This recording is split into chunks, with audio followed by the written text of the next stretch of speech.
Outlines of Educational Doctrine by Johann Friedrich Herbart. Introduction. 1. The plasticity, or educability, of the pupil is the fundamental postulate of pedagogics. 1. The concept plasticity, or capacity for being molded, extends far beyond the confines of pedagogics. It takes in even the primary components of matter. It has been traced as far as the elementary substances entering into the chemical changes of organic bodies. Signs of plasticity of will are found in the souls of the higher animals. Only man, however, exhibits plasticity of will in the direction of moral conduct. Had not the youthful mind the capacity to receive culture, education would be impossible. This educability of the young has rarely if ever been questioned in actual practice. Much philosophical strife, however, has raged about the various conceptions of will, and the consequent possibility of teaching virtue, or of training the moral character. The extremes have been fatalism, or the determination of conduct by means of forces lying entirely outside the power of the individual, and absolute caprice of will, or the determination of conduct entirely by the individual himself without regard to outside influences. The doctrine of fatalism makes moral education mechanical. That of volitional caprice makes it futile. Educational theory must therefore assume a middle ground, in which the self-activity of the individual and the molding influence of education are both recognized. Will. 2. Pedagogics as a science is based on ethics and psychology. The former points out the goal of education, the latter the way, the means, and the obstacles. 2. This relationship involves the dependence of pedagogics on experience, inasmuch as ethics includes application to experience, while psychology has its starting point, not in metaphysics alone, but in experience correctly interpreted by metaphysics. But an exclusively empirical knowledge of man will not suffice for pedagogics. It is the less adequate in any age the greater the instability of morals, customs, and opinions, for, as the new gains on the old, generalizations from former observations cease to hold true. In order to accept the statement that ethics points out the goal of education, we must conceive of ethics in a broad way. At some periods in the history of the world, the development of purely individual, or subjective, character would have been thought a worthy and adequate conception of the final purpose of education. Otherworldliness was the ruling ideal. At present, however, we regard that man as most fit for the world to come who best performs all his functions in the world that now is. Ethics must therefore be conceived to embrace an estimation of the value of a man's conduct in every department of life. Not only must it estimate the worth of pious feeling, but it must embrace a consideration of every action in its relation to the actor's social, economic, and political environment. A man having a praiseworthy character must be a good citizen of state, nation, and community. He must be public-spirited, law-abiding, given to honest dealing. Every child should be trained to be a useful member of civilization as it now exists. Piety alone is insufficient. It must be accompanied by honesty, industry, patriotism, public spirit.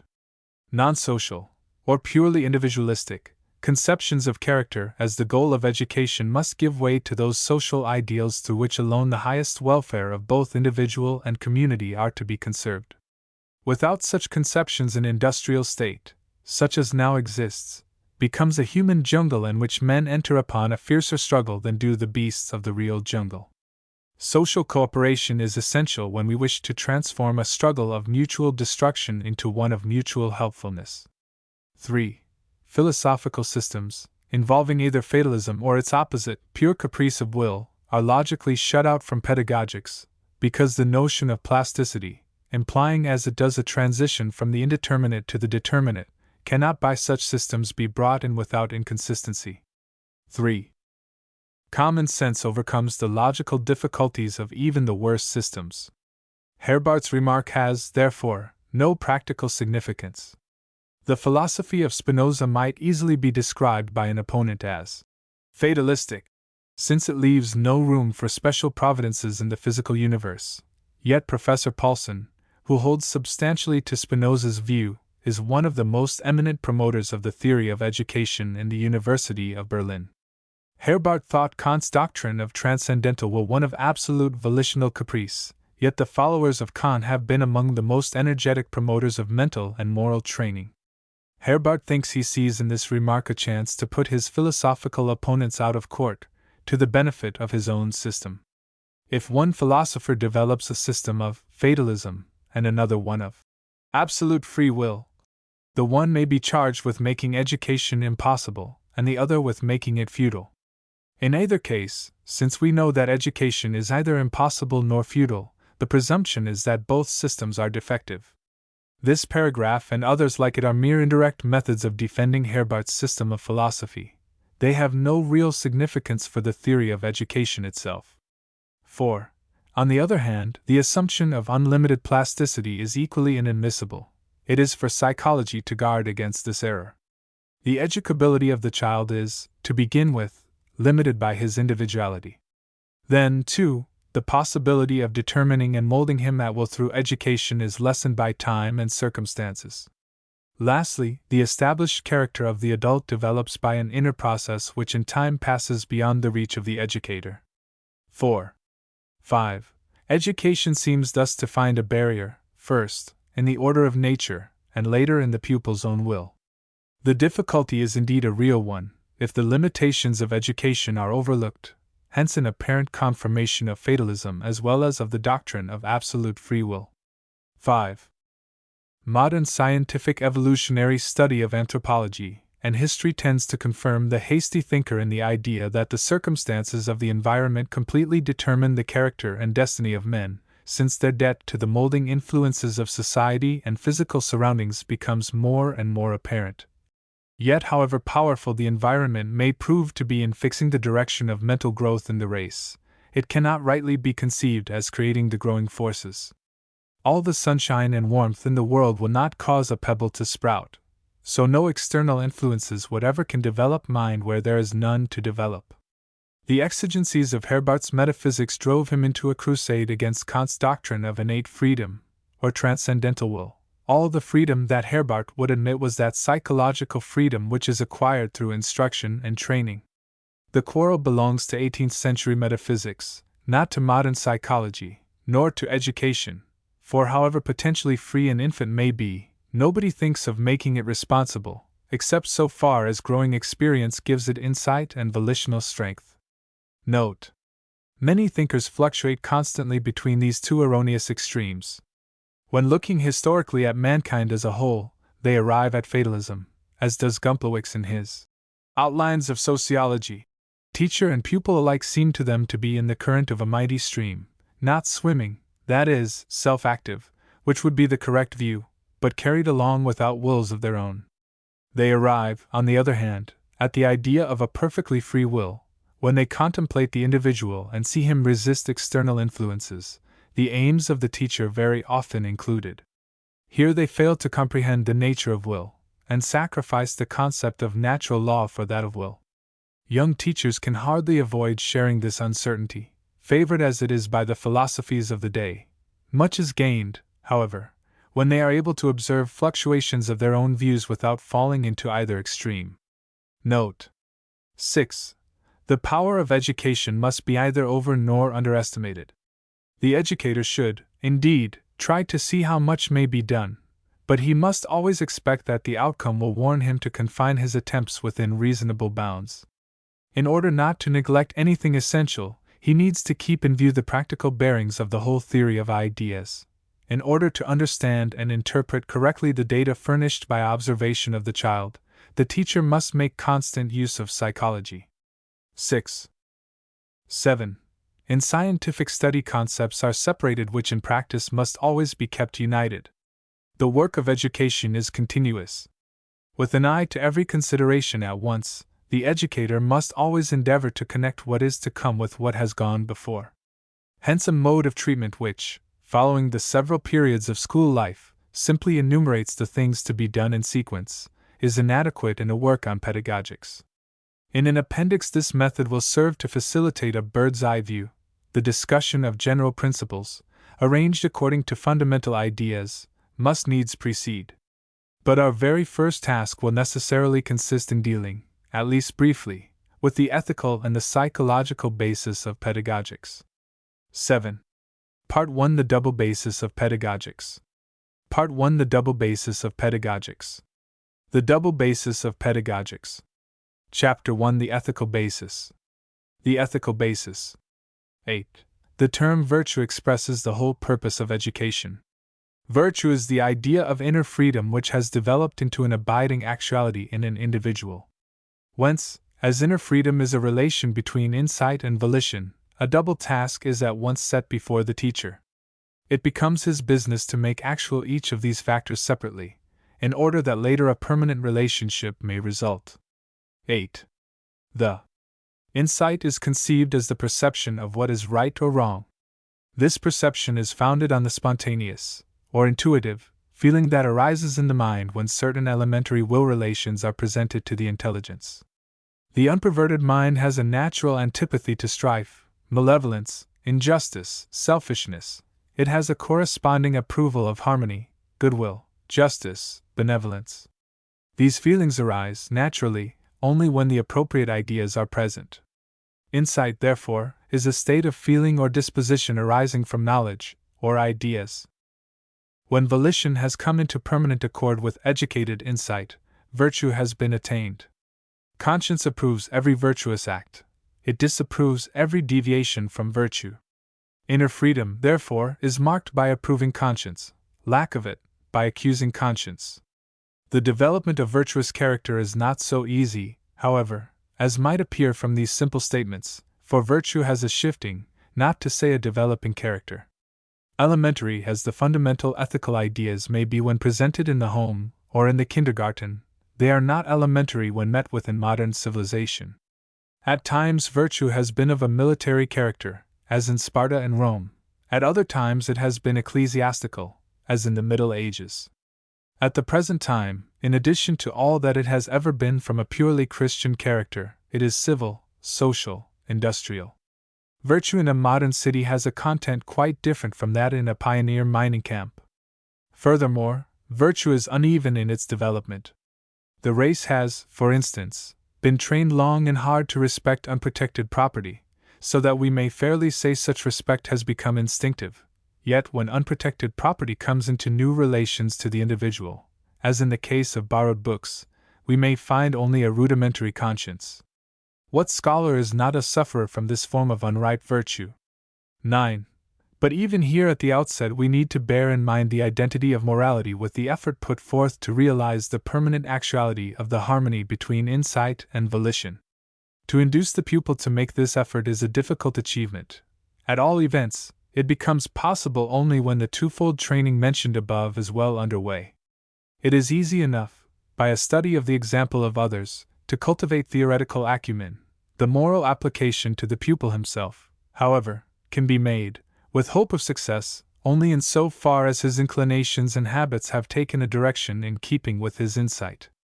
If such is not the case, there is danger lest the pupil, after all, knowingly subordinate his correct theoretical judgment to mere prudence. It is thus that evil in the strict sense originates. 9. It is helpful to give the pupil abundant opportunity to pass judgment upon the moral quality of actions not his own. The best opportunities are at first the most impersonal ones, for where the child himself is immediately concerned, the quality of his judgment may be impaired by intense personal feelings, such as fear of blame or punishment. Literature furnishes the earliest and most copious examples. Later, history may be helpful, though there is great danger of taking partial or mistaken views as to the moral quality of historical deeds. A selection of literature is an artistic whole. All the relations can be easily perceived, but any given historical event is likely to be a small section of a whole too vast for the youthful mind to comprehend. It is for this reason that caution is needed when passing judgment upon historical facts.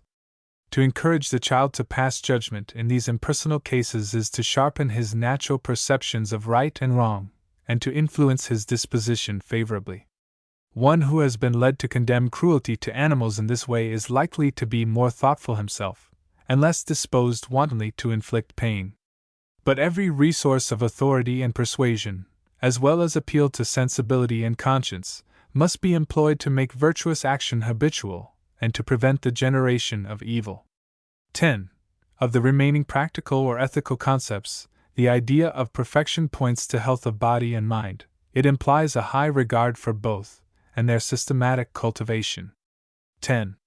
Perfection here means completeness of efficiency, rather than acquisition of holiness. An efficient will is strong, vigorous, decided. It is self-consistent in the pursuit of leading purposes, not vacillating or incoherent. Still, the idea of moral perfection is not a remote one, for, in order to be thoroughly efficient, a will must be in substantial accord with the ethical order of a rational society. All its deviations from established law and custom will be for their improvement, not for the destruction of what is good in them. 11. The idea of goodwill counsels the educator to ward off temptation to ill will as long as such temptation might prove dangerous. It is essential, on the other hand, to imbue the pupil with a feeling of respect for goodwill. 11. Goodwill is one of the three concrete virtues lying at the basis of social order. It is both passive, as in laissez-faire attitudes of mind, and active as in thoroughgoing civic, business, and social cooperation. School training must seek to impress the mind with respect for the active rather than the passive type of goodwill. So, too, must it ward off the dangers both of passive and active ill will, as manifested in covetousness, malice, malevolence, envy, treachery, stinginess, cruelty, hard-heartedness. How these ends may be attained will be considered later. 12. The idea of justice demands that the pupil abstain from contention. It demands, furthermore, reflection on strife, so that respect for justice may strike deep root. 12. No idea appeals more strongly to the unperverted youthful mind than that of justice or fair play. Even the gentlest natures become indignant at manifestations of injustice. The basis of the idea is, in the thought of our author, our natural displeasure and contention over that which, in the nature of the case, only one person can have. Primarily, it concerns property rights, but secondarily it may extend to other relations in which two or more wills are at issue. Justice in the acquisition, possession, and disposition of wealth is the theme of the greater part of every judicial system. The idea of justice is the second of the three concrete moral virtues necessary for civilized society. 13. The idea of equity is especially involved in cases where the pupil has merited punishment as requital for the intentional infliction of pain. Here the degree of punishment must be carefully ascertained and acknowledged as just. 13. Note: this kind of punishment should not be confounded with educative punishment, so called, i.e., punishment through natural consequences. Note: the third concrete moral idea is that of equity, or requital. It arises when existing will relations are altered either for good or bad. The natural demand is that the requital shall be adequate to the deed.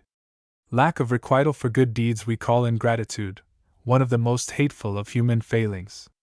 In savagery and barbarism, private vengeance is the normal method of requiting injuries. Remnants of this system still exist in the duel, and in the fierce vendettas of some sparsely settled regions. Civilization demands that requital for evil deeds shall be remanded to the executors of established law. Only in this way is society saved from destructive broils. In this respect, as in so many others, the school is the miniature of the institutional world. The teacher is, to a considerable extent, lawgiver, judge, and executive. Not a small part of his moral influence upon his pupils depends upon the justice of his requitals for violated law. Goodwill, justice or rights, and requital are the three fundamental concrete moral ideas upon which sound character, both individual and national, is based. The remaining two are that of inner freedom and that of efficiency. Though formal in character, i.e., devoid of positive content, they are equally important with the more concrete conceptions. 14. Where a number of pupils are assembled, there arises, naturally, on a small scale, a system of laws and rewards. This system, and the demands which in the world at large spring from the same ideas, must be brought into accord. 14. The school is a miniature world, to be regulated by the same system of moral ideas as that which obtains in society. Compare 182, 310. 182. 310. 15. The concept of an administrative system has great significance for pedagogics, since every pupil, whatever his rank or social status, must be trained for cooperation in the social whole to fit him for usefulness. This requirement may assume very many different forms. 15. 16. Of the system of civilization, only the aspect of general culture, not that of special training, must be emphasized at this point. 16. Note: the principles of practical philosophy which have just been briefly indicated are at the same time the starting points of ethical insight for the pupils. If the resolve to direct the will accordingly be added, and if the pupil obeys this resolve, such obedience constitutes morality. Quite distinct from this is the obedience yielded, be the motive fear or affection, to the person of the teacher, so long as that higher obedience is not securely established. Note: 17. For the business of education, the idea of perfection, while it does not rise into excessive prominence, stands out above all others on account of its uninterrupted application. The teacher discovers in the as yet undeveloped human being a force which requires his incessant attention to intensify, to direct, and to concentrate. 17. Note: the maxim perfecti is either so universal as Wolff asserted, as though it were the sole fundamental principle of ethics, nor so objectionable as Kant represents it to be. Perfection, quantitatively regarded, Vollkommenheit, the state of having come to fullness, is the first urgent task wherever man shows himself lower, smaller, weaker, more narrowly limited than he might be. Growth, in every sense of the word, is the natural destiny of the child, and the primary condition of whatever else of worth may be expected of him in later life. The principle perfecti was deprived of its true meaning by the attempt to define by it the whole of virtue, a blunder, since no single practical idea ever exhausts the contents of that term. Quite different is the import of the next remark, which applies solely to the practice of pedagogy. Note: 18. The constant presence of the idea of perfection easily introduces a false feature into moral education in the strict sense. The pupil may get an erroneous impression as to the relative importance of the lessons, practice, and performance demanded of him, and so be betrayed into the belief that he is essentially perfect when these demands are satisfied. 18. 19.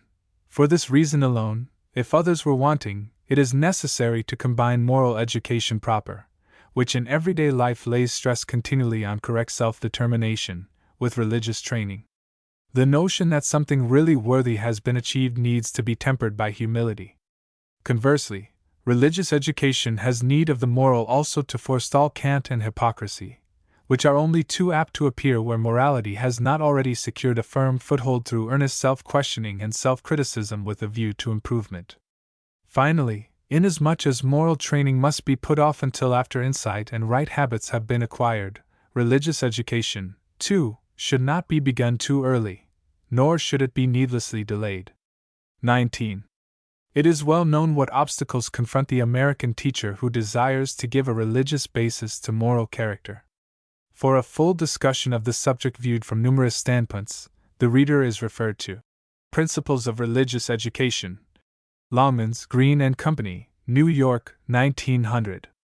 This book is a series of lectures by prominent schoolmen and others. Chapter 2: The Psychological Basis. Chapter 2: The Psychological Basis. The Psychological Basis. 20. It is an error, indeed, to look upon the human soul as an aggregate of all sorts of faculties. But this error only becomes worse when, as is usually done, the statement is added that faculties are after all at bottom one and the same active principle. The traditional terms should rather be employed to distinguish mental phenomena that present themselves to experience as successively predominant. In this way we get the leading features of soul life, which reminds us sufficiently of psychology for our immediate purpose. 20. 21. The stage of predominant sense activity is followed by that of memory in the sense of exact reproduction of series of percepts previously formed. Traces of higher activities are as yet absent. The only thing to be noted is that the series, unless rendered long by frequent repetition, are generally short, necessarily so, since while forming they are exposed to continual disturbances caused by great sensitiveness to new impressions. 21. 22. Even very young children betray at play and in speech that form of self-activity ascribed to imagination. 22. The most insignificant toys, provided they are movable, occasion changes and combinations of percepts, attended even with strong emotion, that astonish the mature observer, and perhaps excite anxiety lest some of these motley fancies should become fixed ideas. No evil after effects are to be feared, however, so long as the emotional excitement does not threaten health, and passes over quickly. A strong play impulse is, on the contrary, a promising sign, especially when it manifests itself energetically, though late, in weak children. 23. Soon there follows a time when the observation of external objects prompts the child to ask innumerable questions. Here that activity which is called power of judgment begins to stir in conjunction with reasoning. The child now strives to subsume what is new under conceptions already in his mind, and to affix their symbols, the familiar words. He is still far, withal, from being able to follow an abstract train of thought, to employ periodic sentences, and to conduct himself rationally throughout. The slightest occasions will prove him a child still. 23. 24. In the meantime, the child manifests, besides the physical feelings of pleasure and pain, affection for one person and aversion to another. Furthermore, a seemingly strong will, together with a violent spirit of contradiction, unless this is suppressed in time. 24. 25. On the other hand, the ethical judgment as a rule shows itself at first very seldom and transiently, a foreshadowing of the difficulty of securing for it later, in spite of obstinacy and selfishness, the function of control, on which control depend both morality and the higher sense of art. 25. 26. The boy asks fewer questions, but tries all the more to handle and shape things. He is gaining knowledge by himself and acquiring dexterity. Gradually his respect for his elders increases. He fears their censure and stands in awe of their superiority. At the same time he attaches himself more closely to other boys of the same age. From now on it becomes more difficult to observe him. The teacher who has no previous knowledge of boys who have reached this age may long deceive himself in regard to them, and will seldom obtain complete frankness. 26. This reserve is indicative of more or less self-determination, which is commonly attributed to pure reason. 27. The names for the mental faculties acquire renewed importance with the beginning of systematic instruction. Their import, however, shows a marked difference. Now memory is relied on for the acquisition, without additions or omissions, of prescribed series, the order being fixed or not, as the case may be. Usually there is a slight connection with older ideas. Imagination is called for to lay hold of the objects of distant lands and ages. The understanding is expected to derive general notions from a limited number of particulars, to name, and to connect them. The development of the ethical judgment teachers rarely wait for. Obedience to commands is demanded. Obedience of this kind depends chiefly on the ease with which antecedent ideas are revived and connected in response to, but not beyond, a given stimulus. In extreme cases, the fear of punishment effectively takes the place of all other motives. But often not even the usual memory work can be successfully exacted through fear, much less obedience without oversight. 27. 28. Many pupils reveal a curious contrast. In their own sphere they display a good memory, a lively imagination, keen understanding. By the teacher they are credited with little of all these. They rule perhaps over their playmates because of their superior intelligence, or possess at least the respect of the latter, while in their classes they show only incapacity. Such experiences suggest the difficulty of making instruction take proper hold of the inner growth of the pupil. It is evident, at the same time, that what is customarily ascribed to the action of the various mental faculties takes place in certain groups of ideas. 28. 29. The grown man has one group of ideas for his church, another for his work at home, a third for society, and so on. These groups, though partially interacting and mutually determinate, are far from being connected at every point. This is true as early as boyhood. The boy has one set of ideas for his school, another for the family circle, still another for the playground, etc. This fact explains better than intentional reserve the observation that a boy is one being at home or at school and quite another among strangers. 29. 30. Each body of ideas is made up of complications of ideas, which, if the union is perfect, come and go in consciousness as undivided wholes, and of series, together with their interlacings, whose members unfold successively, one by one, provided they are not checked. The closer the union of parts within these complications and series, the more absolute the laws according to which ideas act in consciousness, the stronger is the resistance against everything opposing their movement. Hence the difficulty of acting upon them through instruction. They admit, however, of additions and recombinations, and so may in the course of time undergo essential changes. Up to a certain point they even change of themselves if repeatedly called into consciousness by dissimilar occasions, e.g., by the frequent delivery of the same lecture before different audiences. 30. The general notions of things are complexes or complications of their attributes. Other examples of complexes important to instruction are furnished by logical concepts and words. But since words of several languages may be perfectly complicated or bound together with the same concept, without being just as intimately connected with one another, it should be noted that when the object or concept comes up at different times, it will be joined now with this and next with another language. Yet the repeated perception of the object is not quite the same perception as before, although earlier ideas mostly coalesce so fully with later homogeneous ideas that the difference makes itself felt but little. 31.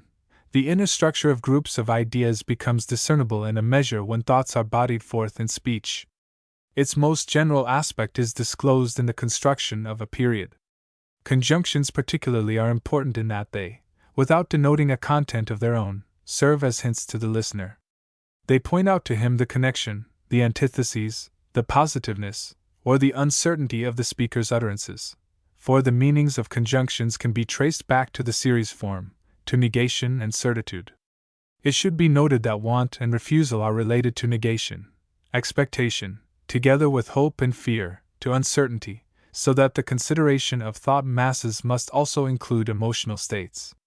Children possess the structure of thought just as they experience the emotional states, long before they know how to embody the same in words with the help of conjunctions. Certain conjunctions, such as, to be sure, although, on the contrary, either, or either, nor, etc., are not adopted by children until late. 31. 32. Of equal importance with the inner organization of the pupil's ideas are, for the teacher, the degree of ease or difficulty with which a given mass of ideas is called into consciousness, and its relatively long or brief persistence in consciousness. Here we are face to face with the conditions of efficient instruction and training. The most necessary statements relative to this subject will be made under the head of interest and character building. 32. 33. The capacity for education, therefore, is determined not by the relationship in which various originally distinct mental faculties stand to one another, but by the relations of ideas already acquired to one another, and to the physical organism. Every pupil must be studied with reference to both. 33. Note: in the minds of those whose early training has been in the hands of several persons, whose early life has, perhaps, even been spent in different households or has been tossed about by changes of fortune, there are usually formed thought masses that are heterogeneous and poorly correlated.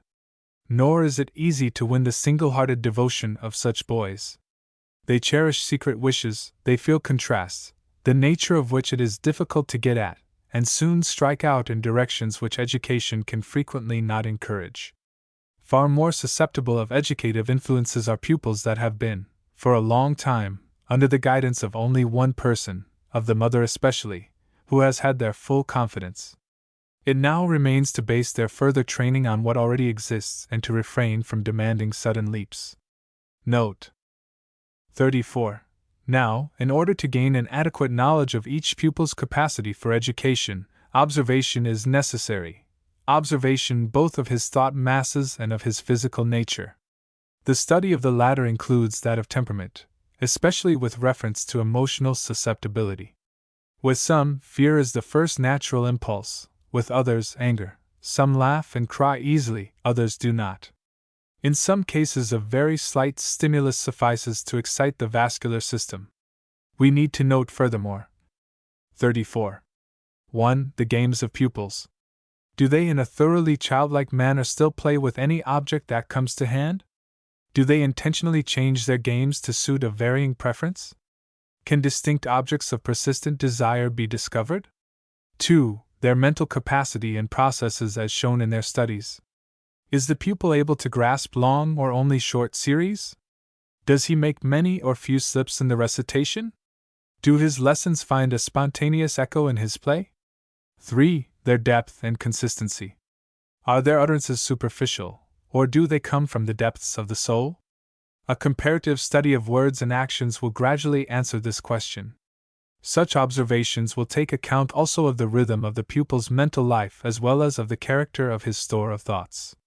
The insight thus obtained determines the matter and method of instruction.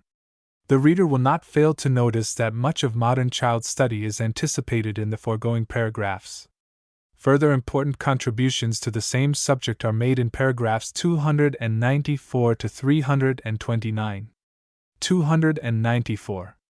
329. 35. Instruction in the sense of mere information giving contains no guarantee whatever that it will materially counteract faults and influence existing groups of ideas that are independent of the imparted information. But it is these ideas that education must reach, for the kind and extent of assistance that instruction may render to conduct depend upon the hold it has upon them. 35. Facts, at least, must serve as material for methodical treatment. Otherwise, they do not enlarge even the scope of mental activity. They rise in value when they become instinct with life and acquire mobility so as to enrich the imagination.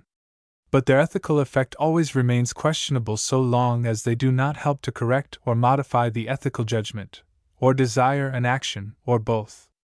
This point calls for a few additional distinctions. Generally speaking, rudeness decreases in proportion to the expansion of the mental horizon by instruction. The mere diffusion of desires over the enlarged thought area causes them to lose something of their one-sided energy. Moreover, if instruction presents ethical subjects of some kind in a comprehensible way, the pupil's disposition undergoes a refining process so that it at least approximates a correct estimate of the will, that is, the creation of ethical ideas. Such favorable results are, however, apt to be outweighed by the harm done when mere knowledge becomes the chief aim of ambition. 36. In order that instruction may act on the pupil's ideas and disposition, every avenue of approach should be thrown open.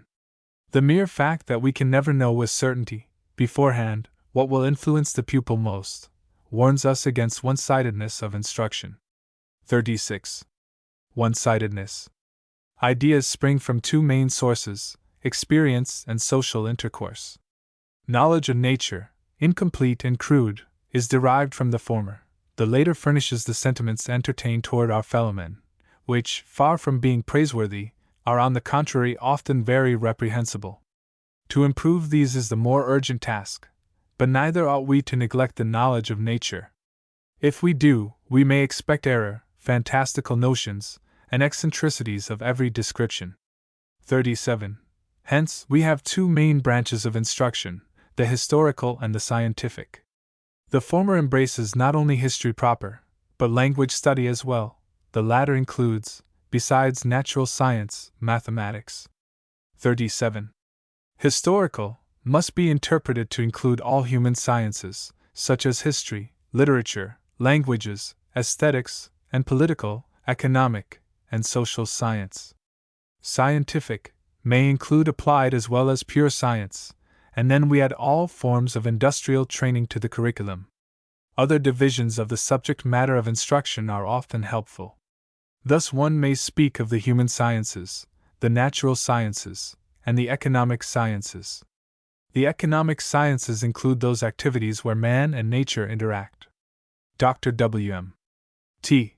Harris speaks of 5 coordinate groups of subjects, corresponding to what he calls the 5 windows of the soul. 38. Other reasons aside, the need alone of counteracting selfishness renders it necessary for every school that undertakes the education of the whole man to place human conditions and relations in the foreground of instruction. This humanistic aim should underlie the studies of the historical subjects, and only with reference to this aim may they be allowed to preponderate. 38. Counteracting. An interesting attempt to realize the aim here demanded is found in Professor John Dewey's School and Society 1, which is in effect a description of what he is working out in his practice or experimental school in connection with his department in the University of Chicago. 1. If the aim of historical instruction is to enable the child to appreciate the values of social life, to see in imagination the forces which favor and let men's effective cooperations with one another, to understand the sorts of character that help on and that hold back, the essential thing in its presentation is to make it moving, dynamic. History must be presented not as an accumulation of results or effects, a mere statement of what has happened, but as a forceful, acting thing. The motives, that is, the motors, must stand out. To study history is not to amass information, but to use information in constructing a vivid picture of how and why men did thus, and so, achieved their successes and came to their failures. 2. Note. This view does not shut out the other held in regard to gymnasia, namely, that their business is to preserve and perpetuate a knowledge of classical antiquity. The latter aim must be made congruent with the former. Note. 39. Mathematical studies, from elementary arithmetic to higher mathematics, are to be linked to the pupil's knowledge of nature, and so to his experience, in order to gain admission into his sphere of thought. Instruction in mathematics, however thorough, fails pedagogically when the ideas generated form an isolated group. They are usually soon forgotten, or, if retained, contribute but little toward personal worth. 39. It may be added that the leading practical motive in the teaching of arithmetic has been economic, the cost of things forming the chief reliance for problems. Only those parts of nature study that involve important quantitative relations are fitted for correlation with mathematics. Biology, for instance, which is qualitative, since it deals with life, is a poor support for mathematics, but physics is a good one. 40. In general, it will always remain a matter of uncertainty whether and how instruction will be received and mentally elaborated. To diminish this uncertainty, if for no other reasons, there is need of constant endeavor to put the pupil in a frame of mind suitable for instruction. This task falls within the province of training. 40. 41. But even apart from reference to instruction, training must seek to ward off violent desires and to prevent the injurious outbursts of emotion. We may grant that after the days of school life are over, individual traits will always break forth again in this respect.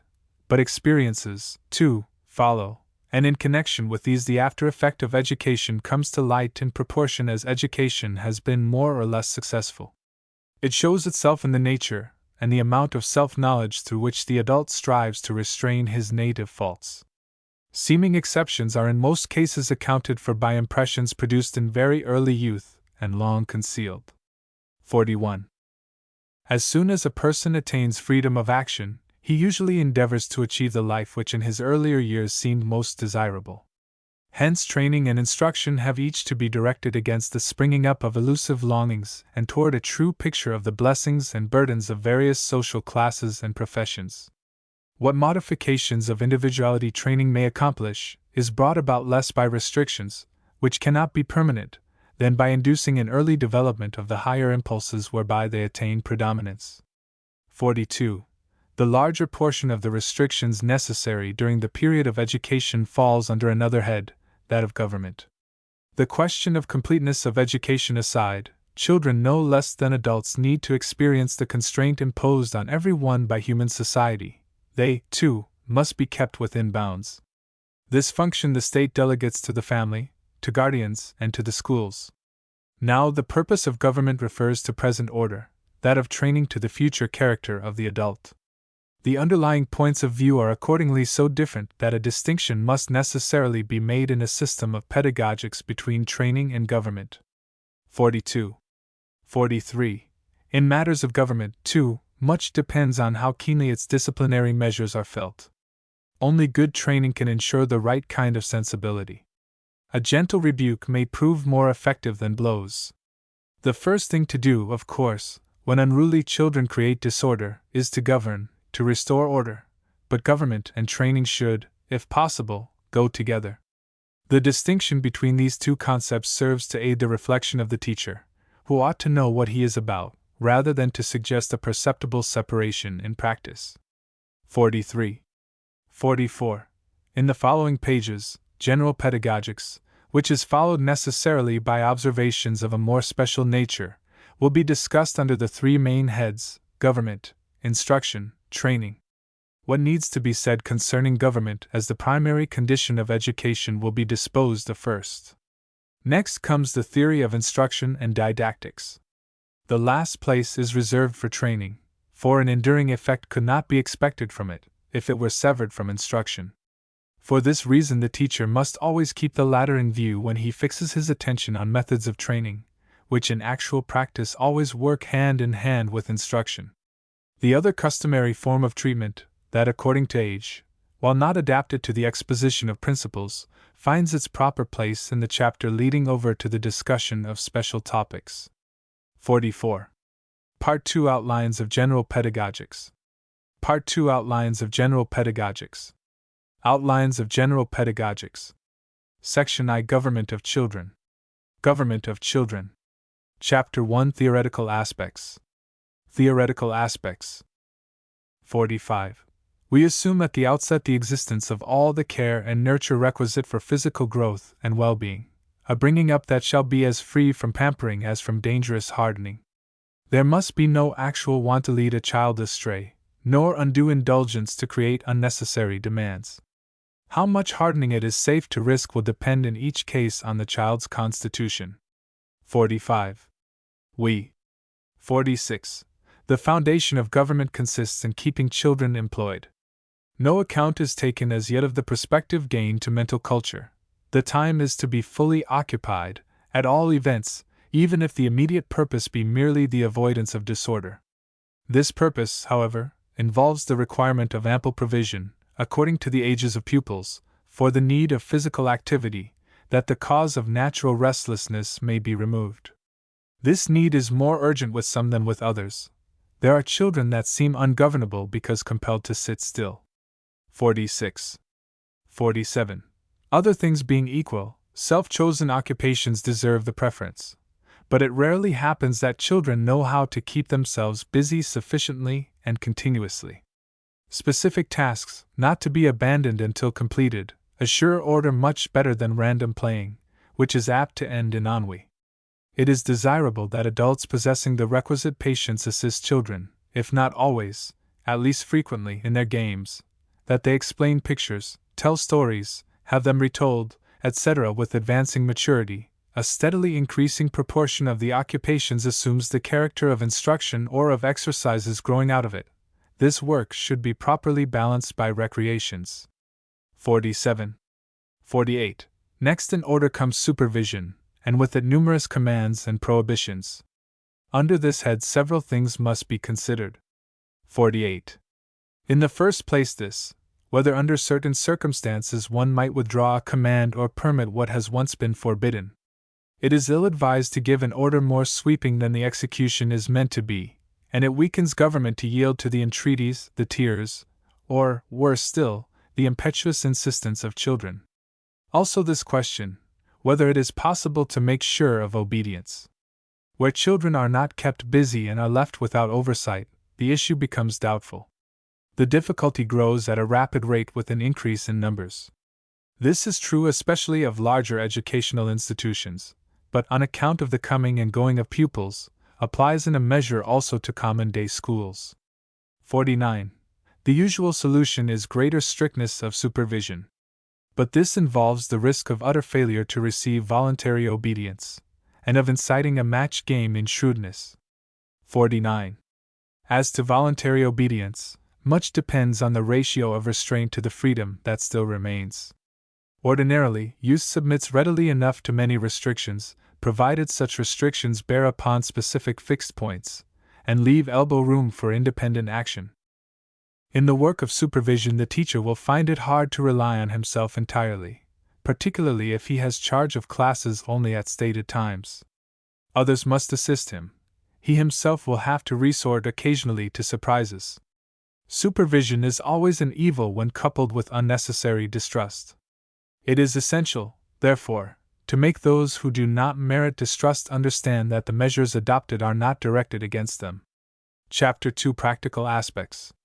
Chapter 2 Practical Aspects. Practical Aspects. 50.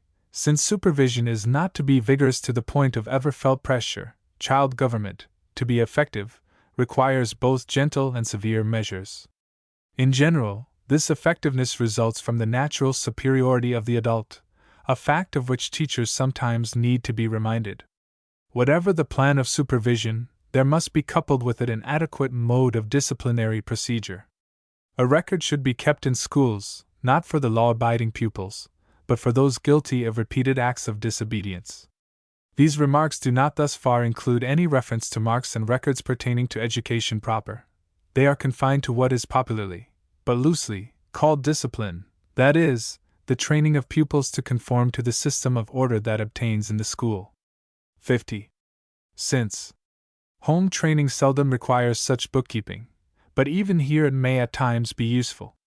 Of course, the individual child knows in any case that someone is keeping an eye on his actions, but the fact becomes more deeply impressed upon his memory if the reproofs incurred by him are recorded. 51. It would be in vain to attempt to banish entirely the corporal punishments usually administered after fruitless reprimands, but use should be made of them so sparingly that they be feared rather than actually inflicted. 51. Recollection of the rod does not hurt a boy. Nor is there any harm in his present conviction that a flogging is henceforth as much beyond the range of possibility as his meriting such treatment. But it would, no doubt, be injurious to actually violate his self-respect by a blow, however little he might mind the physical pain. And pernicious in the highest degree, although, nevertheless, not quite obsolete yet, is the practice of continuing to beat children already hardened to blows. Brutish insensibility is the consequence, and the hope is almost vain that even a long period of now unavoidable indulgence will restore a normal state of feeling. There is less objection to making use, for a few hours, of hunger as a corrective. Here only an act of deprivation takes place, not one involving a direct insult. Curtailment of freedom is the most commonly employed form of punishment, justly so, provided it be properly adjusted to the offense. Moreover, it admits of the most varied gradations from standing in a corner to confinement in a dark room, perhaps even with hands tied together behind the back. Only, for several serious reasons, this punishment must not be of long duration. A whole hour is more than enough unless there is careful supervision. Besides, the place must be chosen judiciously. Solitary confinement, especially in a dark room, is seldom if ever resorted to in American public schools. For remarks upon the social basis of modern school punishments, see 55. 55. 52. Corrections of such severity, as removal from home or expulsion from an institution, are to be administered only in extreme cases. For what is to become of the expelled pupil? A burden to another school? And in case the transfer implies the same freedom, the old disorderly conduct will usually be resumed. Such pupils must, therefore, be placed under very strict supervision and given new occupations. We must trust to the new environment to obliterate gradually the old vitiated circle of thought. 52. 53. It is a well-known fact that authority and love are surer means of securing order than harsh measures are. But authority cannot be created by everyone at will. It implies obvious superiority in mind, in knowledge, in physique, in external circumstances. Love can, indeed, be gained in the course of time by a complaisant manner, the love of well-disposed pupils. But just where government becomes most necessary, complaisance has to cease. Love must not be purchased at the expense of weak indulgence. It is of value only when united with the necessary severity. 53. 54. In early childhood and with healthy children, government is, on the whole, easy. It continues to be easy after they have once formed habits of obedience. But it should not be interrupted.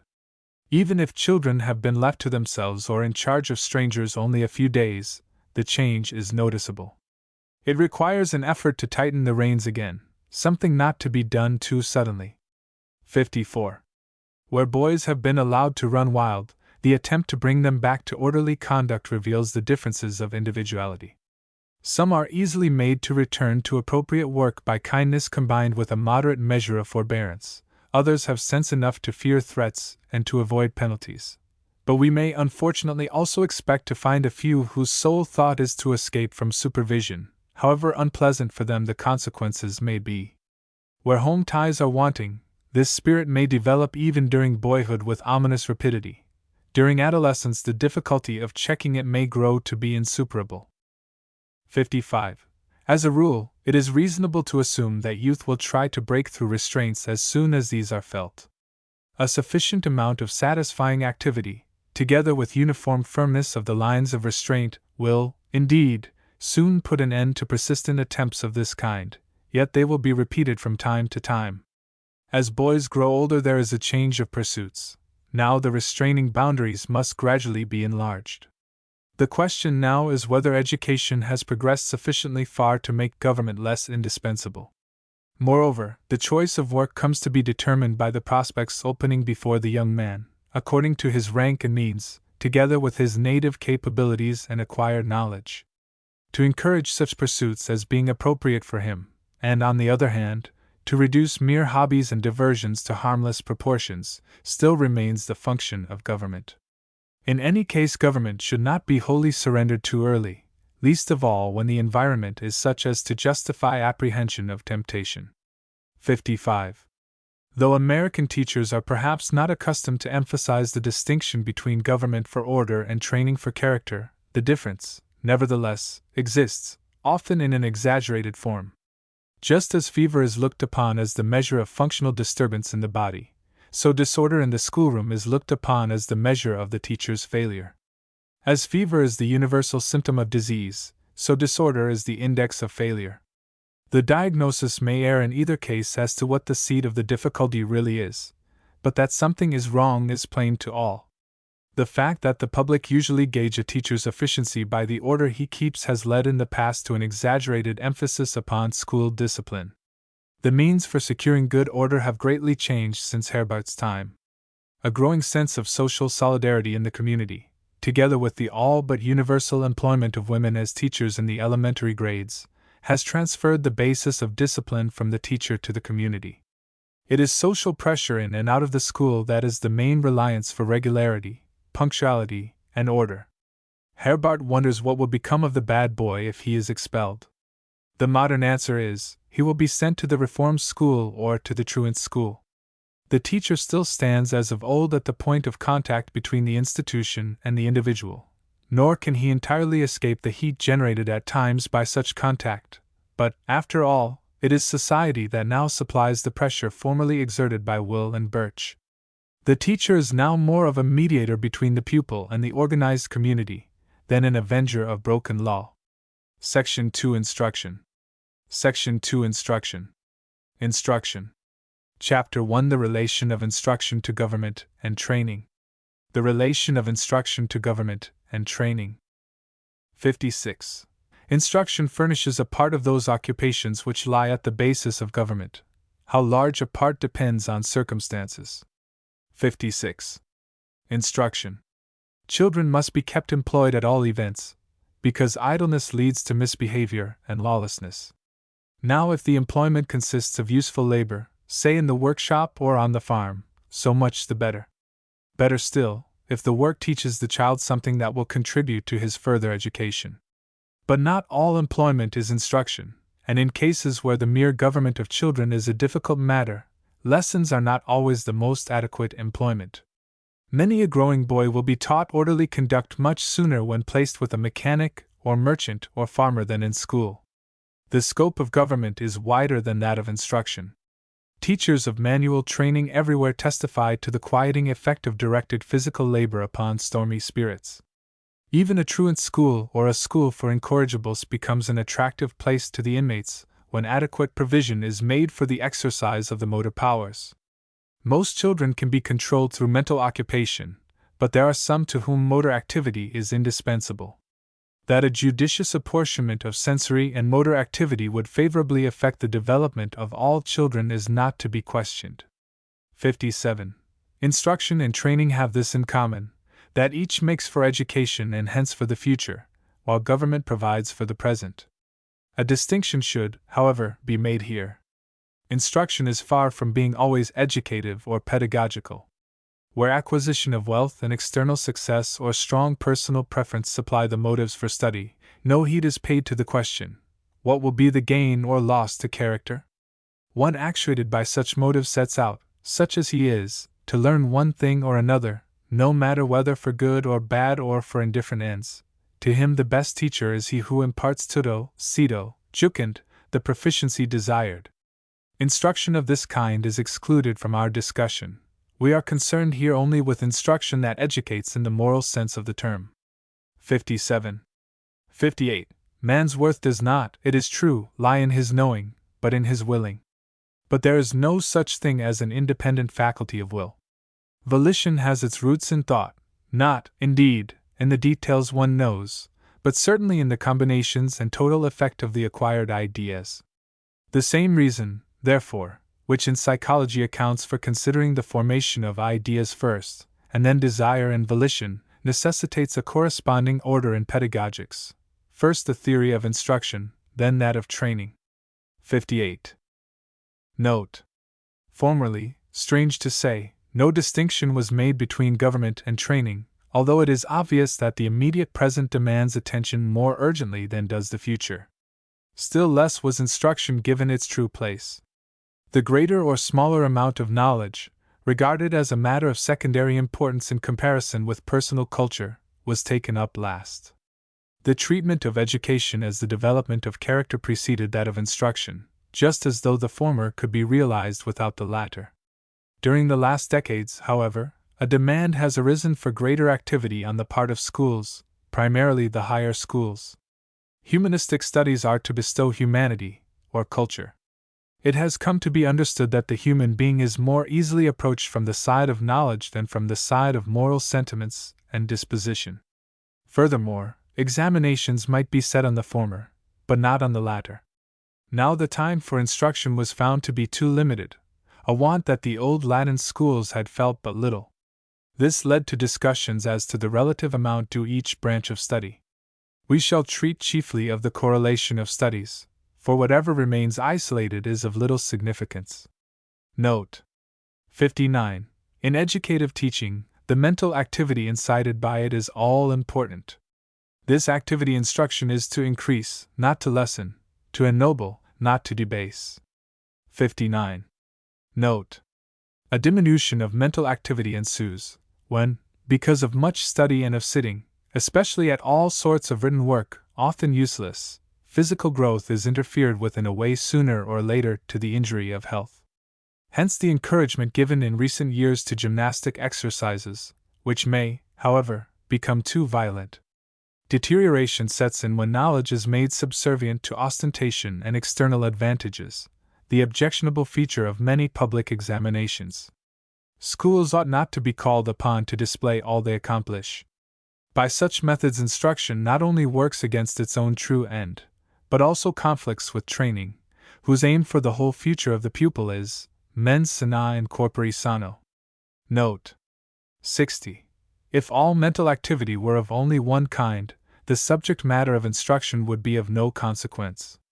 But we need not go beyond experience to see that the opposite is true, that there is a great diversity of intellectual endowment. Yet while instruction must thus be differentiated, it should not be made so special as to cultivate only the more prominent gifts, otherwise the pupil's less vigorous mental functions would be wholly neglected and perhaps suppressed. Instruction must rather be manifold, and its manifoldness being the same for many pupils in so far as it may help to correct inequalities in mental tendencies. 60. Not only is subject matter to be varied on account of mental diversity, but also for social reasons as well. For an enlargement of this theme, see the annotation to paragraph 65. 65. 61. What is to be taught and learned is, accordingly, not left for caprice and conventionality to decide. In this respect instruction differs in a striking manner from government, for which, if only idleness is prevented, it hardly matters what work children are given to do. 61. Note. Children are sent to school from many homes simply because they are in the way and their parents do not wish them to be idle. The school is regarded as an institution whose chief function is to govern, but which incidentally also imparts useful knowledge. Here there is a lack of insight into the nature of true mental culture. Teachers, on the contrary, sometimes forget that they are giving pupils work, and that work should not exceed reasonable limits. Note. Chapter 2 The Aim of Instruction. Chapter 2 The Aim of Instruction. The Aim of Instruction. 62. The ultimate purpose of instruction is contained in the notion, virtue. But in order to realize the final aim, another and nearer one must be set up. We may term it many-sidedness of interest. The word interest stands in general for that kind of mental activity which it is the business of instruction to incite. Mere information does not suffice. For this we think of as a supply or store of facts, which a person might possess or lack, and still remain the same being. But he who lays hold of his information and reaches out for more, takes an interest in it. Since, however, this mental activity is varied 60, we need to add the further determination supplied by the term many-sidedness. 62. The 60. It has been pointed out, 3, what the content of the word virtue must be, if this word is to be an adequate expression for the ultimate purpose of instruction. Virtue must embrace not only what is purely individual, or subjective, such as piety and humaneness of disposition, but it must likewise include what is objective, or social, in conduct. This fact lends a new significance to the doctrine of interest, for though a normal child is not naturally interested in introspective analysis of his feelings, he is spontaneously interested in what is objective and within the range of his experience. The enterprises of his mates, the regulations of his school or home, the erection of houses, the introduction of new machinery, the social doings of the neighborhood, the havoc created by the elements, the prominent features of the changing year, all these claim his closest attention. The common school studies deal with these very things. Literature, reading, and history reveal to him the conduct of men, the one considering it ideally, the other historically. Mathematics teaches the mastery of material when considered quantitatively, whether in trade or manufacture or construction. Nature studies bring the child into intimate touch with the significant in his natural environment. Geography shows him the most obvious features of the industrial activity about him. It shows him the chief conditions of production in crops and manufactures. It also gives him hints of the great business of commerce. In all these studies, the natural inclinations of the mind are directly appealed to. Not a little of the importance of the doctrine of interest in instruction depends upon these facts, for both the insight and the disposition that instruction is capable of imparting to the pupil relates specifically to the objective side of his character, the one most in need of development and most susceptible of it. 3. 63. We may speak also of indirect as distinguished from direct interest. But a predominance of indirect interest tends to one-sidedness, if not to selfishness. The interest of the selfish man in anything extends only so far as he can see advantages or disadvantages to himself. In this respect, the one-sided man approximates the selfish man, although the fact may escape his own observation, since he relates everything to the narrow sphere for which he lives and thinks. Here lies his intellectual power, and whatever does not interest him as means to his limited ends becomes an impediment. 63. It is important for the teacher to see the full scope of the doctrine of interest in its relation to effort. In Herbart's psychology it assumes a most important place, since the primacy of mental life is, in this system, ascribed to ideas. In other systems, notably those of Kant, Schopenhauer, von Hartmann, Paulsen, primacy is ascribed to the will, first in unconscious or subconscious striving, later in conscious volition. This fundamental difference in standpoint will account for the emphasis laid now upon interest, now upon effort. Herbart conceives that conscious feelings, desires, motives, and the like have their source in ideas, and that volition in turn arises from the various emotional states aroused by the ideas. Interest with him thus becomes a permanent or ever-renewed, ever-changing, ever-growing desire for the accomplishment of certain ends. It is, consequently, a direct, necessary stimulus to the will. Systems, however, that regard the will as the primary factor in mental life, conceiving of ideas only as a means for revealing more clearly the ends of volition, together with the best methods of reaching them, are naturally prone to place the emphasis upon effort, leaving to interest but a secondary or quite incidental function. Dr. John Dewey has attempted to reconcile these two views. For interest and effort are complementary, not opposing ideas. To emphasize one at the expense of the other is to assume that the ends for which we act lie quite outside of our personality, so that these ends would, on the one hand, have to be made interesting, or, on the other, struggled for without regard to interest. This assumption is an error. The ends for which we strive must be conceived as internal, our efforts being regarded as attempts at self-realization in definite directions. The purpose of our action is therefore an end desired. In this we have an interest surely. As an educational doctrine, however, interest concerns chiefly the means of reaching these ends. If interest in the means is wanting, the child works with a divided attention. He gives only so much to the means as he must.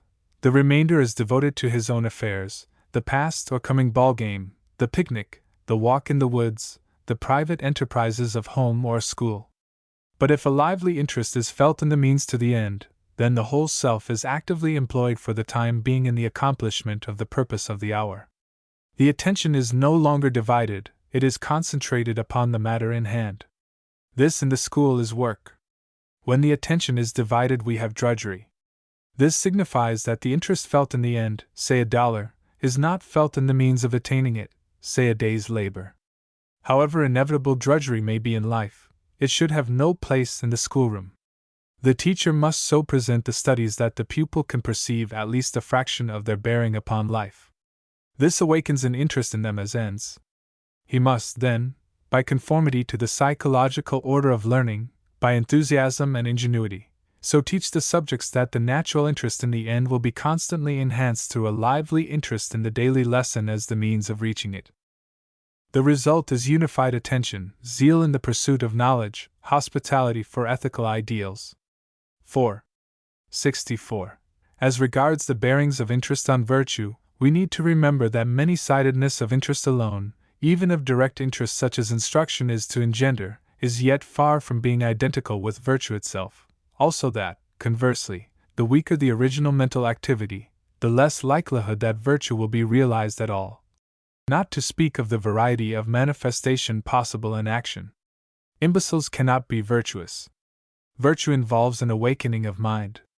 64. The conception that by awakening many-sided direct interest in the studies we can powerfully affect character is perhaps peculiar to the thought of Herbart.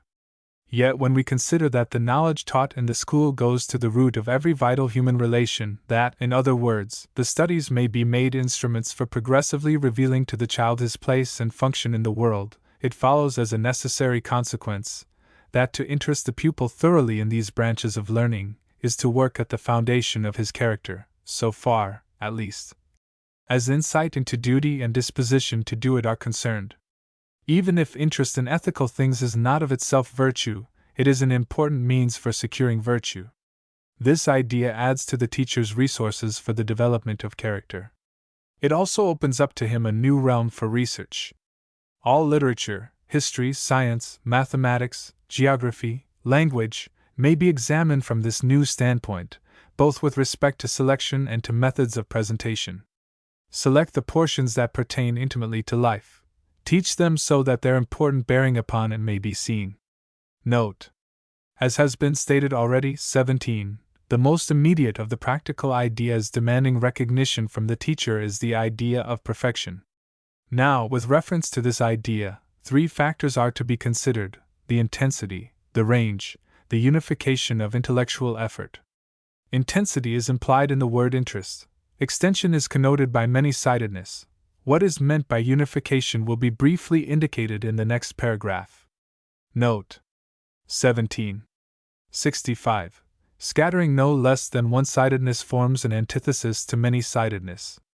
Many-sidedness is to be the basis of virtue, but the latter is an attribute of personality. Hence it is evident that the unity of self-consciousness must not be impaired. The business of instruction is to form the person on many sides, and accordingly to avoid a distracting or dissipating effect. And instruction has successfully avoided this in the case of one who with ease surveys his well-arranged knowledge in all of its unifying relations, and holds it together as his very own. 65. This section points to the correlation of studies, a subject to be considered hereafter in detail. It also throws light upon the modern system of elective courses or elective studies in secondary and higher education. The teachable subjects have now become so numerous that election is imperative unless what is to be taught is determined arbitrarily without regard to the needs or inclinations of students. Furthermore, election is made imperative by the fact that the higher education is now open to all minds of all social classes, and that differentiated industry calls for many kinds of education. But the need for mental symmetry, no less imperative now than in the past, is reinforced by the need for social symmetry. Education must put the student into sympathetic touch with the whole of life, not a mere segment of it. Since many-sidedness cannot be interpreted to mean knowledge of all subjects, this being impossible, it must be interpreted to mean knowledge of all departments of learning. Election may be permitted to emphasize departments of study, but not to ignore them entirely. There are 4 or more languages worth teaching, many departments of history, numerous sciences, and various branches of mathematics, not to speak of the economic, political, and social sciences. Enough of each department being given to ensure intelligent sympathy with the aspect of civilization it presents, the student may be allowed to place the emphasis upon such groups of studies as best conserve his tastes, his ability, and his destination in life. Chapter 3: The Conditions of Many-Sidedness. Chapter 3: The Conditions of Many-Sidedness. The conditions of many-sidedness. 66. It becomes obvious at once that a many-sided culture cannot be brought about quickly. The requisite store of ideas is acquired only by successive efforts, but unification, a view of the whole, and assimilation are to be attained besides. 65. Whence an alternation, in time, of absorption and reflection. The apprehension of the manifold is of necessity a gradual process, and the same is true of the unification of knowledge. 66. 65. In absorption, the mind surrenders itself to the acquisition or contemplation of facts. Thus, a child will stand in open-eyed wonder at beholding a novel spectacle, the scientist becomes absorbed in watching the outcome of a new experiment, the philosopher loses consciousness to all about him in the unfolding of some new train of thought. Not only may absorption concern momentary experiences, but it may in a broad way be said to cover considerable periods of life, as, for instance, when a student becomes absorbed in the mastery of foreign languages having no immediate relation to his daily life. Reflection is the assimilation of the knowledge gained by absorption. The mind, recovering from its absorption in what is external, relates its newfound experience to the sum of its former experiences. New items of knowledge in this way find their appropriate places in the organic structure of the mind. They are apperceived. The many-sided thus comes to unity. Rosencrantz calls absorption and reflection self-estrangement, and its removal. All culture, he says, whatever may be its special purport, must pass through these 2 stages of estrangement and its removal. Again, he says, the mind is 1. Immediate, or potential, but 2. It must estrange itself from itself, as it were, so that it may place itself over against itself as a special object of attention. 3. This estrangement is finally removed through a further acquaintance with the object. It feels itself at home in that on which it looks, and returns again, enriched to the form of immediateness, to unity with itself. That which at first appeared to be another than itself is now seen to be itself. 5. This is an abstract statement of the fact that 1. In learning, the mind becomes absorbed for a time in external objects, ignoring temporarily their inner meaning and relation to self, and 2. This period of absorption is succeeded by one of reflection, in which the mind perceives the significance of what has been observed, noting the laws and principles underlying the phenomena and thus assimilating them to what it conceives to be rational. 5. Owing to the fact that absorption and reflection may refer to very short, and also to comparatively long periods, they may be studied with respect to their bearing in conducting recitations, and to their importance in fixing courses of study. The former aspect of the two processes will in this connection chiefly occupy our attention. 67. Some teachers lay great stress on the explication, step by step, of the smaller and smallest components of the subject, and insist on a similar reproduction on the part of the pupils. Others prefer to teach by conversation, and allow themselves and their pupils great freedom of expression. Others, again, call especially for the leading thoughts, but demand that these be given with accuracy and precision, and in the prescribed order. Others, finally, are not satisfied until their pupils are self-actively exercising their minds in systematic thinking. 67. Various methods of teaching may thus arise. It is not necessary, however, that one should be habitually employed to the exclusion of the rest. We may ask rather whether each does not contribute its share to a many-sided culture. In order that a multitude of facts may be apprehended, explications or analyses are needed to prevent confusion. But since a synthesis is equally essential, the latter process may be started by conversation, continued by lifting into prominence the cardinal thoughts, and completed by the methodical independent thinking of the pupil, clearness, association, system, method. In teaching we need to have 1. Clearness in the presentation of specific facts, or the elements of what is to be mastered. 2. Association of these facts with one another, and with other related facts formerly acquired, in order that assimilation, or apperception, may be adequately complete. 3. When sufficient facts have been clearly presented and sufficiently assimilated, they must be systematically ordered, so that our knowledge will be more perfectly unified than it could be did we stop short of thorough classification, as in the study of botany, or of the perception of rules and principles, as in mathematics and grammar. 4. Finally, the facts, rules, principles, and classifications thus far assumed must be secured for all time by their efficient methodical application in exercises that call forth the vigorous self-activity of the pupil. These 4 stages of teaching may be considered fundamental, though varying greatly according to the nature of the subject and the ability of the pupil. It is good exercise for a pupil to take long, rapid steps when able to do so. It is hopeless confusion to undertake them when they are too great or too rapid for his capacity. These 4 stages and methods of teaching conceived to be essential, form the nucleus of an interesting development in the Herbartian school, under the title of the formal, i.e. essential, steps of instruction. The leading ideas will be further described in the subsequent paragraph, 70. 68. On closer inspection we find that instead of being mutually exclusive, these various modes of instruction are requisite, one by one, in the order given above, for every group, small or large, of subjects to be taught. 68. For, first, the beginner is able to advance but slowly. For him the shortest steps are the safest steps. He must stop at each point as long as is necessary to make him apprehend distinctly each individual fact.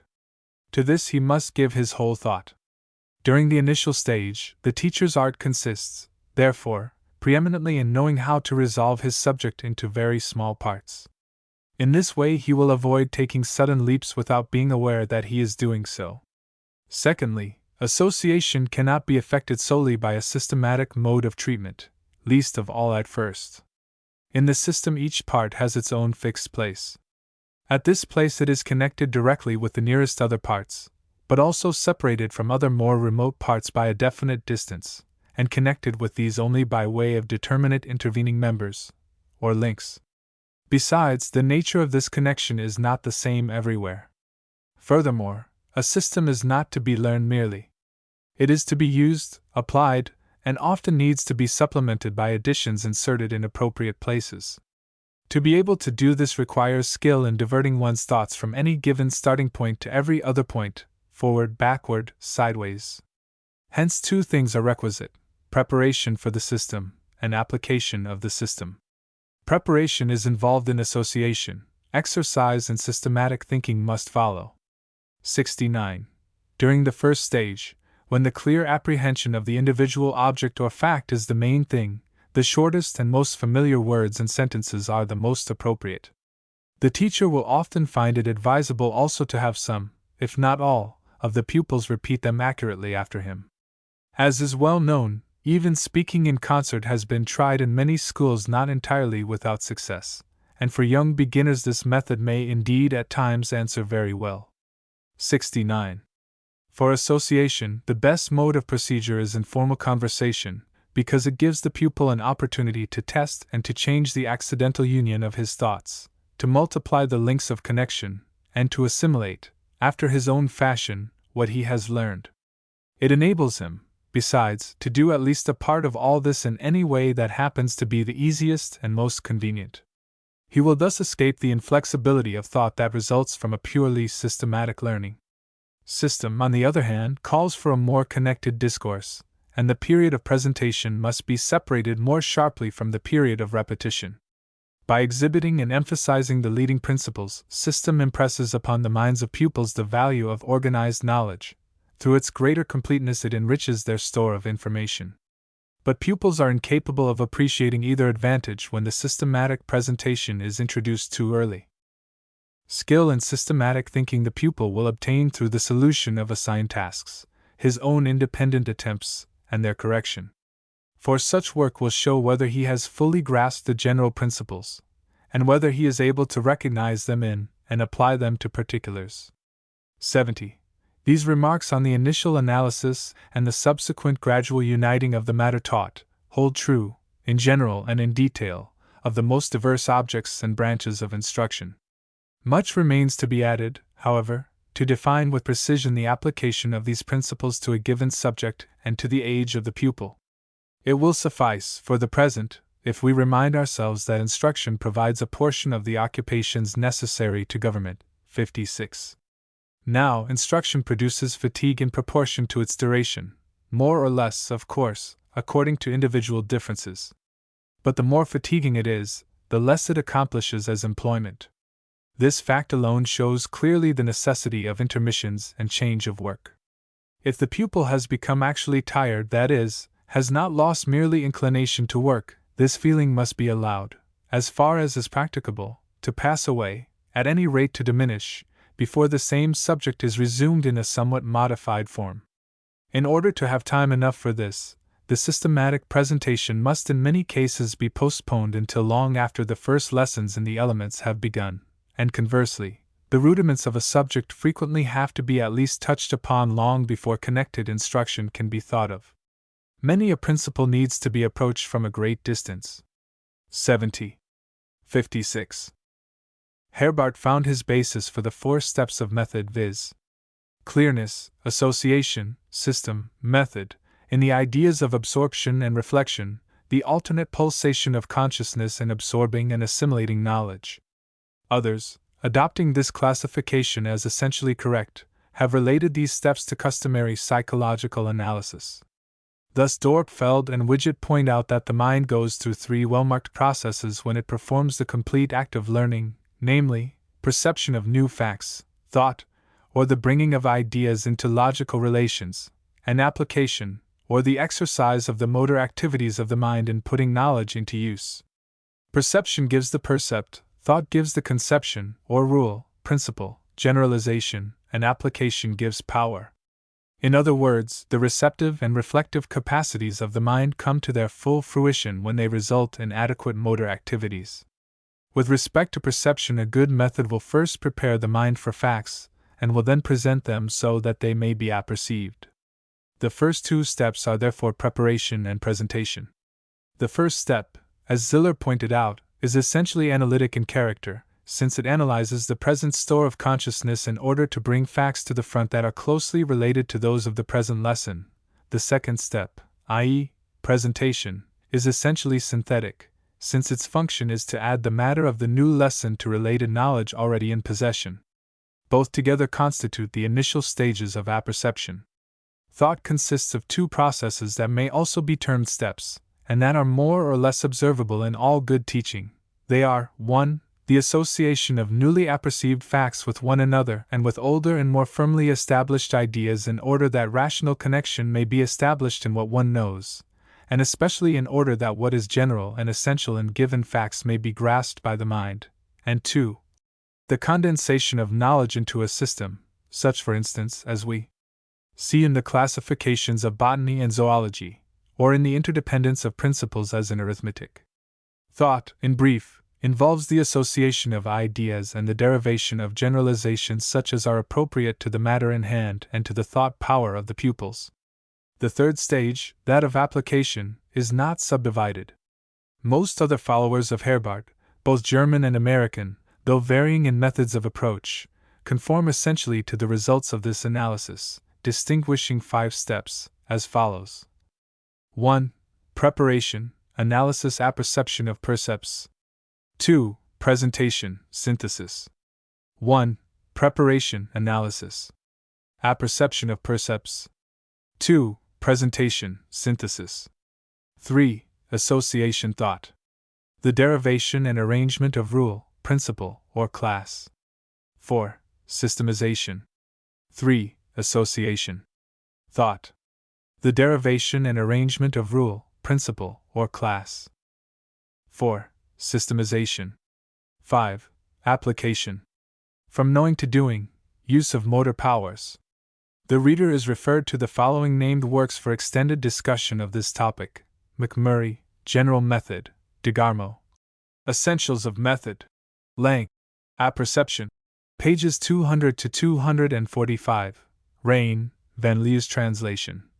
Outlines of Pedagogy. Herbart, Felkin's translation. Science of Education. McMurray's C. A. and F. M. The Method of the Recitation. A comparative view of the treatment of the steps of instruction by various authors is found in Van Leeuw's translation of Rain's Outlines of Pedagogy, page 145. DeGarmo. Chapter 4: The Conditions Determining Interest. Chapter 4: The Conditions Determining Interest. The Conditions Determining Interest. 71. Interest means self-activity. The demand for a many-sided interest is, therefore, a demand for many-sided self-activity. But not all self-activity, only the right degree of the right kind, is desirable, else lively children might very well be left to themselves.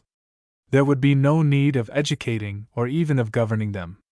It is the purpose of instruction to give the right direction to their thoughts and impulses, to incline these toward the morally good and true. Children are thus in a measure passive. But this passivity should by no means involve suppression of self-activity. It should, on the contrary, imply a stimulation of all that is best in the child. 71. Interest. At this point a psychological distinction becomes necessary, namely, that between designedly reproduced, or given, and spontaneous representations. In recitations of what has been learned we have an example of the former. The latter appear in the games and fancies of children. A method of study that issues in mere reproduction leaves children largely in a passive state, for it crowds out for the time being the thoughts they would otherwise have had. In games, however, and in the free play of fancy, and accordingly also in that kind of instruction which finds an echo here, free activity predominates. This distinction is not intended to affirm the existence of two compartments in which the ideas, separated once for all, would, of necessity, have to remain. Ideas that must by effort be raised into consciousness because they do not rise spontaneously, may become spontaneous by gradual strengthening. But this development we cannot count on unless instruction, advancing step by step, bring it about. Interest must be conceived as self-propulsive activity toward an end. It is a part of the teacher's function to assist the pupil in making the appropriate ideas strong and spontaneous. Occasionally a mere suggestion will change the whole mental attitude toward an end and the means for reaching it. A student one day approached his instructor with this query: "How can I get through this study with the least expenditure of time and effort?" The desired answer was first given. The instructor then remarked that there was another way of viewing the matter, viz., that one might consider how to get the most rather than the least out of the study. He then briefly unfolded its nature and possibilities, whereupon the student became one of the most interested members of the class. He had come with only an indirect interest in the subject as an end. He regarded the study as a required task and the means of passing upon it as so much drudgery. But he so changed his attitude toward it, that the study became an end personally desired, and the daily effort a pleasurable exercise of his self-directed power of thought. The interest that the instructor had aroused in the end was transferred to the means. 72. It is the teacher's business, while giving instruction, to observe whether the ideas of his pupils rise spontaneously or not. If they do, the pupils are said to be attentive. The lesson has won their interest. If not, attention is, indeed, not always wholly gone. It may, moreover, be enforced for a time before actual fatigue sets in. But doubt arises whether instruction can affect a future interest in the same subjects. 72. Attention is a factor of such importance to education as to call for a more detailed treatment. 73. Attention may be broadly defined as an attitude of mind in which there is readiness to form new ideas. Such readiness is either voluntary or involuntary. If voluntary, it depends on a resolution. The teacher frequently secures this through admonitions or threats. Far more desirable and fruitful is involuntary attention. It is this attention that the art of teaching must seek to induce. Herein lies the kind of interest to be sought by the teacher. 73. Forced and spontaneous are more truly expressive terms than voluntary and involuntary in this connection. It is not meant that interested activity is against the will, or even indifferent to it. On the contrary, it is a form of activity that calls every resource of the mind into full play. The will is never so promptly active as when it is doing the things in which it is most interested. It is, however, a spontaneous, not a forced activity. There is, as Dr. John Dewey points out, 6. A contradiction between Herbart's pedagogy and his psychology, as follows. The pedagogy regards interest as the lever of education, the means for securing spontaneous activity of mind. The psychology regards interest as a feeling arising from the relation of ideas. Ideas must therefore be given, in right relations, to arouse interest, while interest is in turn conceived as the means of arousing them. This is reasoning in a circle. The difficulty arises from asserting the primacy of ideas in mental life, and then speaking of self-activity, which presupposes the primacy of motor, or impulsive activities. The reader will avoid all contradictions in educational theory by accepting the modern view of the primacy, not of ideas, but of what may broadly be termed will. The latter view is in accord with biological and historical science. Ideas are a later production of mind. They serve to define more clearly the ends for which we work, at the same time giving us insight into the best means of attaining them. For an interesting discussion of the primacy of the will, the reader is referred to Professor Paulson's Introduction to Philosophy, pages 111 to 122. 7. 6. 7. 74. Involuntary, spontaneous, attention is subdivided into primitive and apperceiving. The latter especially is of the greatest importance in teaching, but it rests on the former, the conditions of which must constantly be taken into account. 74. Apperception, or assimilation, takes place through the reproduction of previously acquired ideas and their union with the new element, the most energetic apperception, although not necessarily the best, being effected by the ideas rising spontaneously. This topic will be treated more fully below. 77.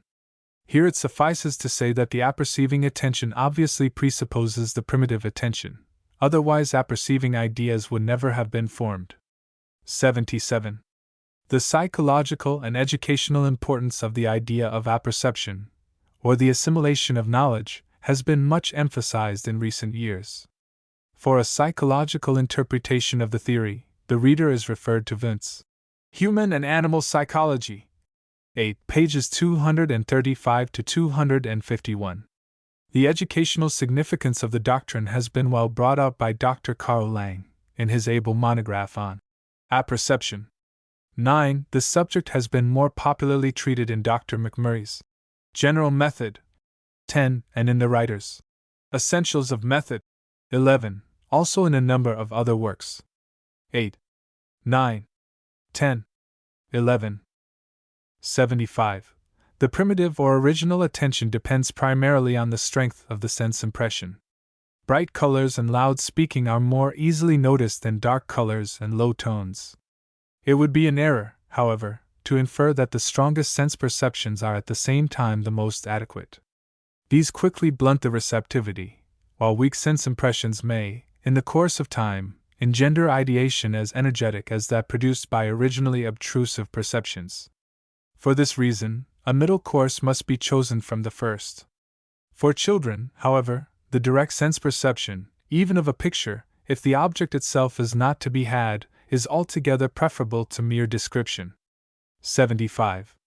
The presence in the minds of children of ideas, those supplied by instruction itself not accepted, contrary to the new representations to be mastered, acts as a hindrance or check. This very fact explains why clearness of apprehension is not gained where instruction piles up one thing upon another in too rapid succession. It is essential, therefore, in the case of beginners, so to single out each fact, to separate part from part, and to proceed step by step, that apprehension may be rendered easy for them. A second hindrance to attention is of a more temporary character, but may nevertheless work much mischief. It makes a vast difference whether the ideas aroused are in a state of equilibrium or not. Long sentences in speech and in books are less easily apprehended than short ones. They excite a movement of many albeit connected thoughts, which do not at once subside into their proper places. Now, just as in reading and writing pauses must be observed, which is done more easily in short than in long sentences, instruction in general must have its chosen stopping places and resting points at which the child may tarry as long as may be necessary. Otherwise, the accumulation of thoughts will become excessive, crowding in upon what follows, and this upon the next new element, until finally the pupils arrive at a state where they no longer hear anything. 76.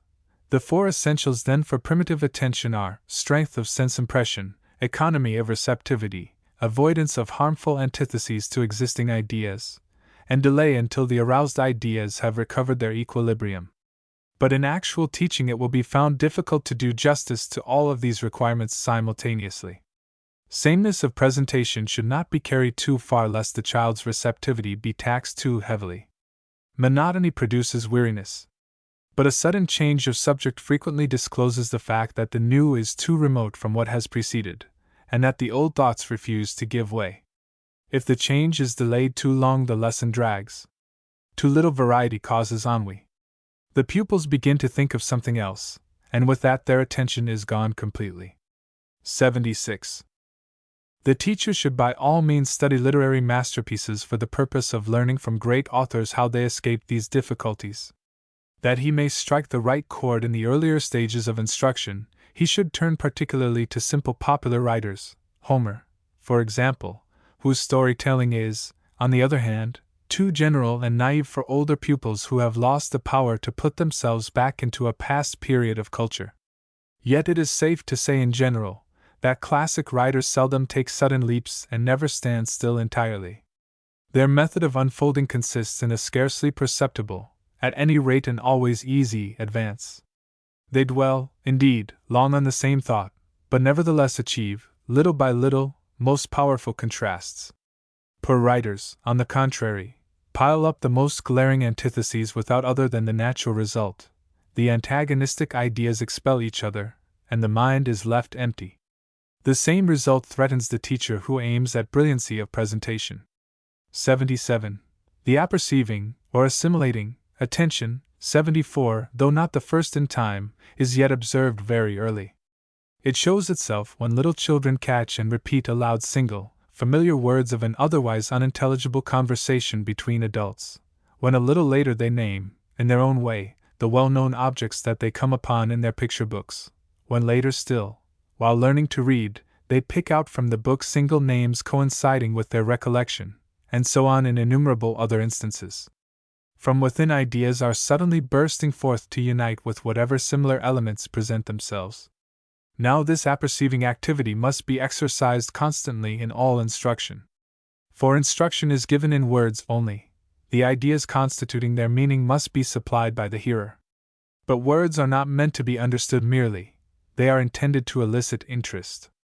And this requires a higher grade and greater facility of apperception. 77. 74. Universally popular poems do not produce their pleasing effect by teaching something new. They portray what is already known and utter what everyone feels. Ideas already possessed are aroused, expanded, condensed, and consequently put in order and strengthened. On the other hand, when defects are apperceived, e.g., misprints, grammatical blunders, faulty drawings, false notes, etc., the successive unfolding of the series of ideas is interrupted so that their interlacing cannot take place properly. Here we see how instruction must proceed and what it must avoid in order to secure interest. Note: the apperceiving attention is of so great importance in instruction that a word or two more will be in place. The highest stage of this kind of attention is indicated by the words gaze, scrutinize, listen, handle. The idea of the examined object is already present in consciousness, as is likewise the idea of the class of sense perceptions looked for.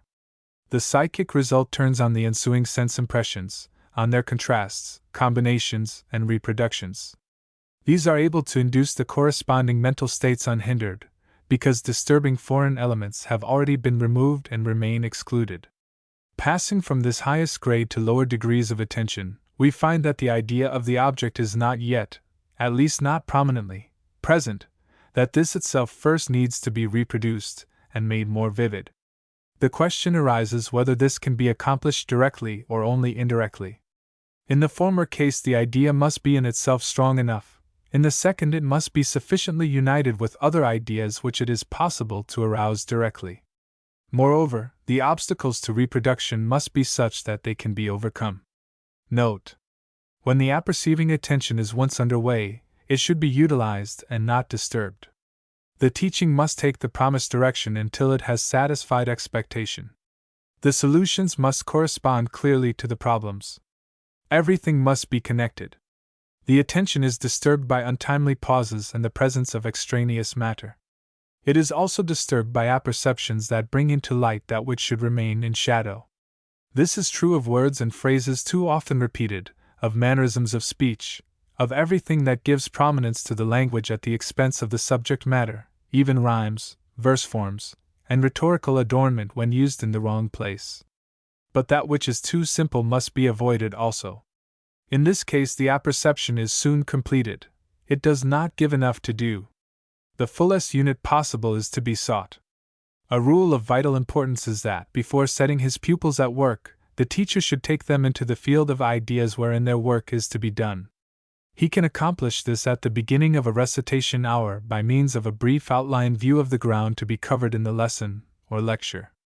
78. Instruction is to supplement that which has been gained already by experience and by intercourse with others. 36. These foundations must exist when instruction begins. If they are wanting, they must be firmly established first. Any deficiency here means a loss to instruction, because the pupils lack the thoughts which they need in order to interpret the words of the teacher. 78. 36. In the same way, knowledge derived from earlier lessons must be extended and deepened by subsequent instruction. This presupposes such an organization of the whole work of instruction that which comes later shall always find present the earlier knowledge with which it is to be united. 79. Ordinarily, because their eyes are fixed solely on the facts to be learned, teachers concern themselves little with the ideas already possessed by the pupils. Consequently, they make an effort in behalf of the necessary attention only when it is failing and progress is checked. Now they have recourse to voluntary attention. 73. And to obtain this rely on inducements, or, more often, on reprimands and penalties. Indirect interest is thus substituted for direct interest, with the result that the resolution of the pupil to be attentive fails to effect energetic apprehension and realizes but little coherence. It wavers constantly, and often enough gives way to disgust. 79. 73. In the most favorable case, if instruction is thorough, i.e., scientific, a foundation of elementary knowledge is gradually laid sufficiently solid for later years to build on. In other words, out of the elementary knowledge an apperceiving mass is created in the mind of the pupil which will aid him in his future studies. There may be several of such masses, but each constitutes by itself its own kind of one-sided learning, and it is after all doubtful whether even here direct interest is implied. For there is small hope that this interest will be aroused in the youth when the years of boyhood have been devoted merely to the mastering of preliminary knowledge. The prospects of future station and calling are opening before him, and the examinations are at hand. 80. The fact should not be overlooked, however, that even the best method cannot secure an adequate degree of apperceiving attention, 75 to 78, from every pupil, recourse must accordingly be had to the voluntary attention, i.e., the pupil's resolution. But for the necessary measures the teacher must depend, not merely on rewards and punishments, but chiefly on habit and custom. Instruction unites at this point with government and training. In all cases where the pupil begins his work not entirely without compulsion, it is particularly important that he should soon become aware of his own progress. The several steps must be distinctly and suitably pointed out to him. They must at the same time be easy of execution and succeed each other slowly. The instruction should be given with accuracy, even strictness, seriousness, and patience. 80. 75. 78. 81. The voluntary attention is most frequently demanded for memorizing, for which, apart from all else, the presence of interest is not always a perfectly favorable condition. This is true even of spontaneous interest, for the ideas that rise spontaneously have a movement of their own, which by deviating from the given sequence may lead to surreptitious substitutions. Like observation, intentional memorizing presupposes a certain amount of self-control. At this point a question arises as to the proper place of learning by heart. 81. Committing to memory is very necessary. Use is made of it in every department of knowledge. But memorizing should never be the first thing except when it is done without effort. For if the memorizing of new matter, which the pupil cannot as yet have associated incorrectly, costs him an effort, it is plain that the single presentations encounter some opposition or other by which they are repelled too quickly for their mutual association to take place. The teacher must in this case talk the subject over first, set the pupil to work upon it, make him more familiar with it, and must sometimes even wait for a more opportune moment. Where clearness in single perceptions and their association, 67 etc., are still deficient, these must be attended to first of all. After the ideas have been strengthened in this way, memorizing will be accomplished more easily. 67. The assigned series should not be too long. 3 foreign words are often more than enough. Many pupils have to be shown how to memorize. Left to themselves, they will begin over and over again, then halt, and try in vain to go on. A fundamental rule is that the starting point be shifted. If, for example, the name Methuselah is to be learned, the teacher would, perhaps, say successively, La, Selah, Thizila, Methuselah. Some have to be warned against trying to get through quickly. We have to do here with a physical mechanism which requires time, and whose operation the pupil himself as little as the teacher should endeavor to over-accelerate. Slow at first, then faster. It is not always advisable to put a stop to all bodily movements. Many memorize by way of speaking aloud, others through copying, some through drawing. Reciting in concert also may prove feasible at times. Incorrect associations are very much to be feared, they are tenacious. A great deal, to be sure, may be accomplished through severity, but when interest in the subject matter is wholly lacking, the pupil begins by memorizing incorrectly, then ceases to memorize at all, and simply wastes time. The absolute failure of some pupils in memory work may perhaps be partly owing to unknown physical peculiarities. Very often, however, the cause of the evil lies in the state of false tension into which such pupils put themselves while attempting with reluctance what they regard as an almost impossible task. A teacher's injudicious attitude during the first period, his remarks, for instance, about learning by heart as a thing of toil and trouble, may lead to this state of mind, for which perhaps awkward first steps in learning to read have prepared the way. It is foolish to look for means of lightening still more the exercises of children that retain and recite with facility. But, on the other hand, great caution is necessary because there are also others who may be rendered unfit for memorizing by the first attempt of the teacher to make them recite, or even only to repeat after him, a certain series of words. In attempting, by such early tests, to find out whether children retain and reproduce easily, it is essential that the teacher put them in good humor, that he select his matter with this end in view, and that he go on only so long as they feel they can do what is asked of them. The results of his observations must determine the further mode of procedure. 82. However carefully the process of memorizing may have been performed, the question remains, How long will the memorized matter be retained? On this point, teachers deceive themselves time and again, in spite of universally common experiences. 82.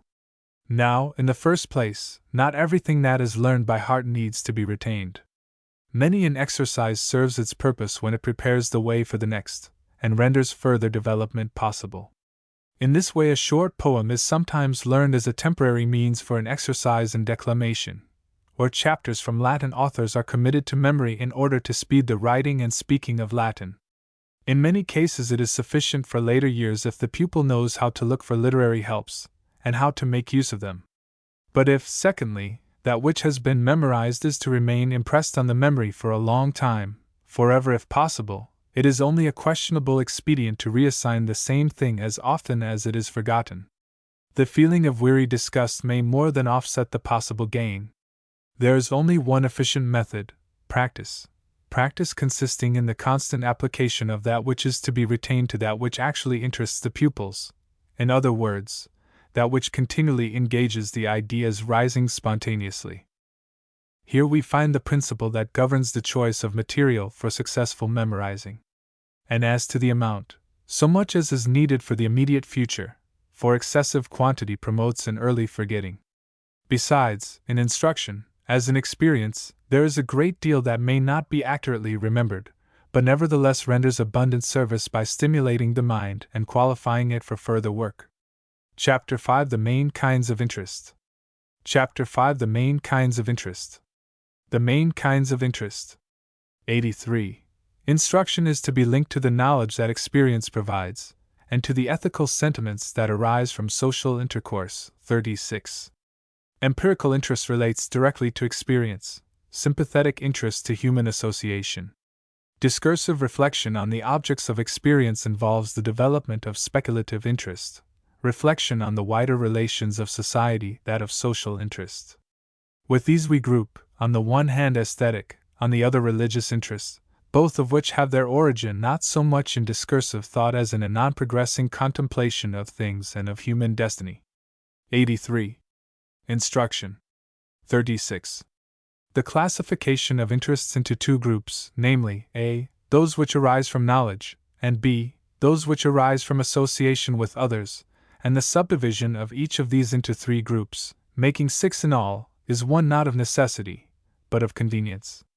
The knowledge interests are a. empirical, b. speculative, c. aesthetic. The interests arising from association are a. sympathetic, b. social, c. religious. This classification is adopted without criticism by most Herbartian writers. That the classification is made simply for convenience may be seen from such considerations as the following. 1. Strictly speaking, all interests arise from experience, the social no less than the speculative. Hence, experience is not a basis for classification at all. 2. Aesthetic interests, resting upon contemplation, need not be put into a group with those that rest upon the perception of cause and effect, or other relations perceived by discursive reflection. 3. The same is true for those empirical interests that are supposed to rest upon immediate sense apprehension, such as the interest in color, shape, sound, taste, odor. 4. If perception, reasoning, and sensibility are made bases for the classification of interests, why should not the active volitional powers of the mind become a basis likewise? Some claim that pleasure and pain rest primarily upon the motor side of our activity, rather than upon the sensory. Our interest in doing is antecedent to our interest in knowing or feeling. This fact is fully recognized by all Herbartians in the theory of methods, though it finds no recognition in their classification of interests. It must be granted, however, that Herbart's classification is convenient, even if not especially scientific. The empirical interest is the mental eagerness aroused by direct appeal to the senses, as by novel shapes, colors, sounds, odors, and the like. Its first stage is wonder, admiration, fear, awe. The child that drops his picture book to chase a butterfly abandons one empirical interest for a stronger one. This form of interest is usually transient. Unless it develops into a new kind of interest, it is soon abandoned for some other attraction. A primary teacher may catch but cannot hold the attention of a child by sensuous devices leading to nothing beyond themselves. The speculative interest is more permanent than the empirical. It rests primarily on the perception of the relations of cause and effect. It seeks to know the reasons of things. On this account, it is a higher form of apperception, or mental assimilation. The most fundamental idea in the speculative interest is that of purpose. We want to know the purpose of things, the function they are to perform, the end they are expected to reach. Thus, a child has a key to the understanding of even so complicated a machine as a self-binder, or a printing press, provided he sees clearly the purpose of each. Until this is perceived, the facts are an unintelligible jumble of particulars. A crude form of the speculative interest is seen very early in the child, when he demands a reason for everything. It always remains the mainspring of intellectual life. When it ceases to be a motive power to thinking, thought is dead. The aesthetic interest rests upon the enjoyment of contemplation, when an ideal, sometimes distinct, sometimes vague, can be perceived through a sense medium. In the Greek statue of Apollo Belvedere, a divinity is represented in marble. In the painting Breaking Home Ties, the feelings of a lad and his mother upon parting are portrayed upon canvas. In music, the ideal is usually vague. In poetry, it is clear and distinct. The aesthetic value of the latter is enhanced by good oral recitation, both because appeal is made to an additional sense, and because the ears of men were attuned to beautiful poetry long before the eye learned to apprehend it. All of these interests, the empirical, the speculative, and the aesthetic, may be classed as individual, since they rest upon purely subjective grounds. They might belong to any Robinson Crusoe who became isolated from his fellows. But the remaining groups, the sympathetic, the social, and the religious, rest upon the idea of intercourse with others. They are, therefore, of supreme importance for civilized life. Without the sympathetic cooperation of men, civilization would become impossible. Mephistopheles in Faust defines himself as the spirit that ever denies. 12. Consequently, any man who becomes so absorbed in his individual concerns as to deny all social duties and renounce all social benefits becomes thereby a kind of civic devil. The cynics of old repudiated all social obligations, thus making themselves bitter civic devils, while the Cyrenaics, choosing self-indulgence, but denying likewise social duties, transformed themselves into sensualistic civic devils. 12. It is an imperative duty of the teacher, therefore, to arouse the social and civic interests of the children, since upon these as active forces the welfare and possibly the stability of society rest. The school is the place, the studies and daily intercourse the means, whereby this class of interests may be aroused. Pupils brought up in isolation by private tutors are likely to become non-social in their disposition. Idiosyncrasies are fostered, there being little or no development of ideals of social cooperation. The kindergarten, however, when rightly conducted, is nearly always able to foster the social instincts so powerfully that even the lack of later education is not able to obliterate them. When this training is reinforced by the well-governed school, a solid foundation for civic character is likely to be laid. The studies most important for the fostering of social and civic interests are literature, history, civil government, and geography, though others have a more or less intimate relation to them. 84. We cannot expect to see all of these interests unfold equally in every individual, but among the number of pupils we may confidently look for them all. The demand for many-sidedness will accordingly be satisfied the better, the nearer the single individual likewise approaches a state of mental culture in which all these kinds of interests are active with equal energy. 84. 85. As has already been suggested, 37, these 6 kinds of interest arise from 2 sources to which historical and nature studies respectively correspond. With this, the facts observed in classical high schools, gymnasia, coincide. Pupils usually lean toward one side or the other. It would be a serious blunder, however, to affirm, on this account, an antithesis between the historical and the natural science interest, or, worse still, to speak of a philological and a mathematical interest instead, as is, indeed, not infrequently done. Such confusion in ideas should not continue. It would lead to utterly erroneous views of the whole management of instruction. The easiest means to counteract the evil is a consideration of the multitude of one-sided tendencies that occur even within the 6 kinds of interest. We shall be able, at all events, to bring out still more clearly the manifold phases of interest that must be taken into account. For the possible cases of one-sidedness are differentiated far more minutely than could be shown by the discrimination of only 6 kinds of interest. 85. 37. Is the ideal education classical or scientific? This question, which is still debated, really means, shall we cultivate chiefly the social or the knowledge interests? The historical, or culture, studies belong preeminently on the one side, the natural sciences most largely on the other. Herbert Spencer in 1860 made a special plea for science studies in his monograph, Education, claiming that such studies are of chief worth both for knowledge and training. At that time classical, or culture, studies had possession of almost every institution for higher education, so that Spencer's special plea was justified.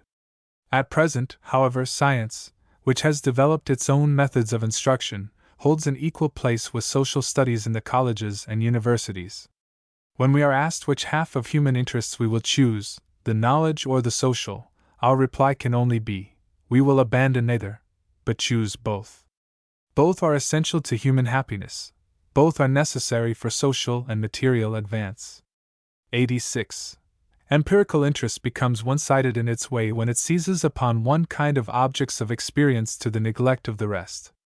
When, for instance, a person wants to be a botanist exclusively, a mineralogist, a zoologist, or when he likes languages only, perhaps only the ancient or only the modern, or of all these only one, or when as a traveler he wishes to see, like many so-called tourists, only the countries that everybody talks about, in order to have seen them too, or when, as a collector of curiosities, he confines himself to one or the other fancy, or when, in the capacity of historian, he cares only about the information bearing on one country, or one period, etc. 86. Speculative interest becomes one-sided by confining itself to logic or to mathematics perhaps only as treated by the old geometricians, or to metaphysics restricted possibly to one system, or to physics narrowed down perhaps to one hypothesis, or to pragmatic history. Aesthetic interest in one case is concentrated exclusively on painting and sculpture, in another on poetry, perhaps only on lyric or dramatic poetry, in still another on music, or perhaps only on a certain species of music, etc. Sympathetic interest is one-sided when a man is willing to live only with his social peers, or only with fellow countrymen, or only with members of his own family, while a fellow feeling for all others is wanting. Social interest grows one-sided if one gives himself up wholly to one political party, and measures weal or woe only by party success or failure. Religious interest becomes one-sided according to differences of creed and sect, to one of which allegiance is given, while those who hold a different view are regarded as unworthy of esteem. Much of this one-sidedness is brought about in later life by one's vocation. But a man's vocation must not isolate him. Yet this would happen if such narrowness should make headway in youth. 87. A still more detailed analysis of the varieties of one-sidedness would be possible. It is not needed, however, for ascertaining the position of the above-mentioned high school studies among the subjects of instruction calculated to stimulate interest.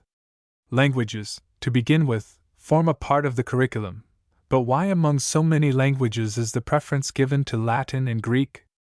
Obviously because of the literature and history opened through them. Literature with its poets and orators falls under aesthetic interest. History awakens sympathy with distinguished men and the weal and woe of society, indirectly contributing in either case even to religious interest. No better focus for so many different stimuli can be found. Even speculative interest is not slighted if inquiries into the grammatical structure of these languages are added. Moreover, the study of history does not stop with the ancients. The knowledge of literature also is widened that the various interests may be developed still more completely. History, if taught pragmatically, assists speculative interest from another direction. In this respect, however, mathematics has precedence. Only, in order to effect a sure entrance and abiding results, it must unite with the natural sciences, which appeal at once to the empirical and the speculative interest. 87. If now these studies cooperate properly, a great deal will be done, in conjunction with religious instruction, toward turning the youthful mind in the directions that answer to a many-sided interest.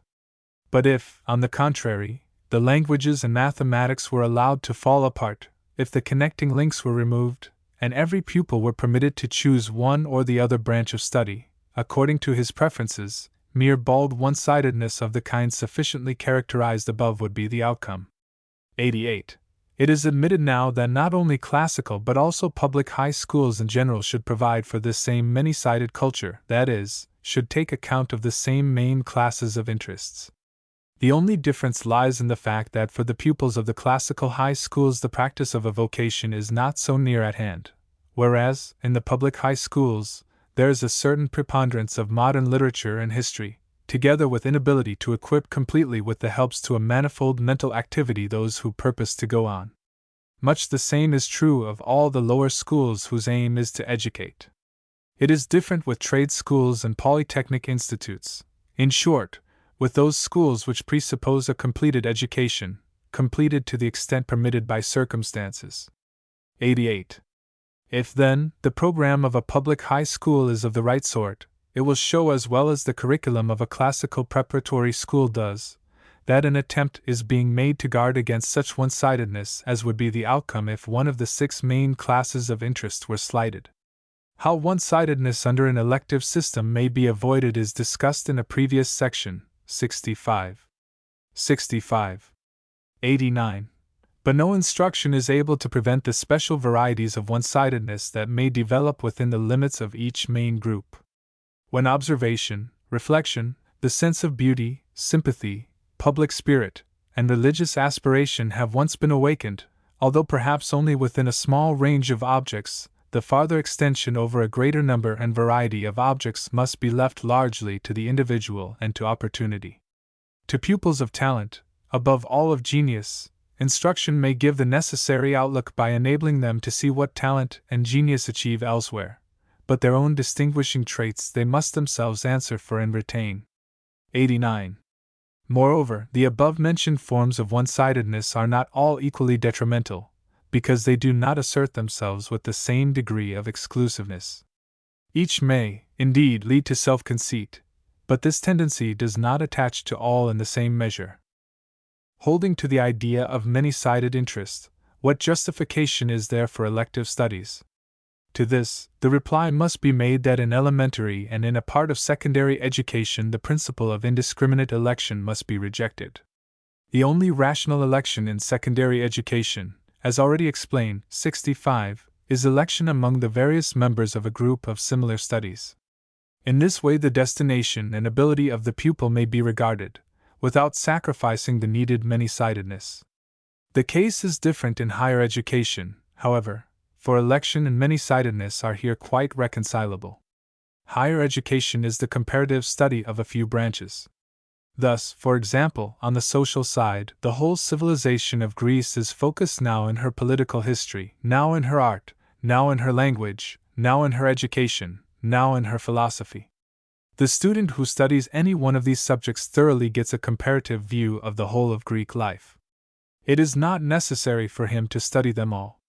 The same is true of each important country or epoch. Every culture study is an eminence from which the whole is seen. 65.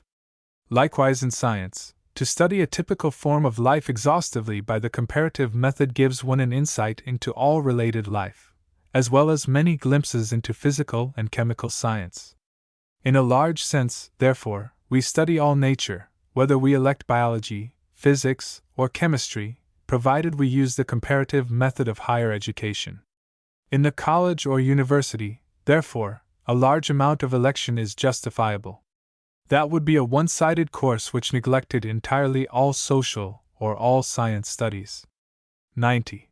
Under favorable circumstances of time and opportunity, such as obtain in classical and other high schools, effort, as we know, is not restricted to the initial stimulation. Hence the question arises, in what sequence shall the aroused interests be further developed? Of instruction material there is no lack. We must select and arrange, guided in the main by what was said on the conditions of many-sidedness and of interest. Thus, to recapitulate, there must be progress from the simple to the more complex, and solicitous endeavor to make spontaneous interest possible. But in applying these principles, we must not shut our eyes to the particular requirements and the difficulties in our way. 91. The empirical material of languages, history, geography, etc., calls for specific complications and series of ideas, together with the network of their interrelations.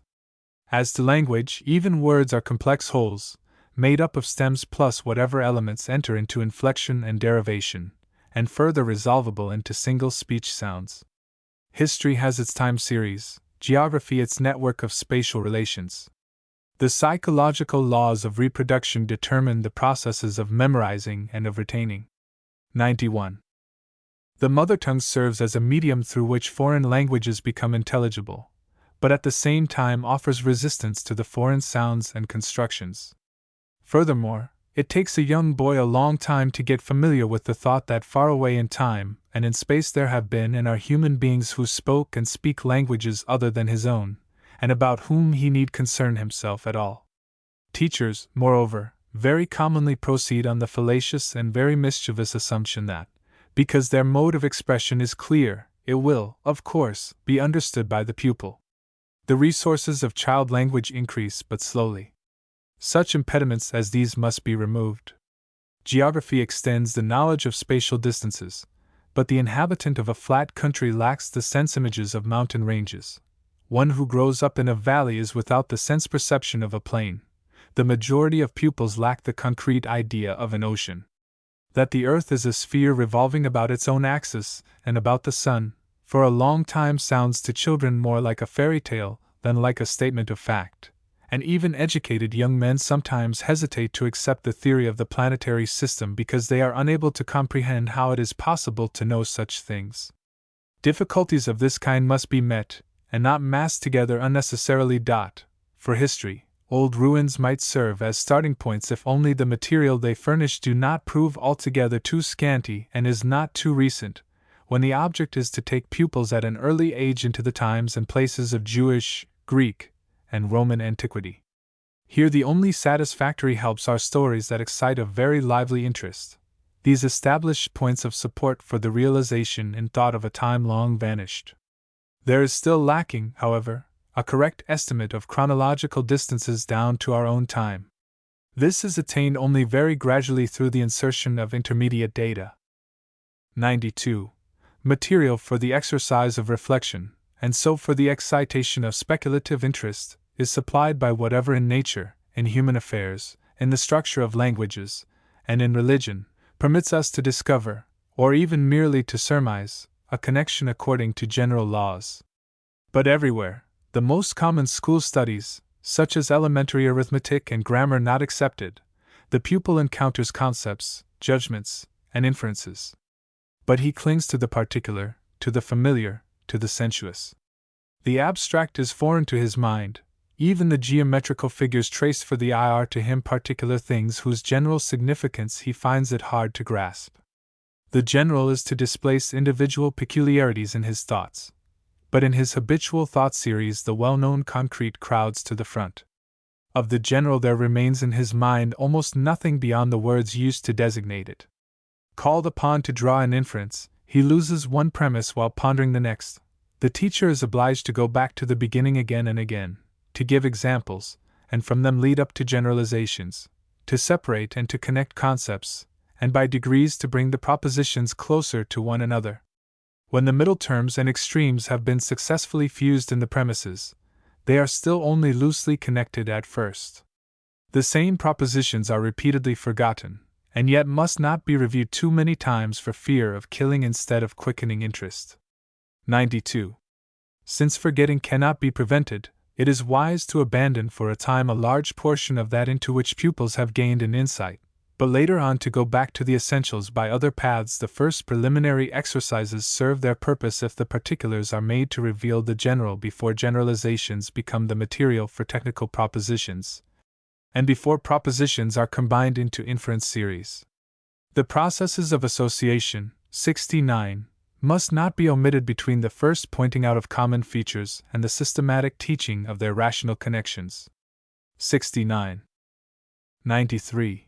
Aesthetic contemplation may, indeed, receive its impulse from many interests other than the aesthetic, as also from aroused emotions.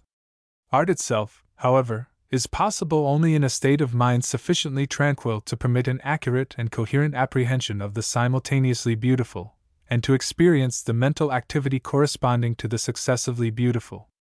Aesthetic objects adapted to the pupil's power of appreciation must be provided, but the teacher should refrain from forcing contemplation. He may, of course, repress unseemly manifestations, above all the damaging of objects possessing aesthetic value and entitled to respectful treatment. Frequently imitative attempts, although very crude at first, in drawing, singing, reading aloud, and, at a later period, in translating, are indications of aesthetic attention. Such efforts may be encouraged, but should not be praised. The genuine warmth of emotion, which in aesthetic culture kindles of itself, is easily vitiated by intensifying artifices. Excessive quantity is injurious. Works of art appealing to a higher state of culture must not be brought down to a lower plane. Art judgments and criticisms should not be obtruded. 93. 94. The sympathetic interests depend still more on social intercourse and family life than the foregoing classes of interests do on experience in the world of sense. If the social environment changes frequently, children cannot become deeply attached anywhere. The mere change of teachers and of schools is fraught with harm. Pupils make comparisons in their own way. Authority that is not permanent has little weight with them, whereas the impulse to throw off restraint gains in strength. Instruction is powerless to obviate such evils, especially since instruction itself must often change its form, thereby giving the impression of a real difference in teachers. This fact makes it all the more necessary that the instruction in history impart to pupils the glow of sympathy due to historical characters and events. For this reason, a reason of momentous significance to the whole process of education, history should not be made to present to pupils the appearance of a chronological skeleton. This rule should be observed with special care during the earlier lessons in history, since on these depends largely what sort of impression the whole subject will produce at a future time. 94. Of religious instruction, needless to say, we demand that it shall bring home to pupils the dependent condition of man, and we confidently expect that it will not leave their hearts cold. But historical instruction must cooperate with religious instruction, otherwise the truths of religion stand isolated, and there is ground for fearing that they will fail to enter as potent factors into the teaching and learning of the remaining subjects. Chapter 6: The Material of Instruction from Different Points of View. Chapter 6: The Material of Instruction from Different Points of View. The material of instruction from different points of view. 95. Differences in point of view give rise to conflicting opinions concerning not only the treatment, but also the choice of subject matter for instruction. If now first one opinion then another wins predominance over the rest, the harmony of the purposes underlying both learning and teaching is wanting. Not only that, but the pupils suffer also directly through the lack of consistency where work is begun on one plan and continued on another. 95. Differences. 96. The teacher in charge of a given branch of study only too often lays out his work without taking account of pedagogical considerations. His specialty, he thinks, suffices to suggest a plan. The successive steps in its organized content will, of course, be the proper sequence for instruction to follow. In teaching a language, he insists that pupils must master declensions and conjunctions in order that he may read an author with them later. He expects them to understand ordinary prose before he passes on to elucidate the finished style of a poet, etc. In mathematics, he demands that pupils bring to the subject perfect facility in common arithmetic. At a more advanced stage, they must be able to handle logarithms with ease before formulae requiring their use are reached, etc. In history, the first thing for him to do is to erect a solid chronological framework to hold the historical facts to be inserted afterward. For ancient history, he presupposes a knowledge of ancient geography, etc. This same view which derives the principle determining the sequence of studies from the instruction material itself, as though it had been unconditionally and finally settled that such and such things must be taught, asserts itself on a larger scale in requirements for admission to higher grades or schools. Children are to be able to read, write, and cipher well before being allowed to enter the grammar school, promotions to higher grades are to take place only when the goal set for the grade immediately preceding has been reached. The good pupil, accordingly, is one who fits into and willingly submits to these arrangements. The natural consequence of all this is that little heed is paid to the condition of attention, namely, the gradual progress of interest. 96. 97. But still another consequence ensues, occasioning a different point of view. Pupils are commiserated on the ground that they are overburdened. All sorts of doubts spring up as to the wisdom of teaching the branches causing the trouble. Their future utility is called in question. A host of instances is adduced of adults neglecting and forgetting without appreciable loss, that which it cost them so much toil to learn. Of course, examples showing the opposite to be true may also be cited, but that does not settle the question. It cannot be denied that there are many, even among the educated, who aspire to nothing higher than freedom from care by means of a lucrative calling, or a life of social enjoyment, and who, accordingly, estimate the value of their knowledge by this standard. Such a state of things is not mended by a kind of instruction that awakens little interest, and that in after years constitutes the dark side of reminiscences connected with early youth. 97. 98. What is urged in reply is, generally speaking, true. Youth must be kept busy. We cannot let children grow up wild. And their occupation has to be serious and severe, for government, 45 to 55, must not be weak. But now, more than ever, doubt fastens on the choice of studies. Might not more useful things be offered for employment? 98. 45. 55. If, by way of rejoinder, the ancient languages are commended as being preeminently suited to give pupils diversity of work, this fact is accounted for by the faulty methods pursued in teaching the other subjects. With the proper method, the same many-sided activity would be called forth. For the modern languages especially, the claim is made that they, too, are language studies involving reading, writing, translating, and training in the forms of thought. To this argument the unfortunate answer should not be returned, that the classical high schools must retain their Latin and Greek because they are educating future officials to whom the ancient languages are just as useful, nay, indispensable, as the modern languages to other classes. For, if the classical studies have once been degraded to the level of the useful and necessary, the door is thrown open to those who go a step farther still and demand to know of what use Hebrew is to the country parson, and Greek to the practicing jurist or physician. 99. Controversies like these have often been conducted as if the humaniora or humanistic studies were radically opposed to the realia and could not admit them to partnership. In reality, the latter are at least as much a legitimate part of a complete education as the former. The whole matter has been made worse by the practice of some of the older generation of teachers who, in order to make the prescribed studies more palatable, descended to all kinds of amusement and play, instead of laying stress on abiding and growing interest. A view that regards the end as a necessary evil to be rendered endurable by means of sweetmeats, implies an utter confusion of ideas, and if pupils are not given serious tasks to perform, they will not find out what they are able to do. 99.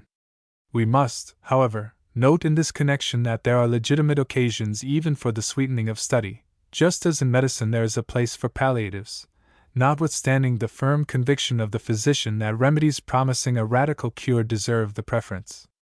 Harmful and reprehensible as habitual playing with a subject is when it usurps the place of serious and thorough instruction, in cases where a task is not difficult, but seems so to the pupil, it often becomes necessary to start him by a dexterous, cheerful, almost play-like presentation of that which he is to imitate. Superfluous prolixity and clumsiness, through the ennui alone that they produce, cause failure in the easiest things. All this applies especially to the teaching of younger children and to the first lessons in a new subject, e.g., learning to read Greek, the beginning of algebra, etc. 100. If, among the conflicting opinions referred to, there is any vital point of controversy, it lies in the a priori assumption that certain subjects must be taught. 96. Such an assumption educative instruction cannot allow to be severed from the end aimed at, the intellectual self-activity of the pupil. This, and not mere knowledge, any more than utility, determines the point of view with regard to the instruction material. Experience and social intercourse are the primary sources of the pupil's ideas. It is with reference to these two factors that we estimate strength or weakness in the ideas, and decide what instruction may accomplish with comparative ease or difficulty, at an earlier or at a later period. Good child literature turns to these sources even while children are only just learning to read, and gradually enlarges their range of thoughts. Not until this has been done can the question of instruction in one or the other department of knowledge claim consideration. 196. The term educative instruction frequently occurs. It means, primarily, instruction that has, in the broad sense, an ethical bearing or an influence upon character. It is based on the idea that, not school discipline alone, but also school instruction in the common branches should be of service to the child in moral, and especially in social growth. The studies help to reveal to him his place and function in the world, they form his disposition toward men and things, they give him insight into ethical relations. Instruction that contains this element of moral training is therefore called educative instruction, Unterricht. 101. The realia, natural history, geography, history, possess this one unquestionable advantage, viz., easy association with experience and intercourse. Partially, at least, the pupil's spontaneous ideas, 71, may go out toward them. Properly used, collections of plants, picture books, maps, will contribute their share. In history, the fondness of youth for stories is utilized.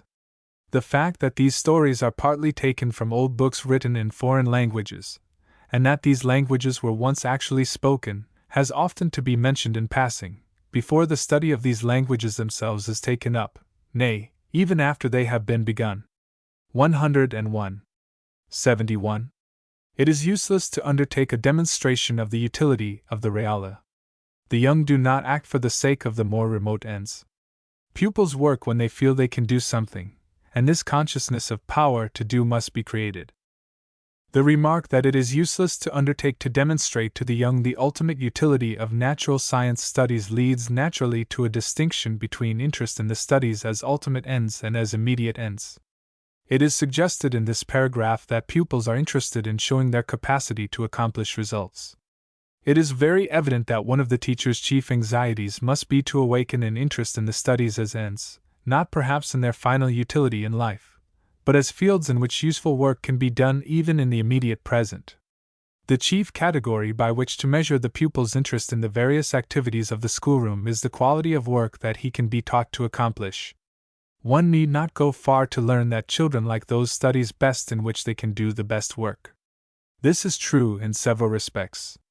They are interested in the artistic perfection of what they can accomplish, as in drawing, painting, writing, the arrangement of arithmetical problems, so that the page presents a neat appearance, and so that all the processes are plainly revealed to the eye.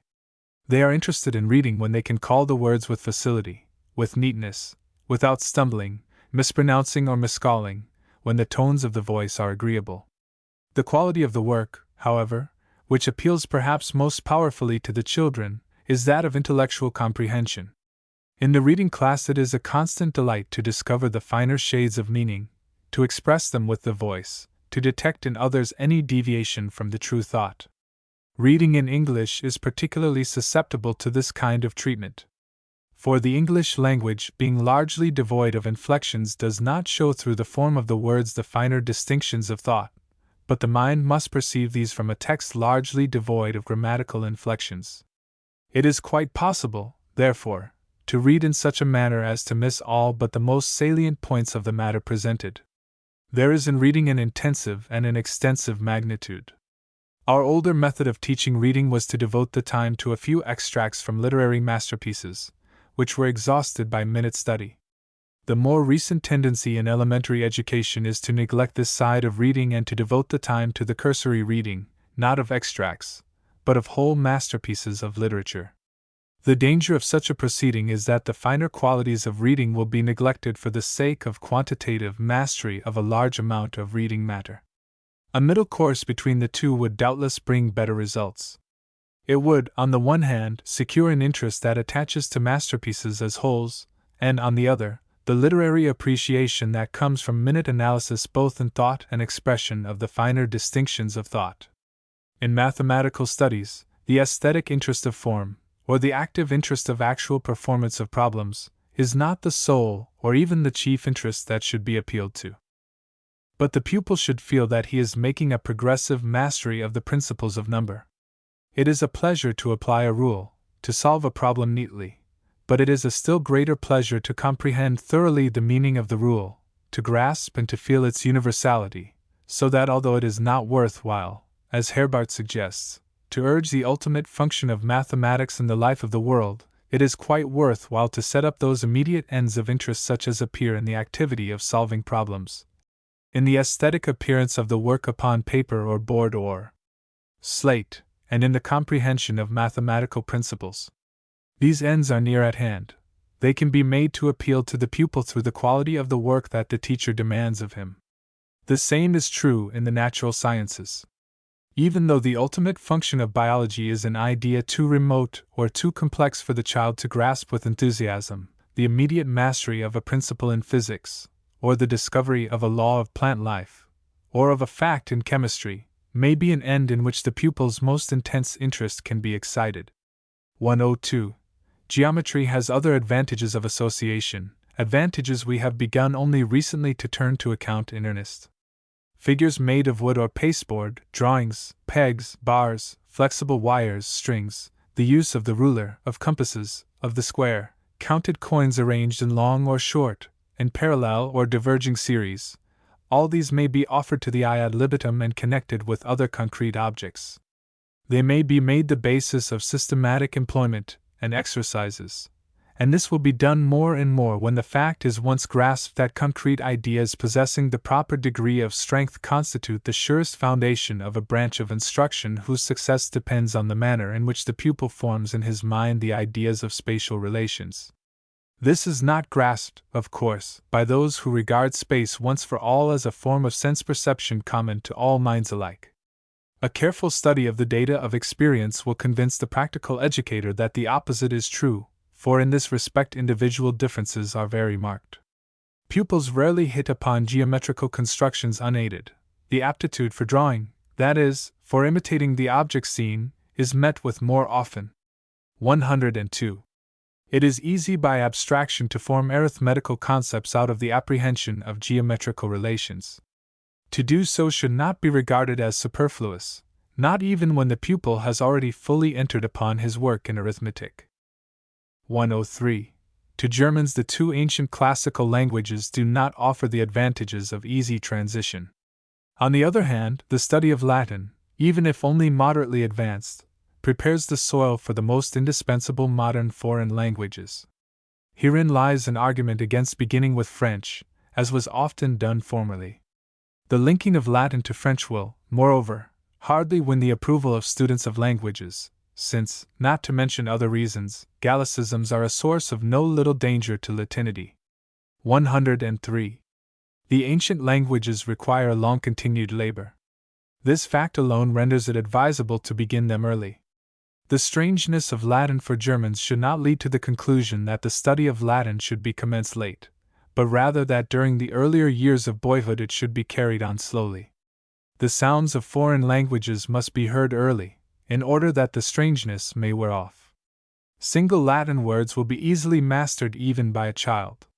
These may soon be followed by short sentences consisting of 2 or 3 words. No matter if they are forgotten again for a time. That which is said to be forgotten is not on that account lost. The real difficulty lies in the multitude of strange elements that accumulate in relatively long sentences. It lies also in the many ways of connecting subordinate clauses, in the qualifying insertions, in the order of words, and in the structure of the period. Furthermore, we must not overlook the fact that children are very slow to acquire the use of dependent clauses, even in German. Their speech for a long time consists merely of a stringing together of the simplest sentences. The attempt to advance them more rapidly in the syntactical forms of Latin than is possible in their mother tongue is a waste of time, and besides, their inclination to study is put to a very severe test. Perhaps the most serious defect of secondary education in the United States is its brevity. Languages are not begun until the pupil is well on to 15 years old. A reform most urgently needed in this country is the extension of high school influence to the 2 grades of the grammar school lying immediately below the high school. This would enable pupils to begin foreign languages at about the age of 12, or 2 years later than they are now begun in Germany. 104. The foregoing remarks show plainly enough that in educative instruction some subjects will be found a comparatively easy and sure means of awakening intellectual activity, while others involve a more strenuous effort, which, under certain circumstances, may end in failure. The concrete studies are nearest to the pupil. Mathematics requires some apparatus to render it tangible and vivid. To get pupils started properly in modern languages can be but a slow process. But this difference is, after all, not fundamental enough, nor does it affect the whole course of instruction sufficiently to constitute a serious pedagogical objection to the study of foreign languages, so long as there is time to teach them. Their fruits mature later. 104. Chapter 7 The Process of Instruction. Chapter 7 The Process of Instruction. The Process of Instruction. 105. Whether or not instruction will begin well and go on properly depends on a combination of 3 factors: the teacher, the pupil, and the subject taught. Failure of the subject matter to excite the pupil's interest is followed by evil consequences moving in a circle. The pupil seeks to avoid the task set for him. He remains silent or returns wrong answers. The teacher insists on getting a correct answer. The lesson is at a standstill. The pupil's dislike grows more intense. To conquer dislike and indolence, the teacher now refuses altogether the assistance he could give. As best he may, he compels the pupil to collect his thoughts, to work by himself, to prepare his lesson, to memorize, even to apply in written exercises what he knows but imperfectly, etc. The presentation proper has come to an end.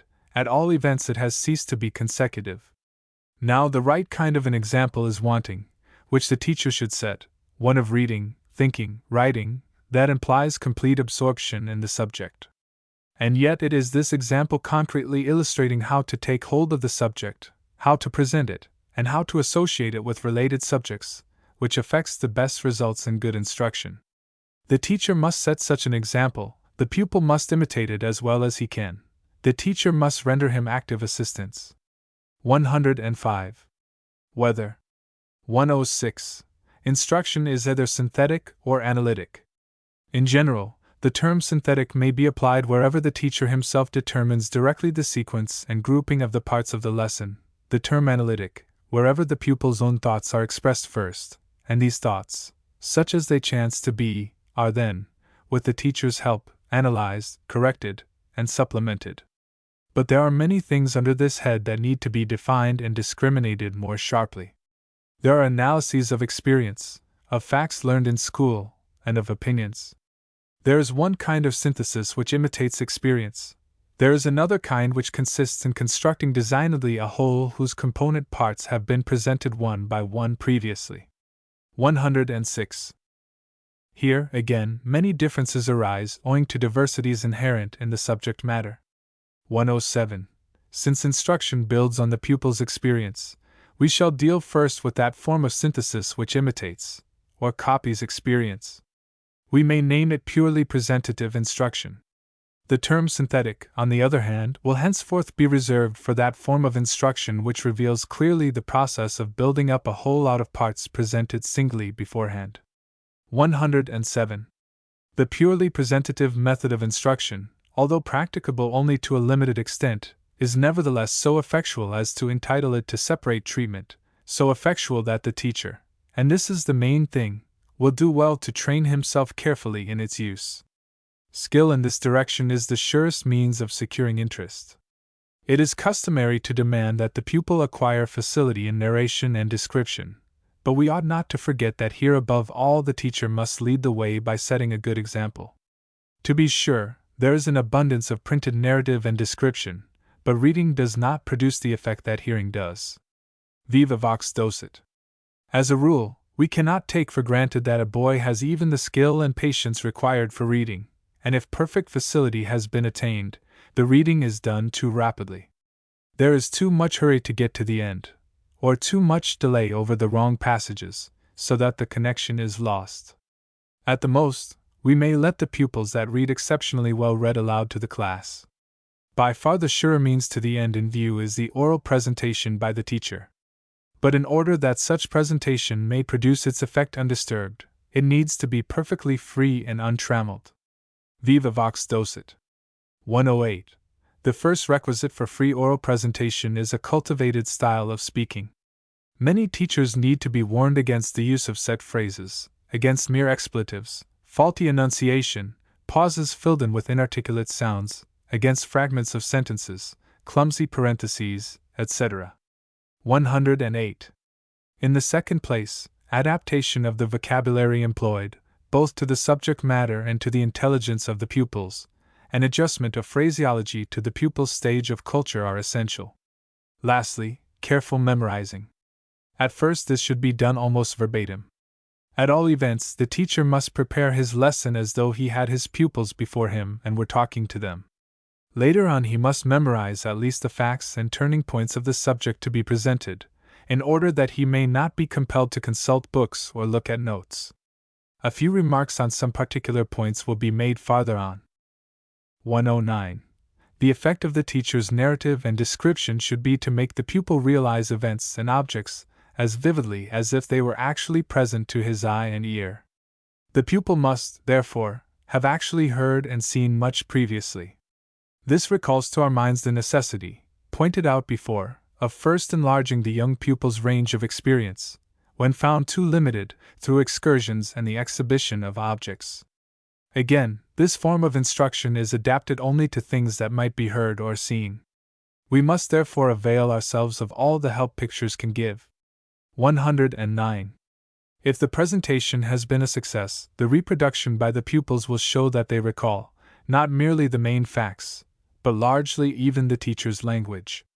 They have retained more exactly than they have been asked to do. Besides, the teacher who narrates and describes well gains a strong hold on the affections of his pupils. He will find them more obedient in matters pertaining to discipline. The foregoing paragraphs on presentative instruction may seem strange to the American teacher. We must remember, however, that they were written before the modern era of textbooks, when, in point of fact, the teacher was practically the sole reliance for the facts that the children were to learn. It is the custom, even to the present, in the lower schools of Germany, to rely very largely upon the teacher for the information which the children are to acquire. In American schools, this method is not followed, for so enormous has been the development of textbook industry, that in every field of education the richest material is offered to the schools in the form of textbooks. There is, however, still a legitimate field for purely presentative instruction in the earlier grades of the elementary school, especially in literature and in the beginnings of history. The most primitive method of instruction, as we see clearly in the earlier periods of Grecian education, was the narrative. The children of those days received their instruction in history, mythology, literature, geography, by listening to the tales of heroes and heroic deeds narrated by their parents, by wandering minstrels and rhapsodists. To this day, the teacher who can narrate biographical or literary matter in an attractive manner is sure to awaken intense interest in the children under her control. Perhaps one facility which the modern teacher needs to acquire more than any other is the capacity of happy, vivacious, interesting narrative cast, at the same time, into simple yet excellent literary form. Such a teacher is an undoubted treasure in the primary school. There is occasion, moreover, in nearly all school study for the presentation of supplementary material in almost every school study. This is true especially in literature and history. It is also true in geography and in mathematics, as where, for instance, the teacher narrates the methods of the ancient Egyptians in the development of geometrical ideas, or those of the Greeks. If one is teaching a foreign language, one may always find happy opportunities for introducing bits of history, biography, or other illuminating material. In the sciences, nothing is more interesting to children, more stimulative of renewed effort, than narratives concerning our great scientists, their desire for education, their struggle to attain knowledge, their misfortunes, and their triumphs. Every aspect of instruction may be supplemented and illumined by instruction given in the purely presentative form of narration. 110. While skillful presentation produces results akin to an extension of the pupil's range of actual experience, analysis helps to make experience more instructive. For, left to itself, experience is not a teacher whose instruction is systematic. It does not obey the law of actual progress from the simple to the complex. Things and events crowd in upon the mind in masses. The result is often chaotic apprehension. Inasmuch, then, as experience presents aggregates before it gives the component particulars, it becomes the task of instruction to reverse this order and to adjust the facts of experience to the sequence demanded in teaching.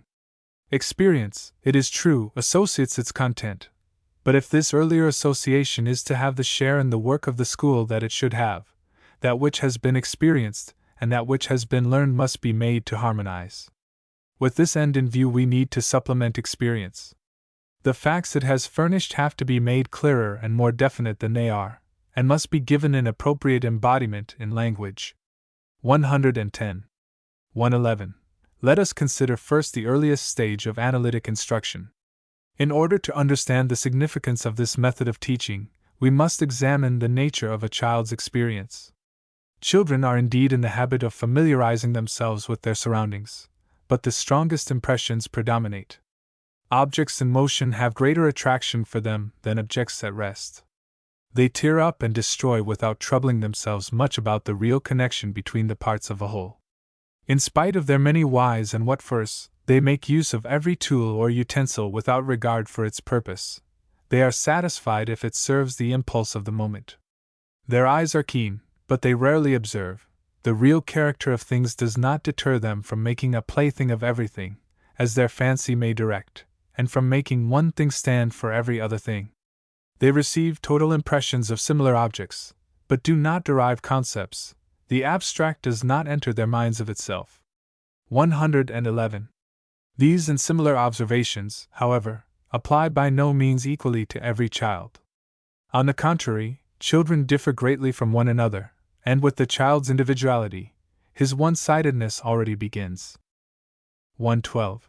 It follows at once that the first thing to be done, in a school where many children are to be taught together, is to make the children more alike in their knowledge. To this end, the store of experiences which they bring with them must be worked over. But the homogeneity of pupils, desirable as it is not the sole aim. We must take care also that the whole of instruction acts upon the particular stock of ideas of each pupil taken individually.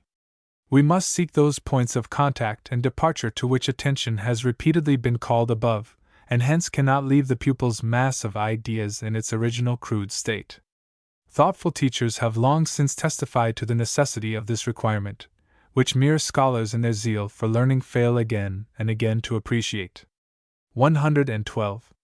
Niemeyer, in his widely read work, opens his treatment of the particular laws of instruction with a chapter entitled The First Steps in Awakening Attention and Reflection Through Instruction, or Exercises in Thinking. These exercises are no other than the elementary processes of analytic instruction. He says, when the age, the health, and the strength of children have made instruction proper seem expedient, the first lesson should be one of the kind described in the chapter heading. Such exercises might be profitably continued in some form or other until the 9th or 10th year, and probably even later. The fact that it is not easy to describe them in a word very likely explains why we fail to find them in most programs of private and public schools. That at last some attention is being given even in the common schools to this matter is one of the Venerable Canon Rochau's imperishable services to education. Pestalozzi, in his book for mothers, strikes out in the same direction. It will not serve the purpose, to be sure, to confine oneself, as he does, to a single object. Still, the kind of exercises is indicated very definitely by him, indeed, more definitely, in some ways, than by Niemeyer. 113. The notions of pupils about surrounding objects, that is, notions in which the strongest impressions predominate, 111, must be made to approach uniformity first. This is accomplished by uniform reproduction. 113. 111. On this point Niemeyer says, the teacher should begin by talking with his pupils about those objects which are, at the time, affecting their senses directly. Pointing to these objects, he asks the pupils to name them. He then passes on to things that are not present, but that the children have seen or felt before. At the same time, he exercises their powers of imagination and expression by making them enumerate what they are able to recall. Suitable material, everything in the schoolroom, the human body, everything pertaining to food, dress, comfort, things found in the fields, in the garden, in the yard, animals and plants so far as they are known by the children. 114. The next step consists in pointing out the main facts of a given whole, the relative position of these parts, their connection, and their movability, if they can be moved without damage. To this are properly linked the simplest facts concerning the uses of things. At the same time, children are taught how they must not use things, and how, instead of ruining them, they ought to look after them and use them with care. The abundance and number of things, their size, form, and weight, should likewise be referred to as early as this stage, and should furnish occasion for comparisons. 114. But something more is needed to give distinctness to the ideas of pupils, and to prepare the way for future abstract thinking. Beginning first with the objects, we derive from them the predicates by searching out the attributes. This done, we must in turn make the predicates our starting point, and classify the objects under the heads thus obtained. This distinction has been made before by Pestalozzi. It is one of fundamental importance in the preparation for generalization. While engaged in such work, pupils will of themselves learn to compare, to discriminate, and in some instances, to observe more accurately. Erroneous notions due to an active imagination will be corrected by the appeal to experience as the source of knowledge. 115. Of what remains to be done, the most important task consists in securing a comprehensive view of a somewhat extended time series, of which objects, together with their natural or artificial origins, are members. An elementary knowledge will thus be gained, especially of the simplest facts about manufacturing processes, and about intercourse among human beings, which facts will serve subsequently as the groundwork for instruction in natural history and geography. But for history also the way must be prepared by referring, although only in the most general way, to times when the utensils and tools of the present had not yet been invented, when the arts of today were as yet unknown, and when people were still without those materials that are now imported from foreign countries. 115. 116. It does not follow, because no definite periods are set apart for the instruction described, that it is not being given at all. We may find it incorporated, to a large extent, with something else, particularly with the interpretation of elementary reading matter, which forms part of the first work in the mother tongue. Nevertheless, a subject that is taught only incidentally is always liable to suffer, if not from indifference, at least from inadequate treatment. 116. On the other hand, we cannot fail to recognize that the appointment of separate periods for analytic instruction may prove difficult, owing to the fact that the rate of progress depends so largely on the stock of ideas pupils bring with them, and on their readiness to utter what they think and feel. Besides, while Niemeyer expressly says, "Children taught in this manner know nothing of tedium," he also hastens to add, "But it is easy to spoil them by too rapid changes of subject." The same, or similar bad consequences, may result from other school exercises where the teacher himself supplies a profusion of instruction material, and so relieves his pupils of the trouble of gathering such material from their own recollections. On the whole, therefore, it will be well enough to set apart but few hours, or weeks, for the first attempts, and these can be made a part of the lessons in the mother tongue. In private instruction, the difficulty spoken of is not encountered. Besides, the ample opportunities afforded for observing the pupil's store of ideas make it easy to devise a suitable plan for the earliest analytic teaching. In the foregoing paragraphs on analytical instruction, the question naturally arises: is such instruction to be regarded as an end in itself, or as a means for preparing the mind for more perfect assimilation of the subject matter to be presented from day to day in the various studies? Since the time these paragraphs were written, not only Germany herself, but also America has gone through a varied experience with respect to what we call object teaching. It was at one time conceived that a specific hour should be set apart each day for instructing the children in the observation of objects. In other words, object lessons were a distinct part of the program. It was supposed that in this way the children could be made conscious of the significance of their environment, and that it was highly desirable that such an end should be brought about.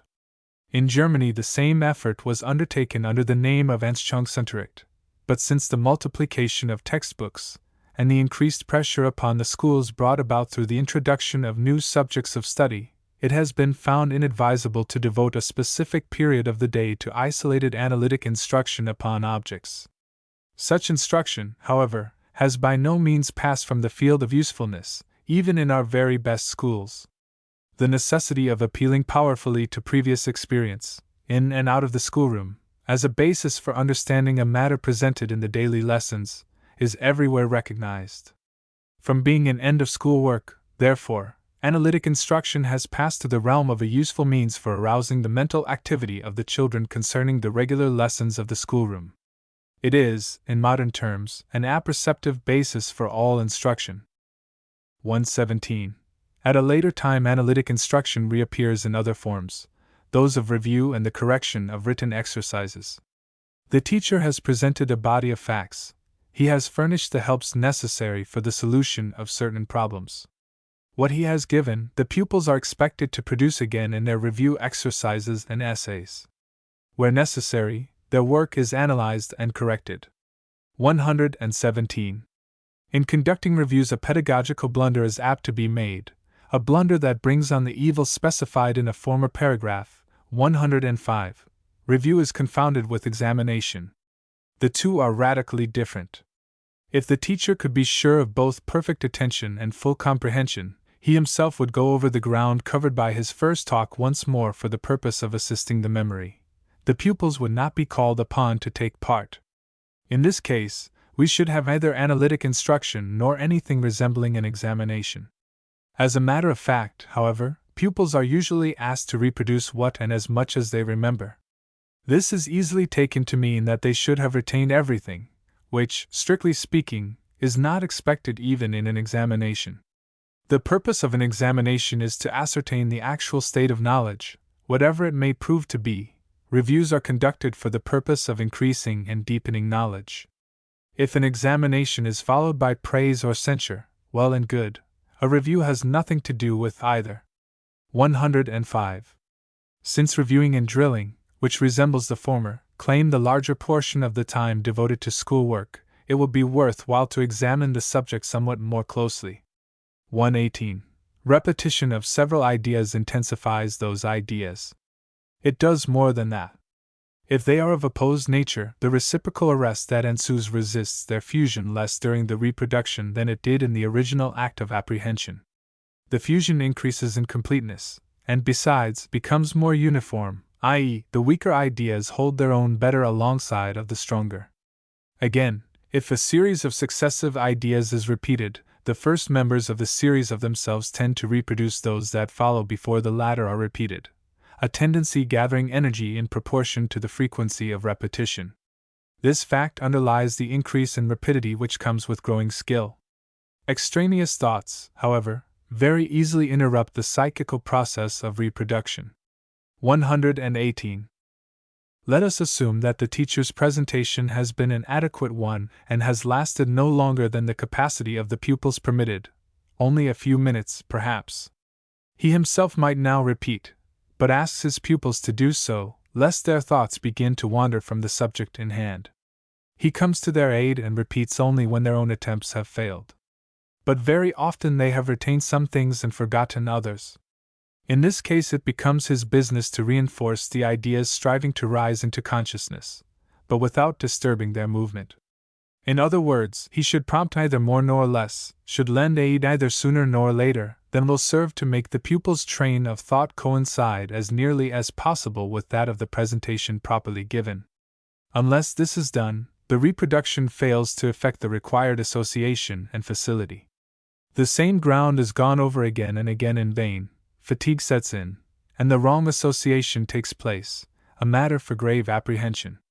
If the pupils are in an unresponsive mood, the teacher must go slow, for the time being. If interest is lacking, he cannot incite the proper movement of ideas. If the teacher is not conducting the repetition with skill, the fragmentary answers of the pupils indicate well enough after a time that the desired current of thought has not been generated. 119. We have taken it for granted that the presentation was an adequate one that might serve as a model. 105. Where this adjustment of means and ends extends, as it may, even to the language, the latter should be closely followed in the repetition, but without pedantic insistence on unimportant details. But very frequently the essential feature of the presentation is found in the sequence of thought. In that case expression will vary, and the teacher is satisfied at first if, in repeating, the pupils furnish evidence that they understand. He allows them to use their own words, though less appropriate. He must still, however, look carefully after the given sequence, which the repetition is to reproduce with the greatest possible coherence. 119. 105. 120. The case is different when later on larger sections of a course of successful instruction are to be repeated.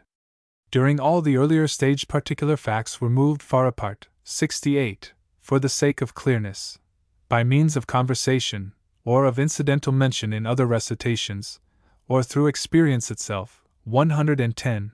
Provision was made also for association of various kinds. Now it becomes the business of repetition in the first place to gather together into a smaller compass what has been expanded. Next it subserves the purpose of systematic arrangement, and lastly, is often of use for making the instruction more complete and for adding the difficult to the comparatively easy. Here the mode of presentation itself changes to meet the requirements of a more advanced grade of work. But repetition immediately after the presentation, or, perhaps, during the next hour, will, as a rule, remain necessary even at this higher stage. 120. 68. 110. 121. Here, where compression and insertions are to modify the material of instruction, we need to inquire into the forms of connection peculiar to the objects, together with those essential for use, and to determine accordingly the series and web of ideas to be formed in the mind of the pupil. For such organization of ideas, repetition is, at all events, far better adapted than presentation, which can traverse only one of several series at a time, and which passes into repetition the moment an effort is made to bring the other series forward also.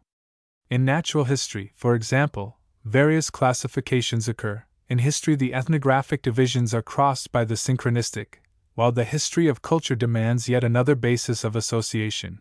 In geography, each noted city is to be a landmark, enabling the pupil to take his bearings in every direction, but cities on rivers suggest river basins and mountain ranges. In mathematics, each theorem is to be kept ready for separate application, but it has also its special place in the chain of demonstrations. Grammatical rules, too, should be available when called for, but it is very necessary at the same time that the pupil become perfectly at home in his grammar and know where to look for information. 121. The teacher who, by skillful repetition, does justice to these multiform associations, is not always the one who shows most skill in systematic presentation, and who knows best how to make prominent the main thoughts, and to link to them those that are subordinate. 122. The impulse to repeat must, as a rule, come from points with which pupils are familiar. It is further requisite that the teacher, in conducting the repetition, adapt himself to their train of thought. He must not adhere strictly to an inflexible plan. The necessary corrections require delay here and there. The corrected statements often constitute new points from which to take bearings. At times, the pupils themselves should feel free to indicate which topics it seems most necessary to repeat. By so doing, they assume a certain responsibility as to the rest, and are made to realize all the more their obligation to make up deficiencies. 122. 123. The correction of written work likewise falls under the head of analytic instruction, but the toil exceeds the profit if written work is demanded too early. While writing, the pupil consolidates his ideas. Now, if he does so incorrectly, the effect is mischievous, his mistakes cling to him. Moreover, the teacher has to be on his guard lest, while orally correcting and reading over the composition, he overestimate the pupil's attention. When many slips occur, when a whole forest of mistakes is found to have sprung up, the pupil becomes indifferent to them all. They make humble, but they also dishearten. Such tasks should, therefore, be very brief. If the pupil is weak, nay, it is preferable to have none at all, as long as progress is being made more surely by a different kind of exercises. 123. The teacher who assigns homework with a view to saving labor in school miscalculates utterly. His work will soon have become all the harder. To many it seems that the exercises they assign should be very easy, rather than short, and to make them easy, outlines, turns of expression, everything, is indicated as definitely as possible. This is a delusion. If composition has any purpose, it consists in making the pupil try to see what he can do without the teacher. Now, if the pupil actually gets started on the exercise, the teacher ought not to step in his way with all sorts of prescriptions. If the pupil fails to make headway, the attempt was premature. We must either wait or else shorten the task, no matter if it should shrink to no more than 3 lines. 3 lines of the pupil's own work are better than 3 pages written by direction. It may take years before the self-deception due to leading string methods is superseded by a true estimate of the pupil's actual power. 124. The case is quite different if, before writing, the pupil has been assisted orally in developing his thoughts. This kind of analysis is of special importance in later boyhood, but the teacher should see to it that the pupil gives free expression to his own opinion. If he does, a theme has been furnished for discussion during which the teacher will avoid harsh dissent in proportion to his eagerness to accomplish something with his pupil. To rebuke presuming boldness or impudence is a different matter, of course. 124. Self-chosen themes are preferable by far to those that are assigned, only they cannot be expected of the majority of pupils. But when they do turn up, the character of the choice alone, but still more the execution, will throw light on the opinions current among the pupils, and on the impressions which not only the school, but experience and society as well, have been constantly at work to produce. The writer's individuality reveals itself even more distinctly. Every teacher must be prepared to come upon these individual traits, however much he might prefer to have his pupils reflect himself. It would be futile if he attempted to correct their essays by interpolating his own view. He would not by that means make the latter their own.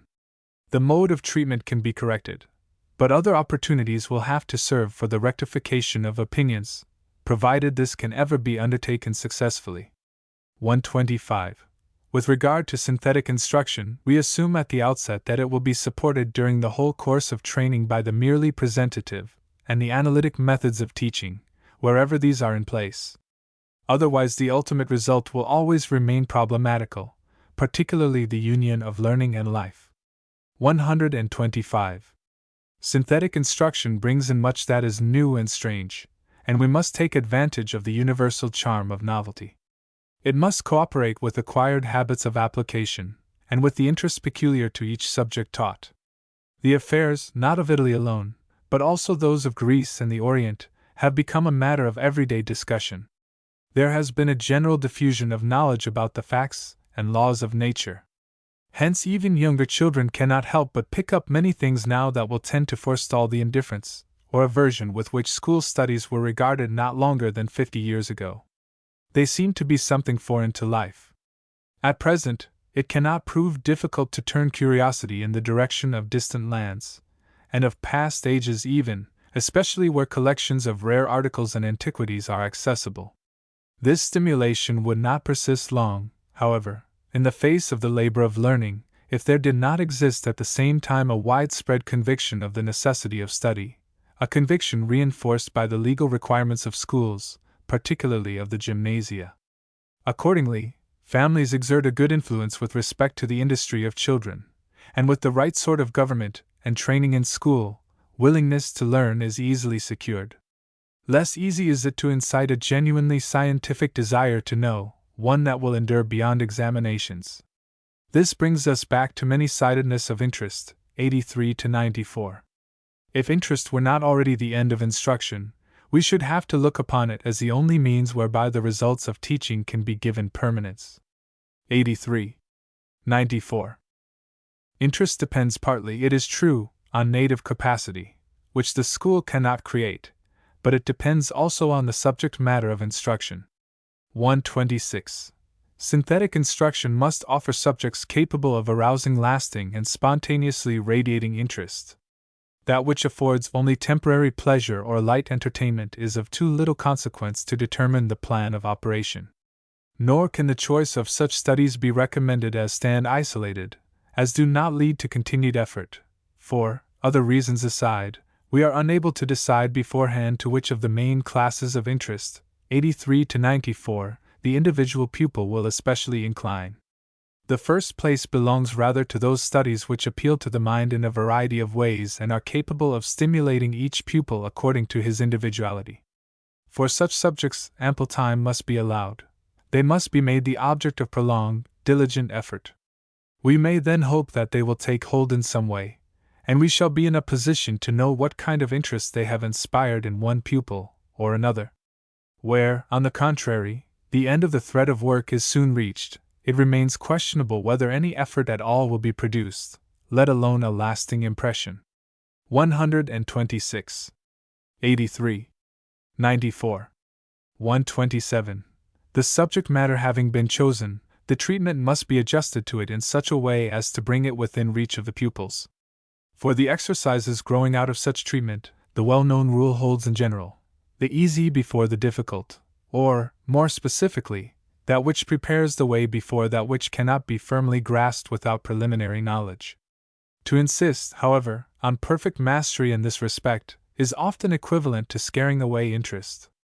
Absolute proficiency in preliminary knowledge is a late achievement, nor is it attained without fatigue.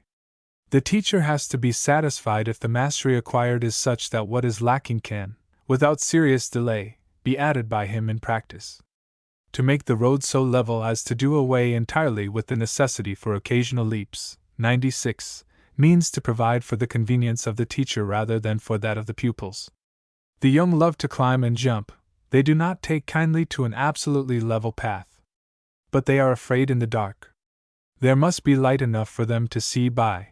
In other words, the subject must lie spread out before their eyes with such distinctness that each step is seen to be a step forward, which brings them perceptibly nearer to a distant goal. 127. 96. 128. With regard to the sequence of studies, we need to distinguish first of all between preparatory knowledge and ability to do. As is well known, the latter, even when it has been fully attained, can be secured against loss only by long-continued practice. Hence the practice of the pupil's skill must go on constantly from the time when he first learns to apply what he knows. But merely preliminary knowledge, which produced fatigue before it was mastered, may be allowed to drop out of the memory. Enough remains to make it easier to resume the subject at a later time. 92, 103. Accordingly, not the preliminary knowledge just referred to, but the pupil's facility in doing, supplies the principal determining sequence.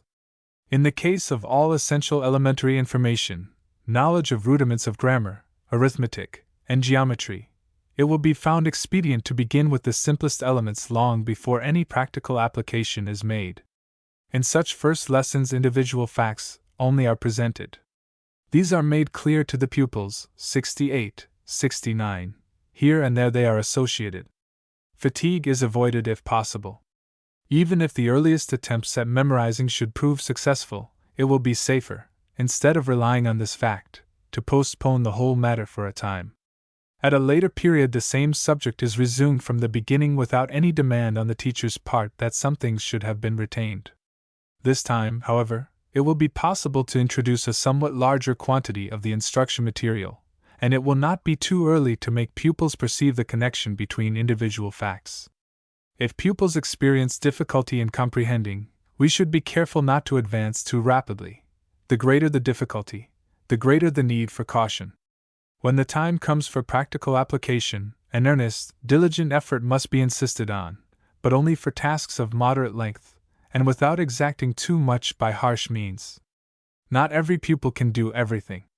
Sometimes a pupil will at a later period acquire the power he does not possess now, if only his chances for success have not been spoiled by earlier blindness on the part of his teacher. 128. 92. 103. 68. 69. 129. Again, corresponding to each stage of instruction, there is a certain capacity for apperceiving attention, 77, which deserves careful consideration. For we ought to avail ourselves of the comparatively easy in order to facilitate indirectly what would otherwise prove difficult and time-consuming. 129.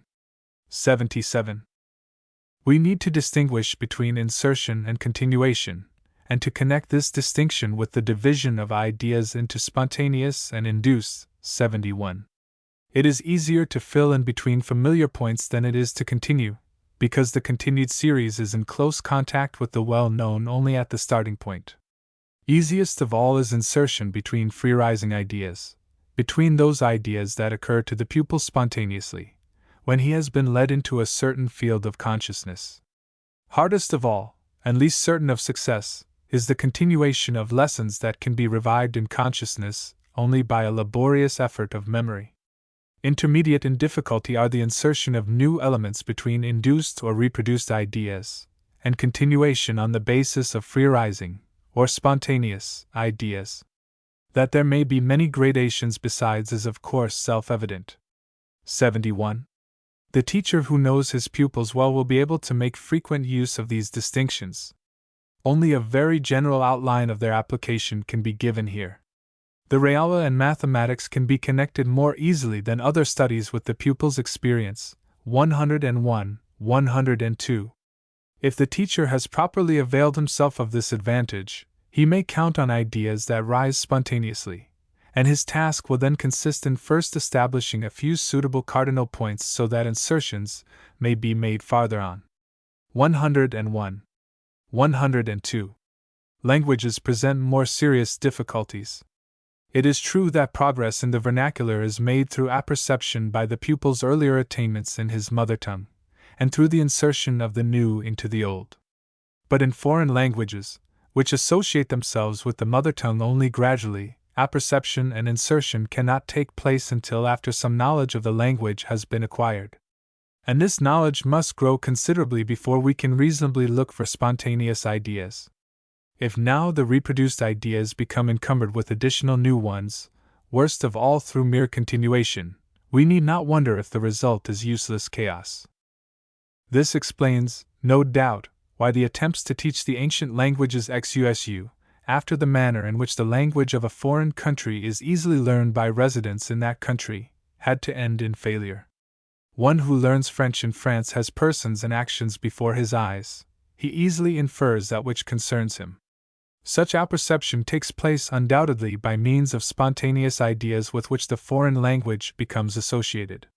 Before long the language itself becomes an apperceiving factor and participates in the process of learning. For the ancient languages, on the contrary, a grammatical working basis is needed first, especially in knowledge of inflectional endings, pronouns, and particles.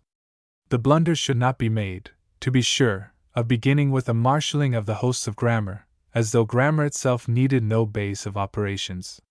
Long practice of what is most necessary must precede. But the worst plan would be to start in with cursory reading, in other words, to continue without making sure of anything. Even cursory reading, however, produces good results under one condition, namely, the existence of a lively interest in the contents. 130.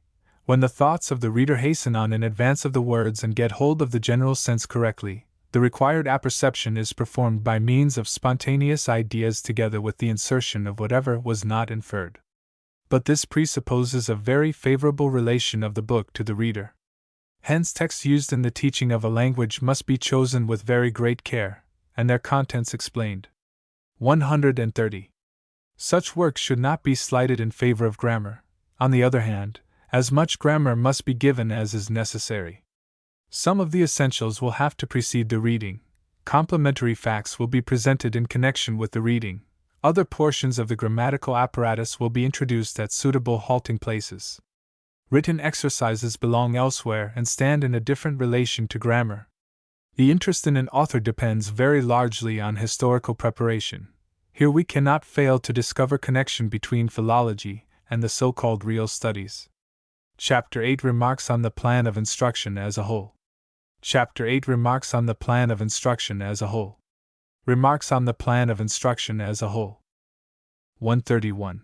Where many diverse means are to cooperate for the attainment of one end, where many obstacles have to be overcome, where persons of higher, equal, and lower rank enter as factors requiring consideration, it is always a difficult matter to keep the end itself, the one fixed goal, steadily in view. In instruction, the difficulty is increased by the fact that no one single teacher can impart the whole, and that consequently a number of teachers are obliged to depend on one another. But for this very reason, however much circumstances may vary the courses of study, the common end, namely, many-sided, well-balanced, well-connected interest, in the achievement of which the true development of mental powers consists, needs to be lifted into prominence as the one thing toward which all details of procedure should point. 131. Where? 132. No more time, we need to realize at the outset, should be demanded for instruction than is consistent with the proviso that the pupils retain their natural buoyancy of spirits. This must be insisted on, and not merely for the sake of health and physical vigor. A more direct argument for our present purpose lies in the fact that all art and labor employed to keep the attention awake will be thwarted by the disinclination to study caused by sitting too long, and even by excessive mental application alone. Forced attention does not suffice for instruction, even though it may be had through disciplinary measures. 132. It is urgently necessary that every school have not only spacious schoolrooms, but also a playground. It is further necessary that each recitation be followed by an intermission, that after the first 2 periods permission be granted for exercise in the open air, and that the same permission be given after the 3rd period if there is a 4th to follow. Still more urgent is the demand that pupils shall not be deprived of their hours of needed recreation by an excessive amount of school work to be done at home. The teacher who loads pupils down with home tasks in order to dispense as much as possible with perhaps uncertain home supervision, substitutes a certain and general evil for a possible and partial one. The neglect of such precautions has given rise in recent times to very bitter complaints, which will continue to be heard in future for similar reasons.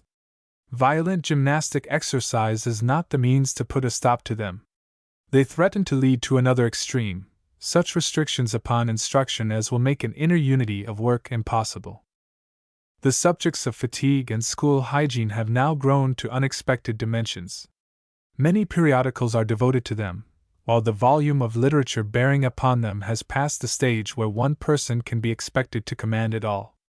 In his Bibliography of School Hygiene, published in the Proceedings of the National Educational Association for 1898, Professor William H. Burnham enumerates 436 standard works, articles, and journals dedicated to this cause. Many of these books, like those of Eulenberg and Bach, or Bergerstein and Nedelitsky, comprise hundreds of pages, being based on extended experiment and research. 133. The time properly belonging to instruction must not be scattered. The deep-rooted practice of assigning 2 hours per week to one study and 2 hours to another, each lesson separated from the next by an interval of 2 or 3 days, is absurd, because incompatible with continuity of presentation. Of course, if the teacher can stand this arrangement, the pupils will have to endure it. 133. The subjects of instruction must be taken up in order that each may have its share of continuous time. To give a whole term to each is not always practicable. Frequently shorter periods will have to suffice. Again, one subject must not be split into several, according to the names of its branches. If, for example, we should set apart separate hours for Greek and Roman antiquities and again for mythology in addition to the time designated for the reading of ancient authors, separate hours for the systematic survey of the branches of knowledge besides those reserved for German in the highest class of the gymnasium, separate hours for analytic geometry alongside of algebra, we should tear asunder where we ought to join together, and should dissipate the time at our disposal. Saving time depends on methods better than these, on proficiency in presenting a subject and skill in conducting recitations. Despite the protest here entered, German schools still adhere to the plan of presenting many subjects simultaneously, few hours per week being devoted to each. American schools are fairly free from the reproach, it being an exception to find standard subjects taught less than 4 or 5 times per week. 134. As boys grow older, they may derive a great deal of profit from reading and doing many things by themselves. Following their own choice, they develop in accordance with their individual traits. We question, however, the wisdom of calling for reports on such outside pursuits. Pupils of ordinary capacity should not be made ambitious to imitate what they are not fitted for. Extensive reading must not impair feeling and thinking. Breadth of learning is not identical with depth, and cannot make up for lack of depth. Instead of reading, some engage in the study of a fine art.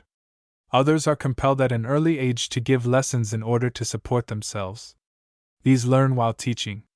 134.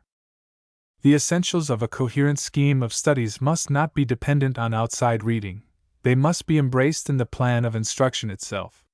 135. From beginning to end, the course of study must be arranged so as to provide for each of the main classes of interest. The empirical interest, to be sure, is called forth everywhere more easily than any of the other kinds. But religious instruction always fosters sympathetic interest. In this it must have the assistance of history and language study. Aesthetic culture at first depends on the work in the mother tongue. It is desirable to have, in addition, instruction in singing, which at the same time promotes the health of the pupil. Later on, the ancient classics contribute their share of influence. Training in thinking is afforded by analytic, grammatical, and mathematical instruction. Toward the end, also, by the study of history, which then becomes a search for causes and effects. Cooperation of this sort is to be sought everywhere. The authors to be studied must be selected with this end in view, and interpreted accordingly. 135. If there is a defect in Herbart's scheme of interests as a guide to the selection of the studies of the curriculum, it lies in the fact that the interests named are too exclusively applied to the pupil's individual life, and not enough to his life as a member of the social whole. There is an important sense in which even natural science, which may be expected to cultivate the speculative interests, is social, for science becomes truly significant only when it contributes to the service of men. The fact that we now live in an industrial age, that life is preserved from disease in so large a measure, that the well-being of every community is advancing so rapidly, that universal education is now a fact rather than a dream, is due to the application of science to human welfare. Consequently, we are not restricted to a few humanitarian topics, like history and literature, for the development of our social interests. We find that every study has its sociological as well as its personal bearings. On the other hand, since all studies are both subjective and objective in the interests they arouse, it would be possible to awaken all the 6 classes of interest enumerated by teaching but a fraction of what we now consider needful in a good curriculum. It would seem, therefore, that the 6 classes of interest, at best, indicate what the quality of our teaching should be, not with sufficient accuracy what subjects should be taught. The latter is determined quite as much by social as by psychological needs. Section 3 Training. Section 3 Training. Training. Chapter 1 The relation of training to government and to instruction. The relation of training to government and to instruction. 136. Training looks toward the pupil's future. It is founded on hope, and shows itself, to begin with, in patience. It tempers government, the object of which might perhaps be realized more speedily by greater rigor. It moderates even instruction in case the latter puts too great a strain upon the pupil. But it also combines with government as well as instruction, and lightens their work. 136. Training. Training consists primarily in a certain personal attitude, identical if possible with a kind way of treating pupils. This implies readiness on the part of the teacher to listen to the wishes and utterances of the pupil, who, in the midst of strangers, looks to his teacher, and to the family in charge of his education, for sympathy and support.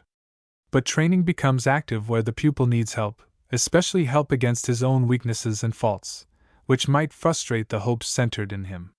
137. Training insists on becoming conduct. It encourages cheerfulness of disposition. In either case, it remains within limits compatible with the occupations connected with government and instruction. The pupil is never to lose sight of the subject on which he is engaged. It would be bad if a desire to show off, or to amuse himself, should take possession of him and cause him to forget his work. 137. The wise teacher will be glad to make himself personally agreeable to his pupil as long as the conduct of the latter does not call for the opposite treatment. Supervision grows less irksome in consequence. Gentle words forestall, if anything can, all severer measures. 138. The teacher does not look upon the progress resulting from his teaching with feelings of indifference. His sympathy, even solicitude it may be, cooperates powerfully with the greater or lesser degree of interest awakened in the learner. Training, however, can never be made a substitute where there is no interest or, worse still, where indifference has become positive dislike. 138. 139. In instruction, the presence of interest cannot be simply assumed, just as little can good intentions on the pupil's part always be presupposed in training. One thing, however, must be taken for granted: the pupil must not have come to feel that the discipline is weak and the instruction poor. Any defect in either direction must therefore be traced to its source and remedied. When pupils feel free to do as they please, when they think they have good cause to blame the teacher for their failure to make progress, his manner will be of no avail, and futile attempts only make matters worse. 139. 140. In some cases, training becomes blended with government to such an extent that it can scarcely be distinguished from the latter. As an example, we may mention the large educational institutions conducted on a military basis, where the individual pupil is carried along by the general system, rather than made the object of special care. In other cases, training and government remain farther apart than is necessary. An instance of this is when a strict father keeps himself at a distance, and leaves the business of training, within the prescribed rigid limits, to the tutor of his children.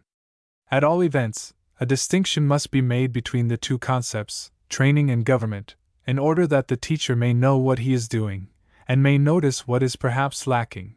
We are justified in adding, in order that he may save himself useless effort. For training is not uniformly effectual, regardless of circumstances. The teacher needs to be watchful in this matter in order that the opportune moment for doing what can be done may not escape him. 140. Chapter 2: The Aim of Training. Chapter 2: The Aim of Training. The Aim of Training. 141. While the aim of instruction was rendered sufficiently determinate, as we saw above, 17, 64, 65, by the injunction, "Be perfect," the aim of training, which supplements educative instruction, comprehends virtue as a whole. Now, virtue is an ideal, the approximation toward which is denoted by the term morality. Again, since, generally speaking, a child passes on from mere capacity for culture to culture itself, from the indeterminate to fixedness of knowledge, the approximation to virtue consists likewise in development toward stability. Where conduct in moral affairs vacillates, there is a deficiency. Where something morally hateful becomes confirmed, there is a defect. Excluding both, we define the aim of training properly as moral strength of character. 141. While 17, 64, 65. Training means such will training as conduces to the formation of good character. Government means such training as conduces to good order. The first is for a permanent, the second for an immediate purpose. In government we can appeal both to a positive and a negative means. The positive means is interest in a study and the affairs of the schoolroom. The negative means is inhibition of disturbing impulses. As Professor James, in his Talks on Psychology 13, points out, this inhibition may be of two sorts, that of forcible suppression and that of substitution. A teacher who uses negative means of inhibiting mischief or inattention employs command or punishment. This method, though sometimes seemingly unavoidable, often results in mental strain, if not permanent alienation between teacher and pupil. The method of substitution attempts to secure inhibition of the undesirable state of mind by giving rise to a set of favorable ideas strong enough to displace it. If, without saying anything about the street disturbances, which may be distracting the attention of your pupils, you open a counter-attraction by starting some very interesting talk or demonstration yourself, they will altogether forget the distracting incident, and without any effort follow you along. Training, however, has a more difficult task. It must succeed in implanting what may be called regulative principles in the mind. It must furthermore succeed in establishing habits of conduct that will enable the pupil to become self-governing. That is, we must establish in him habits of feeling and action that will enable him to substitute the higher for the lower good, or, at least, instantly to inhibit the temptation to evil. This is a task not for a day or a year, but for the whole school period. 13. 142. In succeeding chapters, character and moral conduct will each have to be differentiated more minutely. For our present purpose, we need only to remind ourselves that the determinateness of the will, which is called character, depends not only on willing, but also on not willing. The latter is either a deficient or a denying willing, which repels or rejects. Stern methods of governing, which bar access to everything that might lead astray, are likely to produce a deficient will rather than the permanence of formed strength. With the end of school days, the dreaded opportunities arrive after all, and the pupil may quickly undergo a change beyond recognition. The task of training must therefore be thought of as embracing both affirmative willing and rejecting. 142. Chapter 3 Differentiation of Character. Chapter 3 Differentiation of Character. Differentiation of Character. 143. Our will activities result from ideas. Different masses of ideas give rise to different will action, hence the difficulty experienced in harmonizing and unifying the manifold acts of will. 143. The various groups of ideas do not simply succeed one another in consciousness. The relation of one to the other may also be that of apperception. Apperceiving attention is not confined to sense perception, 77, it embraces inner perception as well. The process of apperception, however, consists rarely or never in mere perceiving. It involves more. One mass of ideas exerts a determining influence on the other. Now, since each may be the source of will action, it happens that often one act of will accepts or rejects another. Again, conscious of himself preeminently as a being that wills, man gives commands to himself and decides concerning himself. He seeks to acquire self-control.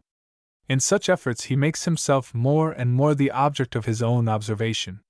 That part of his will activity which his self-observation reveals to be already in existence, we call the objective part of character.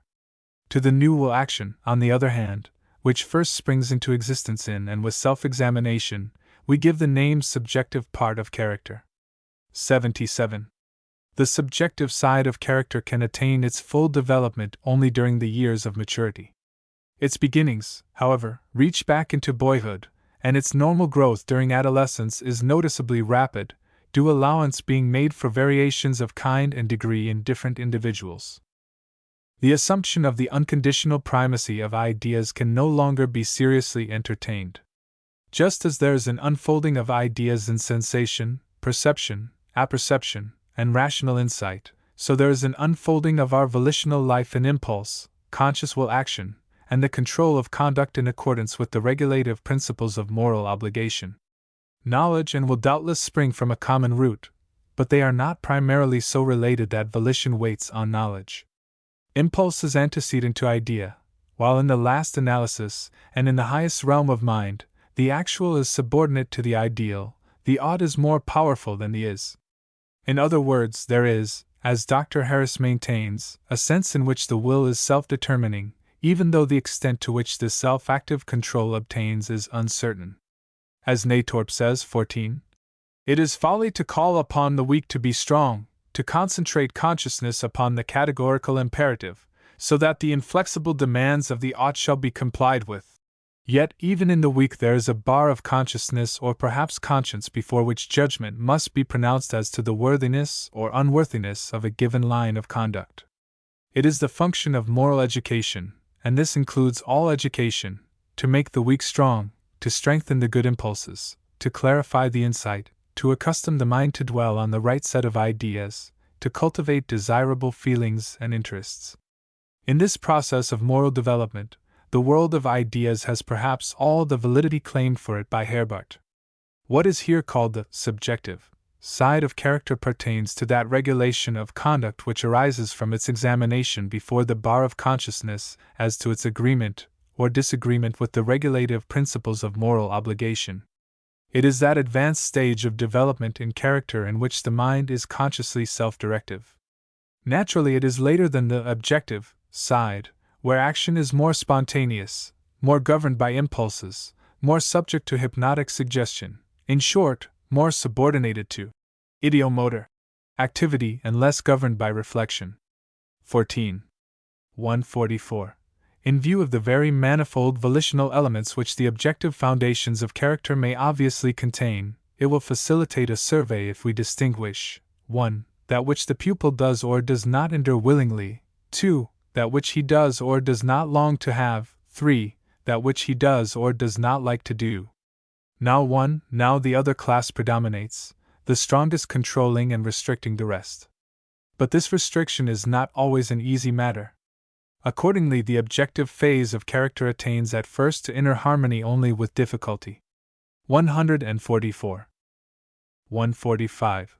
In consequence of frequent repetitions of similar acts of will, general concepts are gradually formed in the subjective side of character, concepts comprehending both the similar will actions already present under similar circumstances, and the requirements man sets up for himself with a view to determining his willing one way or another. 145. These requirements fall largely within the province of prudence. They pertain to forethought and cautious reserve, or, may be, to action, in order that an end may be gained by the choice of suitable means. The boy wants to be wiser than the child, the youth wiser than either. In this way man seeks to rise above himself. 146. Moral conduct is not always furthered by man's effort to surpass himself, so that the teacher's task becomes a twofold one, a watching and directing not only of the objective but also of the subjective side of character. Temperament, native bent, habit, desire, and passion fall under the former. To the latter belong the frankness or cunning displayed by the pupil, and his habitual method of practical reasoning. 146. 147. As a rule, we may consider it auspicious for character building if the pupil, instead of being swayed by moods and whims, is constant in his willing. Such uniformity as requires no effort we may designate by the expression memory of will. 147. When a pupil possesses this natural advantage, the objective part of his character easily arrives at harmony with itself. He sees that among his many preferences relative to enduring, having, doing, one imposes restrictions upon the other, that it is often necessary to submit and endure in order to have and do that which is desired, that pursuits of which he is fond do not always yield what he longs to have, and so on. When these truths have become sufficiently clear to him, he soon comes to a point where he decides which things he cares about a great deal, and which less. He chooses, and choice largely determines character, primarily character in its objective aspects. In the course of the development of the subjective part of character, there are formed in succession resolves, maxims, and principles, a process involving subsumptions, conclusions, and motives. It will cost many a struggle before these motives can assert themselves. The strength of a character depends on the agreement between its two parts, the objective and the subjective. Where there is want of accord, the character is weak. But both must be morally good. Where that is not the case, strength ceases to be desirable. Chapter 4 Differentiation of Morality. Chapter 4 Differentiation of Morality. Differentiation of Morality. 148. Pupils at once active and kindly are not rare, and so far as the ideas of perfection and goodwill are concerned, give rise to no anxiety, at least not at first. With a firm government, moreover, they are easily induced to make the golden rule their own, and they soon become disposed to yield in contention, or rather, become more careful about picking a quarrel. Accordingly, with reference also to equity and justice, they cause little anxiety. In time they gain mental balance, the basis of genuine self-control, and are now on the road to inner freedom. In short, they are in possession of that which, in the light of fundamental ethical ideas, constitutes morality.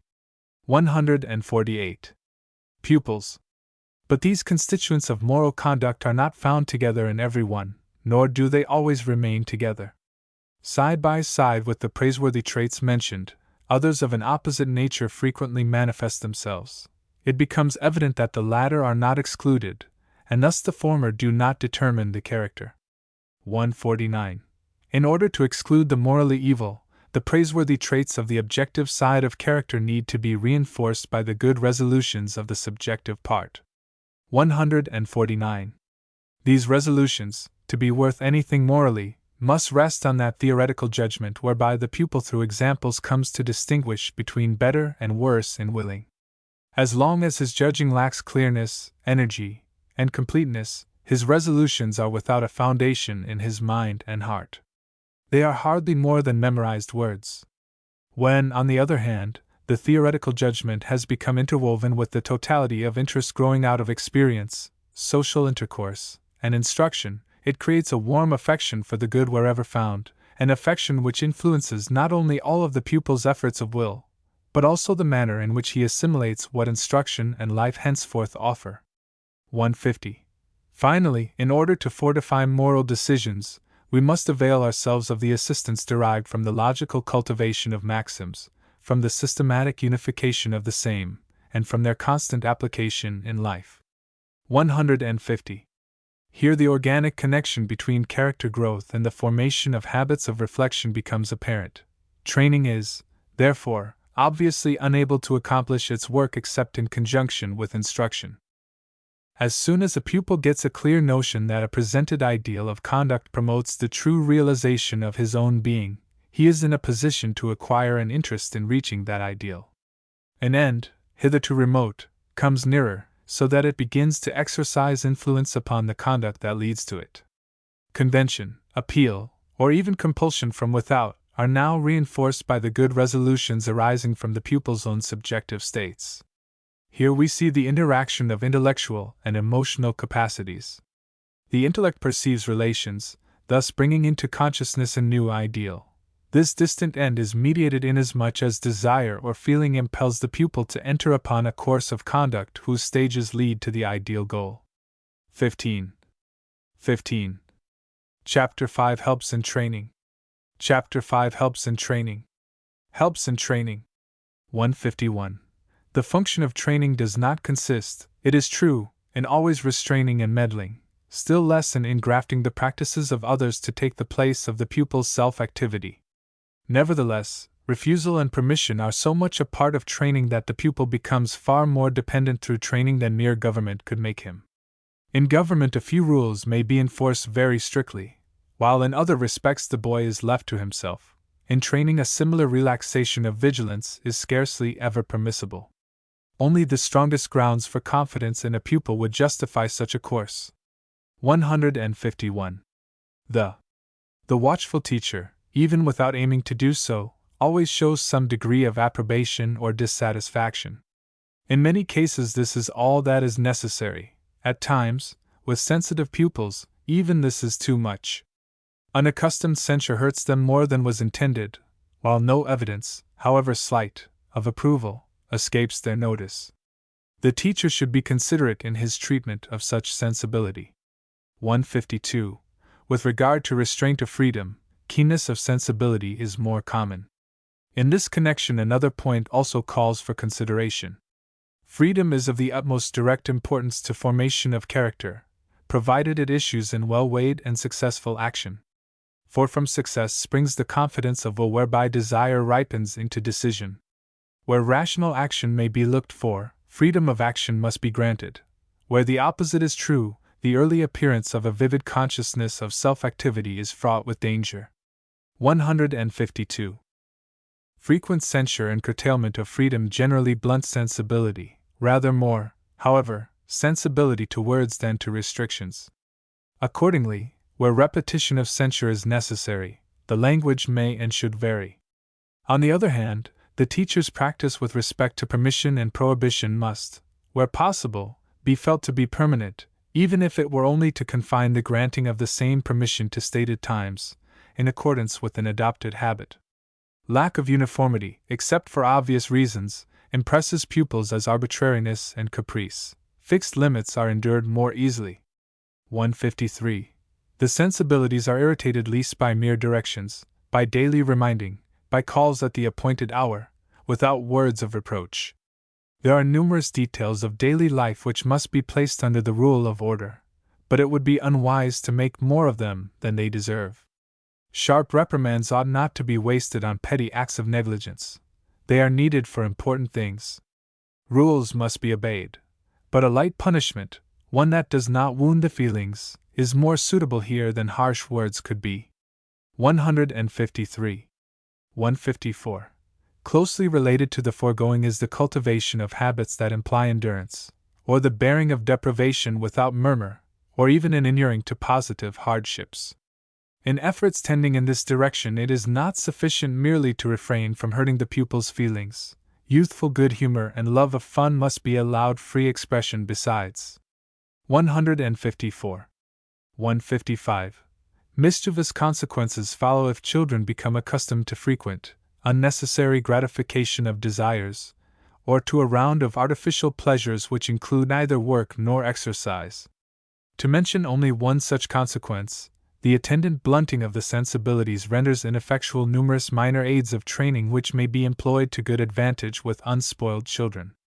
It takes little to give children a great variety of pleasures when great moderation is a matter of daily practice, and for this very reason we need to husband, as it were, our resources for giving enjoyment, in order that much may be accomplished with little. Harmless games, particularly, should not be spoiled for children by making them feel that they must cultivate the staid behavior of adults. Their own ambition fills them only too early with the desire to appear no longer as children. 155. 156. The good teacher's watchfulness will extend even to petty details, which may indeed prove momentous enough in his little world. These are not so important, however, as the mutual relations of the cooperating factors. 156. 1. Relation between action and rest. The powers of the child must be given something to do, but exercise is to further their growth and hence must not be carried to the point of exhaustion. Now and then a boy must convince himself by experience that great things may be achieved by strenuous effort, but severe tests of this kind must never be permitted to become the rule. 2. Relation between that which puts down and that which lifts up. The means of training that humble and those that encourage should balance as nearly as possible. That which rises of its own accord requires no raising up, but when along the whole course of training criticism perceptibly exceeds encouragement, it loses its effectiveness and often embitters pupils more than it benefits them. 3. Relation between restraint and freedom. The child's surroundings and companionship should afford protection against temptation, but his environment must be sufficiently ample and rich to prevent much longing for that which is outside. 157. The outcome is uncertain in the case of those aids to training whose effect on the sensibilities of the pupils cannot be foreseen. Some of them are, nevertheless, well worth trying, final judgment being suspended until after the result has been observed. Under this head belong especially the strictly pedagogical punishments and rewards which are patterned after the natural consequences of doing or not doing. The boy who comes late loses the anticipated enjoyment. If he destroys his things, he must do without them. Overindulgence is followed by bitter medicine. Tattling by removal from the circle in which matters requiring discretion are discussed, etc. Such punishments do not subserve moral improvement, but they warn and teach a lesson. To what extent they will do so we are often unable to tell beforehand. A profitable reminiscence may be retained at all events. 157. The discipline of consequences has been much emphasized by Herbert Spencer in his Education. Its limited usefulness in moral training is pointed out in the foregoing section. Acting like a mechanical law, it tends to have the same effect upon the feelings that a physical law has. How could one's moral sensibilities be impressed by the law of gravitation? Nature makes us prudent, but scarcely good. 158. Sometimes the question is how to set pupils on the right track again. They have grown listless, for instance, or pursue their tasks with reluctance. Here we may profitably resort to a sudden interruption by a change of employment. It happens occasionally that pupils, physically strong, are guilty of very bad behavior that persists in spite of admonitions and punishments, or reappears in another form, but which is, after all, at bottom, only the result of a state of ill humor that can easily be corrected. An unexpected, trifling present, an unusual act of attention, will very likely break down the pupil's reserve, and when the cause of the trouble has once been ascertained, it will be possible to discover a remedy. 158. 159. In the case of those that are weak physically, furtherance of health combined with persevering patience is the first and chief duty. But kindness should not degenerate into weak indulgence. On the other hand, close supervision must take the place of every form of harsh treatment. 159. Chapter 6 General Method of Training. Chapter 6 General Method of Training. General Method of Training. 160. The distinctions relative to character and morality, 143 to 150, furnish the thread of reflection on this subject. Concisely stated, the function of training is to support, to determine, and to regulate, to keep the pupil, on the whole, in a tranquil and serene frame of mind, to arouse him occasionally by approval and reproof, to remind at the proper moment, and to correct faults. A more definite significance will be imparted to this brief summary by a comparative study and application of the ideas analyzed in the preceding chapters. 160. The 143. 150. While we may accept the statement that the function of training is to support, to determine, and to regulate, we must not forget to ask, to what end shall it do these things? The answer is that though the means of moral training are always psychological, the ends are always social. Support must hold the pupil up to social standards, the directive power of the teacher must be exercised for social ends, while all regulation of the pupil's activities must point to the same result. There is scarcely a virtue to be named that does not find its ultimate meaning in its application to conduct as affecting others. This is true even in primitive society. In modern urban society it is not only true, but vastly important. The discussion in Chapter 6 is psychological throughout. It must be the purpose of the annotation to point out the social implications. 161. First, what is meant by the supporting activity of training becomes clearer if we recall the remarks made concerning memory of the will, 147, as opposed to the thoughtlessness usually ascribed to youth. The thoughtless boy does not remember past acts of will. He stands in need of being supported by training. This, further analysis shows, is done in two ways, by holding him back from the wrong course, and by holding him up to the right course. 161. 147. Training presupposes an efficient government, and the obedience consequent to it. By implication, the pupil would not dare to disobey a command if given. But commands ought to be employed sparingly, and only when inevitable. Imposed too frequently, they would preclude self-development. If given to adolescents for any but obvious and urgent reasons, obedience would not long continue. In short, government acts at intervals. But the pupil cannot be permitted to live in a state of lawless liberty in the meantime. He must remain sensible, be it ever so little, of certain limits which he is not allowed to overstep. This result is the aim of the supporting function of training. But the pupil, even though he be generally obedient, does not obey every one, nor under all circumstances, nor always fully, promptly, and without opposition, and when he once fails to comply with gentle words, he will be still less ready to yield to a severe manner toward himself. Of course, the teacher must know on what support he may depend. The father needs to have made up his mind how far he would be willing to go with coercive measures if necessary. The private tutor, to what extent he may count on the backing of parents. The teacher in a public institution, how far his course of action would be upheld by his superiors. But all this involves an appeal from training to government, a step to be avoided as much as possible. Most of the unpleasant cases of intractability, where recourse to government becomes unavoidable, are the gradual result of continued weak indulgence. Of such cases no account is taken here, and justly so, since, apart from all else, even defiant obstinacy, provided restraint has not been cast off utterly, soon breaks down and gives way to remorse when it is met by serious and deliberate firmness. The most obvious ways that the school has of securing a good memory of will are those by which it enforces the well-known school virtues, regularity, punctuality, silence, and industry. It is to the acquisition of these habits that the government, or discipline, of the school is chiefly directed. Dr. W.M. T. Harris has pointed out in detail the significance of this acquisition in the development of character.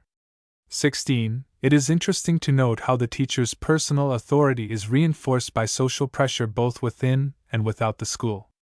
The superintendent of a city of 13,000 inhabitants reports that but 1,462 cases of tardiness occurred during a whole school year. The pupils of each room are given a brief holiday, from time to time, provided nobody in that room is tardy during the stated period.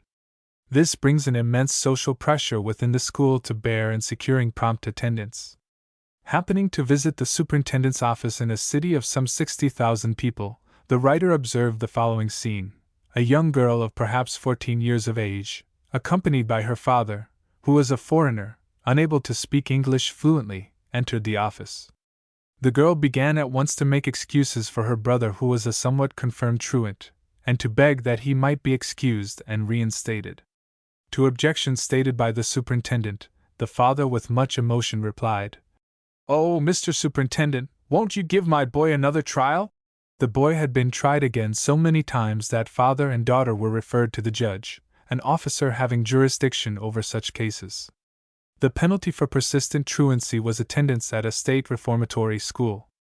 This is a case in which the authority of the teacher in securing regularity of attendance was reinforced by the community outside the school. The constant pressure of school and community tend to establish habits of memory that serve as an excellent foundation for later moral training. 16. 162. Before training can have within itself the power to make up deficiencies in obedience, there must be awakened in the pupil a vivid feeling that the approval of his teacher is a valuable possession, which he would be loath to lose. This the teacher will bring about in proportion to the effective and welcome share he has in the life of his pupil. He must give before he can receive. Furthermore, if in his opinion the pupil needs to be turned in a different direction, he should not underestimate the difficulty of the task before him. He must proceed slowly. 162. The initial steps in character training are admirably described by Niemeyer in the following words. The teacher's first duty is to study the positively good elements in the native character of the being to be educated. To preserve these, to strengthen them, to transform them into virtue, and to fortify them against every danger, should be his incessant endeavor. They should constitute the keynote, as it were, of his whole method of education. He should look for the good even in the spoilt and vicious pupil, and should try to bring it to light, no matter how many weeds may have sprung up alongside of it. For all subsequent moral education must start from this point. Although this passage belongs in strictness to the discussion on moral education, it is plainly entitled to a place here also. An appeal to the pupil's better nature promotes ready compliance on his part, especially when it is accompanied by those little courtesies that go with cultivated social intercourse. It is most effective with those who possess at the same time the strongest memory of will, which it will not be difficult for the supporting activity of training to strengthen still further. 163. On the other hand, the task of training grows arduous in proportion as the pupil fails to bear in mind his acts of will. But even here there is a difference between capricious unruliness and downright flightiness and levity. 163. Cases may arise where the impetuosity of the pupil challenges the teacher to a kind of combat. Rather than accept such a challenge, he will usually find it sufficient at first to reprove calmly, to look on quietly, to wait until fatigue sets in. The embarrassing situations into which such a pupil gets himself will furnish occasions for making him feel ashamed, and now it remains to be seen whether or not he can be made to adopt a more equable behavior. Here and there training may in this way even make good the lack of government, scarcely, however, for large numbers, after unruliness has once begotten vicious habits. Combats of any kind between teacher and pupil are to be deplored. A good teacher is always strong enough in his mental superiority, his authority, and his influence as an executive to avoid it. Such a contest shows that the pupil has become self-conscious in a bad sense. He sets his personality over against that of the teacher. If the teacher is so weak as to meet him on his own ground, the pupil has a good chance for a bad victory, bad for himself, the teacher, and the school. It should be a constant aim of the teacher to supplant introspection, whether pertaining to feelings or to willfulness, with motor activity. The pupil should always be doing something that will promote not only his own best good, but that of the school also. Authority should rarely so assert itself as to incite or to permit a personal contest with the pupil. It should be a strong but almost unseen presupposition of all school affairs. Here as elsewhere, idleness is the mother of mischief. Lively action is sure to banish morbid introspection. 164. Thoughtlessness in the narrower sense, which manifests itself in forgetfulness, in negligence, in want of steadiness, and in so-called youthful escapades, is a defect in native capacity, and does not admit of a radical cure, imperceptible as it may become with age, by reason of repeated warnings and diminishing susceptibility to external impressions. All the more imperative is it in such cases to support by training, in order that the evil consequences of this character weakness may be prevented, or at least reduced to a minimum. For as soon as a thoughtlessly impulsive boy comes to take pleasure in his conduct, he will set himself against order and industry, and will strive to discover the means which promise to secure for him a life without restrictions. This danger must be forestalled by training. At the beginning, and before an evil will has had time to develop, training must take the place of will. It must bring home to the pupil that of which he had lost sight. To his fluctuating and roving impulses it must lend its own external firmness and uniformity, which cannot be created at once, if at all, within the pupil. 164. Here is the proper place for the injunction, not to argue with children. I cannot be too emphatic and outspoken in my warning against too much arguing, says Caroline Rodolphi, and Schwartz, who quotes this passage, adds, once is too often. Niemeyer, after speaking of the excesses of abnormal liveliness and characterizing thoughtlessness, which, he says, causes inattention, a disregard for consequences, and hasty actions, continues thus.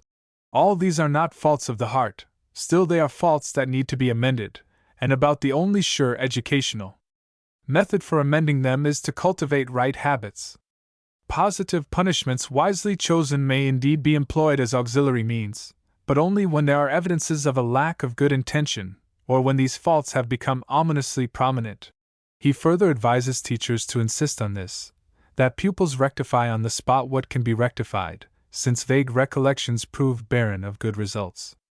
This does not, of course, dispose of the whole matter, but we are still discussing training as a supporting agency, and from this point of view it is true that argument should not be substituted for the cultivation of habits. 165.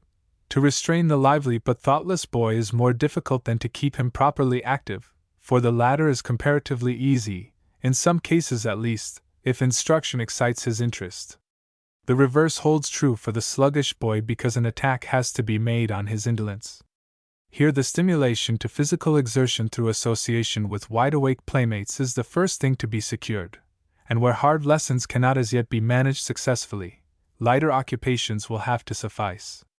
Where sluggishness is traceable to bodily feebleness, improvement may be hoped for from sanitary measures and increasing years. 165. The following rule is to be observed everywhere. No exercise must exceed the pupil's strength, but that which has once been begun must be completed.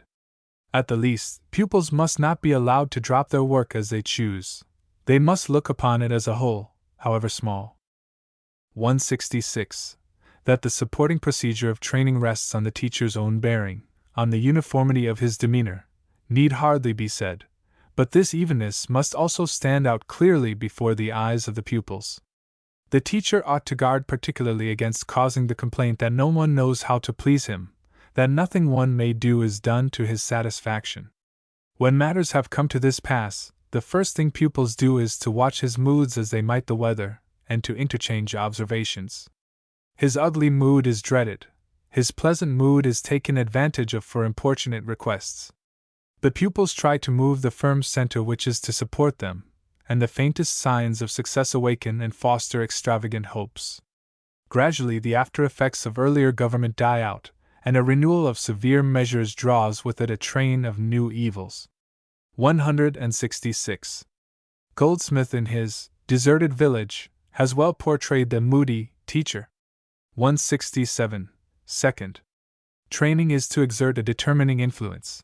It is to induce the pupil to choose, 147. Under this head falls the discrimination spoken of above between varieties of volitional impulse, the will to bear, to have, and to do.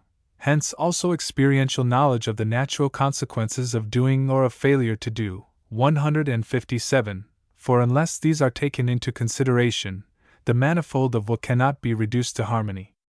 Now, the first point to be noticed in connection with this aspect of training is that the teacher does not choose for the pupil. The pupil himself must choose, for it is his own character that is to be determined.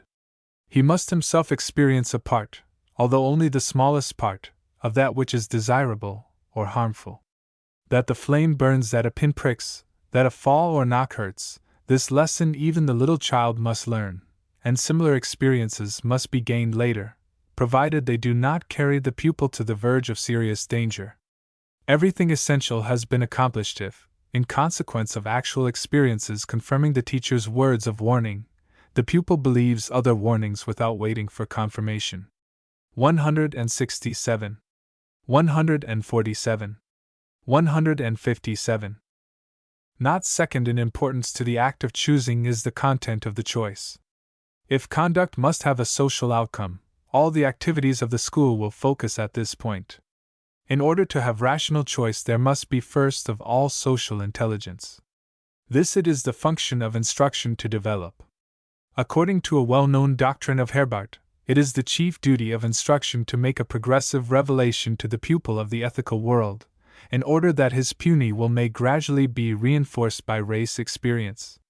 The instruments for this revelation are the studies on the one hand, and the conduct of the school according to social principles on the other. In the second place, that the ethical choice may truly express the pupil's inward state, rather than his outward constraint, it must grow out of his insight as suffused by his social responsiveness to ethical ideas. In other words, his disposition should confirm his intellectual perception of the right line of conduct. This raises the whole matter of interest as related to will. 17. Here again natural, spontaneous, almost unconscious attitude is vastly superior to morbid introspection, no matter how good the pupil's disposition may prove to be. A boy should not have to reflect as to whether he will rob a bird's nest or not. 17. 168. Pleasure and pain arise so largely out of social relations that the pupil must grow up amidst a social environment in order to become somewhat acquainted with his natural place among men. This requirement gives rise accordingly to solicitous precautions against a bad example and rudeness. On the other hand, a boy's companions should not be chosen with such anxious care as if the intention were to spare him the feeling of pressure which in all human society is generated by the efforts and counter-efforts of men. Too great complaisance on the part of playmates causes delusions as to the actual conditions of life. 168. Again, society and seclusion must alternate. The social current is not to carry everything else along with it, and to become more powerful than education. Even the boy, and much more the youth, must learn to be alone, and to fill up his time profitably. Unbroken association of the child with his mates tends to bring him too exclusively under the influence of imitation and of acting impulsively upon those forms of unreasoning suggestion which sway the crowd, the gang, and the mob. To quote Professor Baldwin, 18, the characteristics of the social suggestions upon which the crowd act show them to be strictly suggestions. They are not truths, nor arguments, nor insights, nor inventions. The suggestible mind has very well-known marks. Balzac hit off one of them in Eugenie Grandet in the question, "Can it be that collectively man has no memory?" We might go through the list of mental functions asking the same question of them one by one. Has man collectively no thought, no sense of values, no deliberation, no self-control, no responsibility, no conscience, no will, no motive, no purpose? And the answer to each question would be the same: no, he has none. The suggestible consciousness is the consciousness that has no past, no future, no height, no depth, no development, no reference to anything. It is only in and out. It takes in and it acts out, that is all there is to it. It is here that we find the source of the youthful escapades so common to street, school, and college, as well as of the adult deeds of diabolism that have so often shocked the moral sense of the American people. The child needs frequent opportunities to be alone, when he can come to himself as a responsible person. Even where the association with his mates is perfectly innocent, there is a growing responsiveness to mere suggestion. This tendency is corrected by attention to individual tasks and responsibilities. 18. 169. By living alternately with his equals in age and with adults, the pupil grows familiar with diverse standards of honor. To unite these, and to subordinate one to the other in a proper manner, will prove an easy or a difficult part of training, according to the smaller or greater gap between the value set on brute force on the one hand, and the demand for good breeding, as well as regard for talent and knowledge, on the other. The main thing is not to foster ambition artificially, though care must be taken at the same time to refrain from crushing out a natural and true self-esteem. Usually, however, those interested in the progress of a pupil stand in need themselves of guarding against the self-deception due to extravagant hopes. By giving themselves up to these, they involuntarily turn flatterers, and push the boy, and the young man still more, beyond the position he is able to maintain. Bitter experiences follow. 169. The tendency to an abnormal overestimation of the value of physical excellence is seen in the attitude of the modern college toward athletics. Doubtless the public as a whole still underestimates the importance of fine physical development. Our modern life with its nerve-wracking occupation will shatter the efficiency of large portions of the race, unless the physical organism is so developed as to withstand the strain. This, if true of men, is still more true of women, who are now undertaking many new lines of exhausting labor, not the easiest of which is teaching. But the college student is prone to adore muscle. The successful athlete is, for a brief period, praised, petted, and advertised far more than is the ablest student or professor in the institution. Scarcely do the noblest achievements of science or philanthropy receive so much notice as a successful full-back on a football team.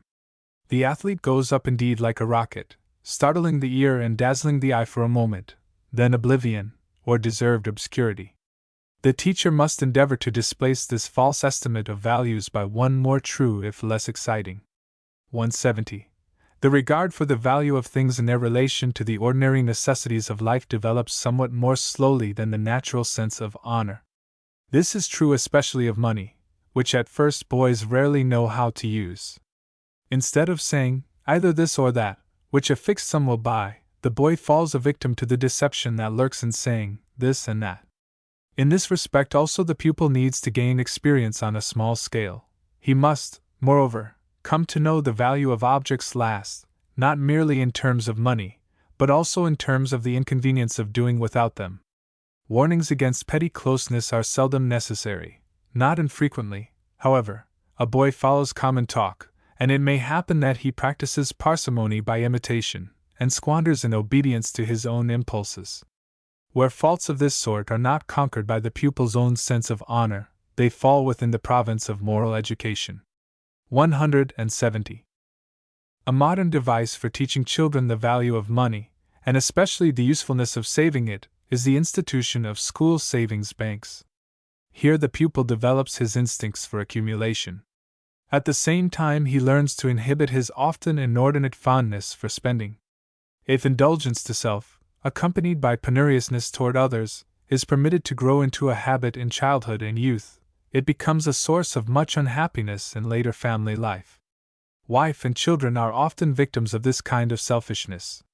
Now that women are in the main the teachers of children, they should have the interest of their sex sufficiently at heart to inculcate suitable ideals and habits respecting the gathering and spending of money. No form of selfishness is so obnoxious as self-indulgence at the expense of those who have a natural right to an equitable share of what is produced. The meanness of such conduct, if constantly unveiled, will effect its own cure. 171. When experience has taught the pupil to what extent he must endure or need not endure the pressure of human society, and what honors, objects, enjoyments, he can have or must do without, the question arises, how does he connect all this with the pursuits which attract or repel him? The thoughtful pupil soon realizes, without being told, that one thing often makes another possible, that one thing involves or conditions another. But upon the thoughtless boy this truth does not impress itself with sufficient force. Consequently, the teacher has to help him to deepen that impression, because a man without a settled mind regarding these matters remains devoid of character. 171. Yet a lack of fixedness is often desirable rather than otherwise, a statement applying to those pupils whose intellectual interests it is the business of instruction to awaken, or whose moral and religious culture are as yet in a backward state. The objective part of character, 142, should not become fixed too soon, and very often a large part of the value of training consists in retarding this process. Such an end is subserved by the restraint under which the pupil is kept by the subordinate position assigned to him in conformity with his age, and particularly by the refusal of freedom to act without permission, and according to his own inclination. 152. The theoretical judgment of will relations, 149, is frequently late in maturing, or remains weak in comparison with the impression produced by the experiences mentioned. In that case, moral ardor is also wanting, and if the pupil were given liberty to do as he chose, his character would be formed, to be sure, but in the wrong way. Rather would it be better to encourage juvenile amusements, and even boyish games, beyond the usual age limit. 142. 152.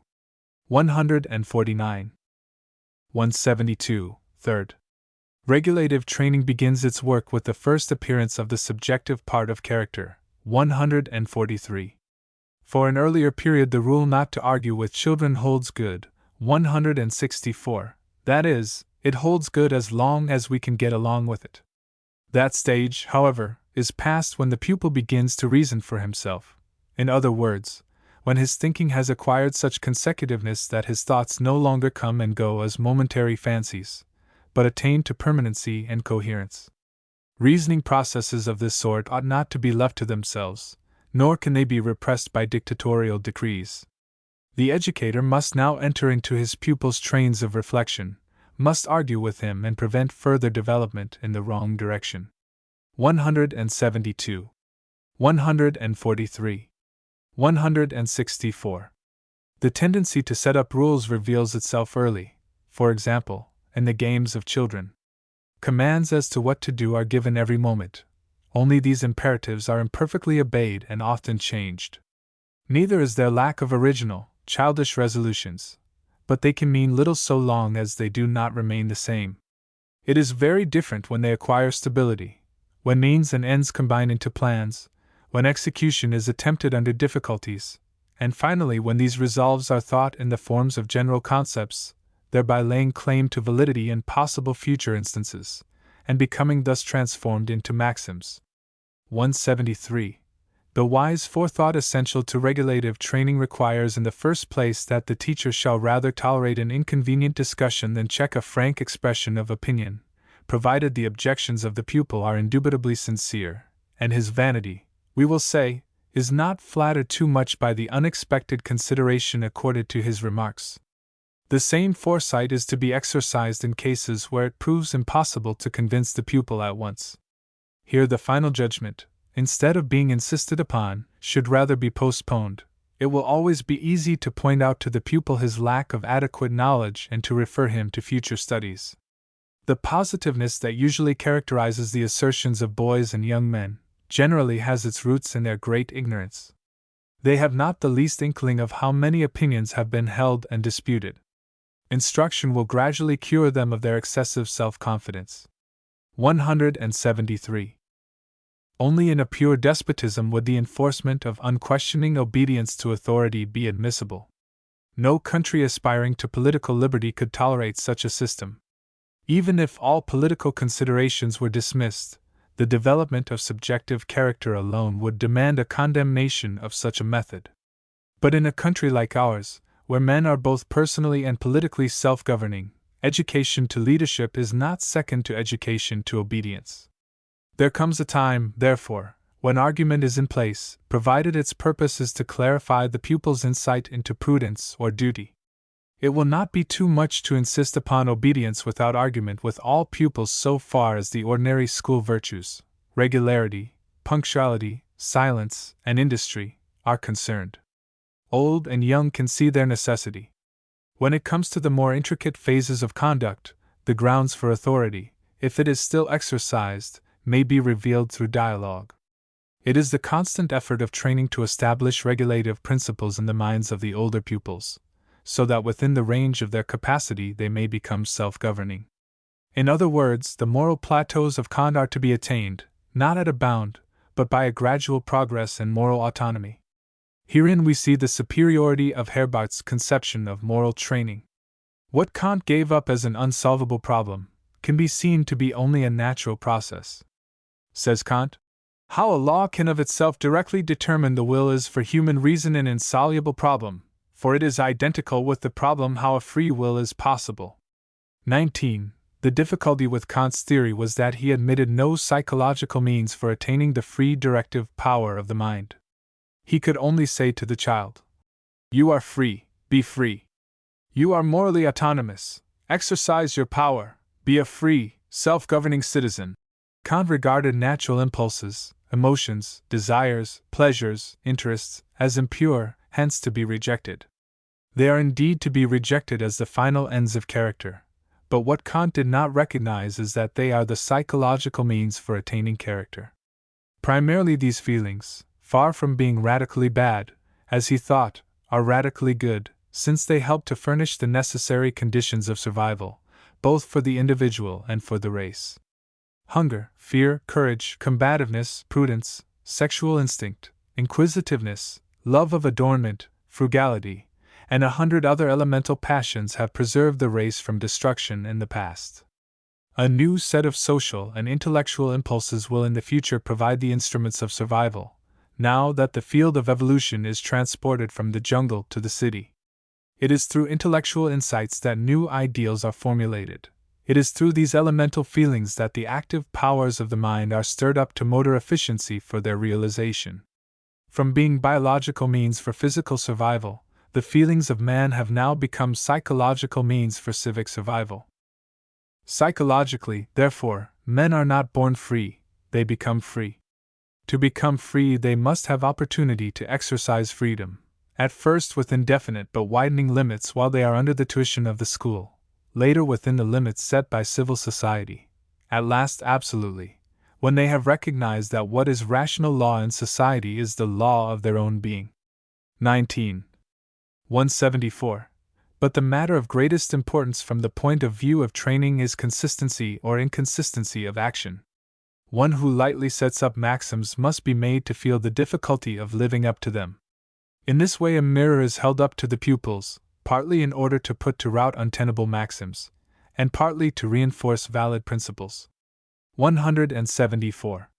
Among the untenable maxims we include also those which, although in accord with prudence, would offend against morality. If the pupil does not see already that they cannot be maintained, the application, by exhibiting their objectionable consequences, must bring to light their true character. 175. Regulative training often calls for rousing words from the teacher. He has to remind the pupil of happenings in the past and predict future consequences in case his faults should continue. He has to induce him to look within himself for the purpose of tracing the causal connection of his actions to its source. If, however, this was done earlier, with a view to moral education, no long speeches are now needed. Moreover, the teacher's remarks become calmer and briefer the more effective they have been, the more he is justified in expecting independent judgment on the part of the pupil, and finally the more fully the latter has entered upon that period during which he looks about him to observe the words and actions of strangers. For at the time when he has begun to compare the new with the old, his receptivity for the old is very weak, and soon vanishes completely, unless, indeed, the old had been deeply impressed beforehand. 175. The purpose of the rousing word is to stimulate the mind to exercise its dynamic force to moral ends. The pupil must not be permitted to assume the attitude of negation, or to be a mere passive observer, or an innocent, devoid alike of power and significance, but he must be roused into a responsible character, an efficient participant in life's activities. Successful appeal may be made to insights already acquired, but theoretically held, to dispositions implanted, but not yet actively exercised, to the application of old habits to new uses. Even where appeal must be made against objectionable conduct, it is better to apply the inhibition of substitution, to that of negation. 20. While protesting against the evil, point the way to the right road. 20. 176. Fourth. The pupil is to be kept in a quiet frame of mind, his intellect in a state suitable for clear apprehension. To outbursts of passion this applies absolutely, not so generally to emotions.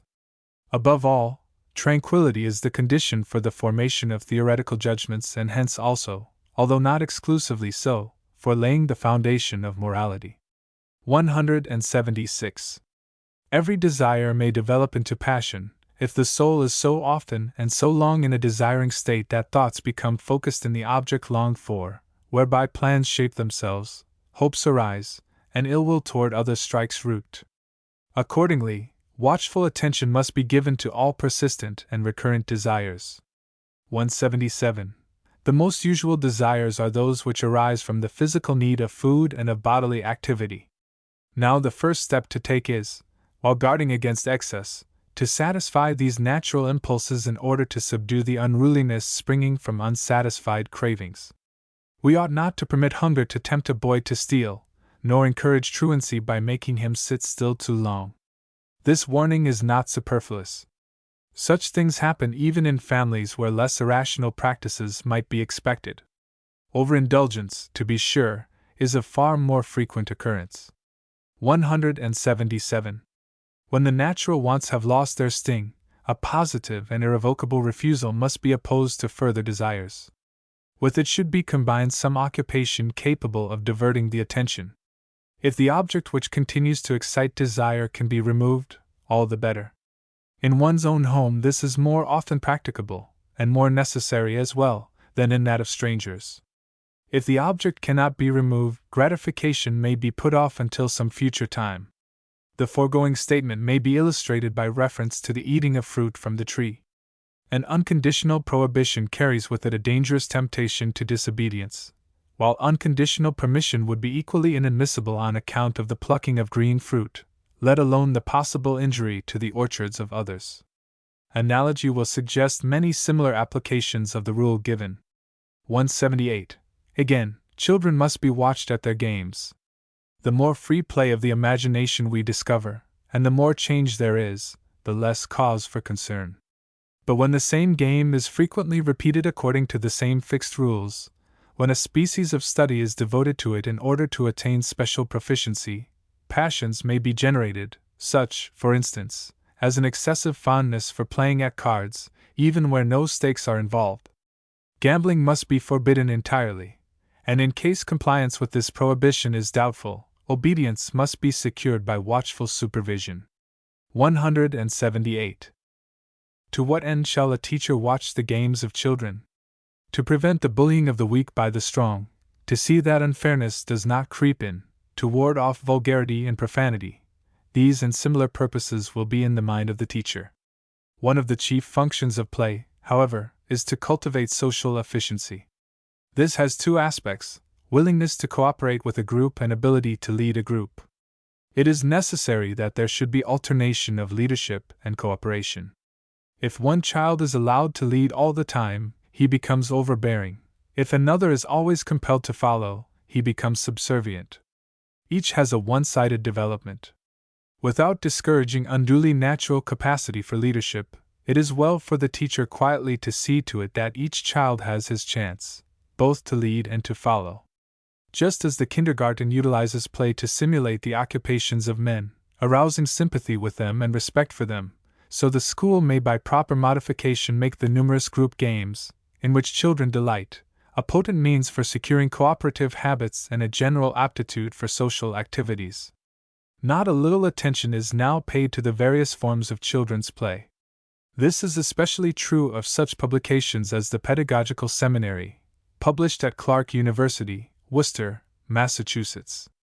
179. An excellent means to avert the dangers connected with passionate tendencies is to engage in the acquisition of one of the fine arts, say music or drawing, even though there should be no more than a modicum of talent.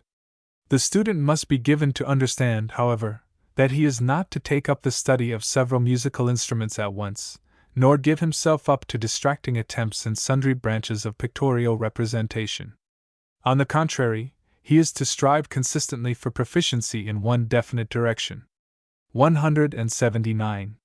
In the total absence of aptitude, we may avail ourselves of preferences of one kind or other, such as fondness for collecting plants or shells, for work in papier-mâché, for joinery, for gardening even, etc. Poetical talent, highly desirable in itself, nevertheless demands a solid counterweight in the shape of serious scholarly effort, for the young poet sets up claims that are likely to prove dangerous if he becomes absorbed in them. The importance of this suggestion can hardly be overestimated. It is a case of the permanent inhibition of a host of possible evil tendencies by substitution.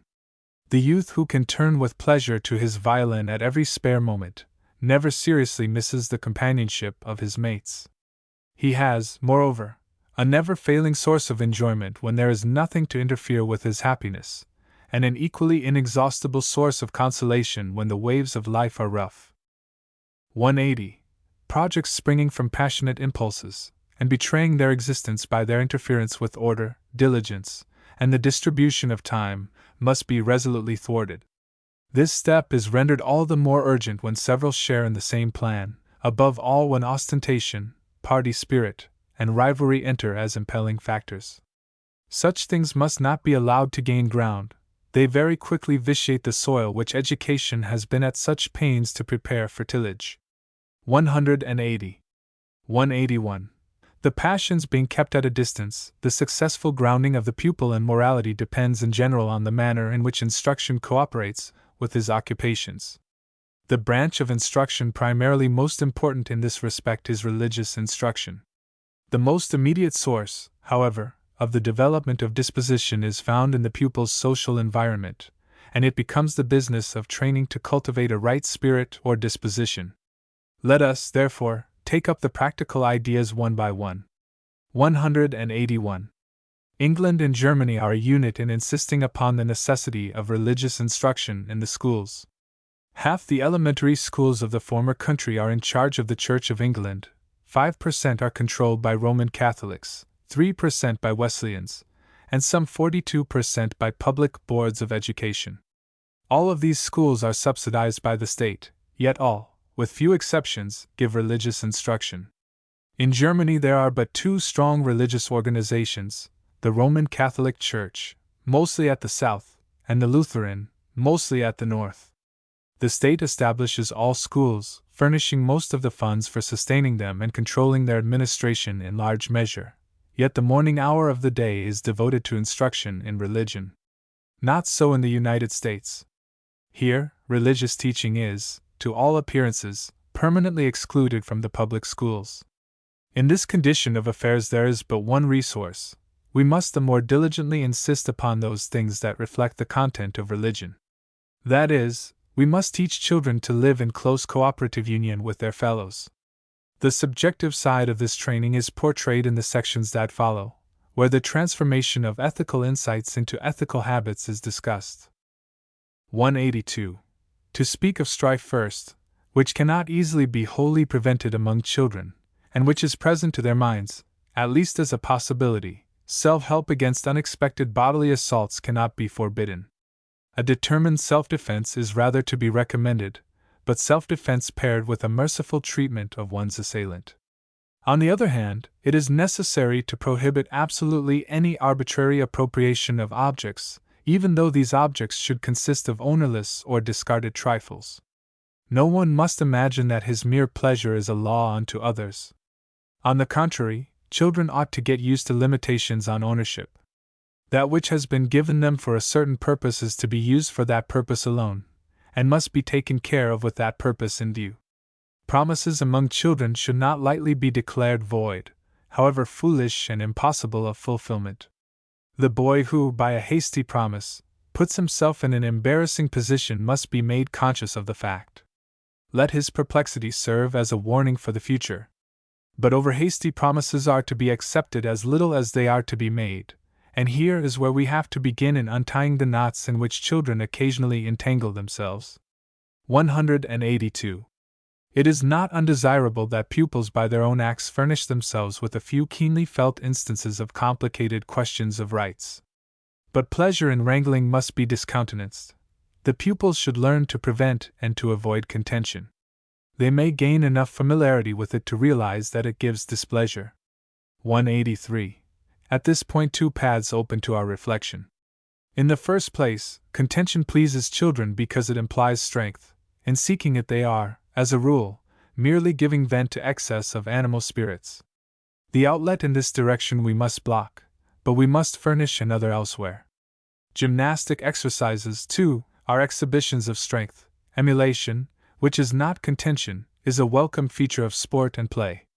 Mental activity likewise affords suitable opportunities for excelling. It also provides proper occasions for making comparisons. But relative excellence, children must understand distinctly, is not to be advanced by them as a basis for claims. Where the question is one of degree of attainment, therefore one of perfectity, the pupil is supplied with a practically useful standard by his own progress and retrogression. To hold up one pupil as a model for another to follow awakens envy. It will be much better, instead, to make allowances where a weak pupil cannot do more than he is actually doing. 183. In all the ages of the past, men have been the teachers of boys. Being men, they have naturally taken the man's attitude toward youthful conduct. When one boy is gratuitously assaulted by another, they have upheld a sturdy self-defense as belonging to self-respect.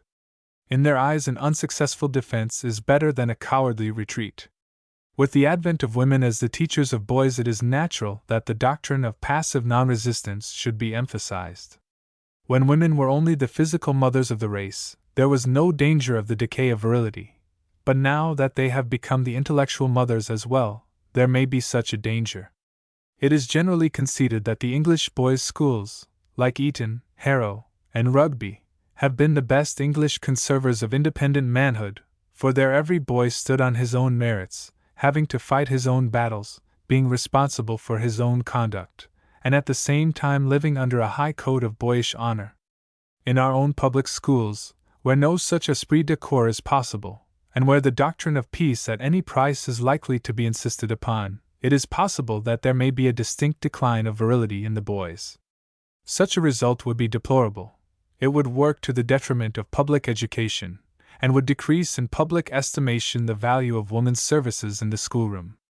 While discouraging strife, a teacher may, by a word of approval or excuse, justify an exercise of primitive defense of the person against unwarranted assault.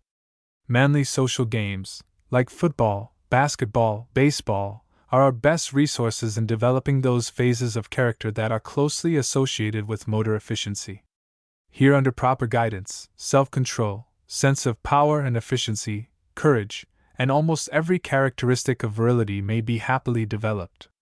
That forethought and supervision are needed is most true, else unlovely traits of character may easily get the upper hand. 184. The second of the two ways alluded to takes us from the idea of rights to that of equity. Strife is displeasing, but revenge still more, notwithstanding the truth of the saying, "What is fair for one is fair for another." Children may indeed exercise their ethical acumen by trying to determine how much one deserves to suffer or to receive at the hands of others for the liberties he has taken or the self-restraint he has practiced, but they are not to arrogate to themselves the function of inflicting punishments or of bestowing rewards. Without surrendering their own insight, they must in this respect submit willingly to the authority of their superiors. 184. A similar course is to be pursued with reference to the distribution of presents, enjoyments, and marks of approval. To avoid giving the appearance of favoritism, the teacher should not, except for very good reasons, depart from the principle of equal division. But on the other hand, he should refuse to accord to the pupils a right to these free gifts. While permitting them to have an opinion on the appropriateness of a greater or smaller share, he will properly deny them any right to demand by virtue of this opinion. 185. In cases deeply engaging the children's own sense of justice and equity, complaisance and readiness to yield should not be exacted on the spot. Children must have time to get to the end of their thoughts, and to weary of what is often very fruitless brooding, before they realize that to yield is after all a necessity, and hence in no sense a matter of magnanimous choice. At some future time they may be reminded that their path would have been smoother if the sentiment of goodwill had been in control from the beginning and had arbitrated the dispute, or rather had prevented it entirely. 185. Goodwill is to be revered everywhere as higher than right. Still the latter must be represented as something that cannot be set aside with impunity, unless it be by common agreement, that is, in consequence of the consent of the holders of rights. There are two distinct aspects to goodwill, the benevolent, and the cooperative or social. The well-known story of the Jericho Road illustrates the first. He is the good neighbor who rescues the life of the man who has been assaulted by the way. But social goodwill is more than benevolence.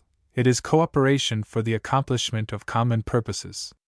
Among farmers it means mutual care to prevent aggression, because of unruly stock or bad fences. It involves combined efforts for good schools, good roads, public libraries, educational agencies for promoting successful farming, associations for promoting successful pleasures. In cities, social goodwill means cooperation for paving and lighting streets, for the suppression of crime, for furnishing good water and efficient sewerage, for defense against fire, for rapid transit, besides the myriad agencies for promoting the mental, moral, and spiritual welfare of the people. A man in a city needs to be a good neighbor to everybody, even though he may know personally but one in a million. In other words, the civic man must be a brother, not only to him who falls among thieves, but to him who lives among them, not only to his brother in adversity, but also to his brother in prosperity. 186. Finally, the degrees of difference among older boys, and especially among young men, with respect to the nearness with which they approach the still distant realization of the idea of inner freedom, are, as a rule, sufficiently marked to be patent to all. The superior excellence of those distinguished for steady and rational conduct is usually dwelt on by the teacher rather too much than too little. Children are themselves too keen in observing each other's shortcomings not to see how far behind the best some are. We ought, therefore, rather to avoid stimulating in children the tendency to belittle others, than to turn their attention to that which does not escape them anyway. 186. 187. The bad conduct of adults near to the pupils will not, of course, be exposed by the teacher, and if publicly known, the example set will repel more than allure, so long as self-interest does not prompt imitation or a search for excuses. But we need not entertain much hope either that a worthy example will be followed. Youth is too prone to regard rectitude as a matter of course. Hence it will not be superfluous to call special attention to right conduct, and to give expression to the esteem which is its due. This applies particularly to the time when a growing boy's outlook over society widens, and he begins to compare many things whose false glitter might deceive him. 187. There are many aspects of inner freedom. It is possible for a narrow-minded man to live in perfect tranquility, so far as his conscience is concerned.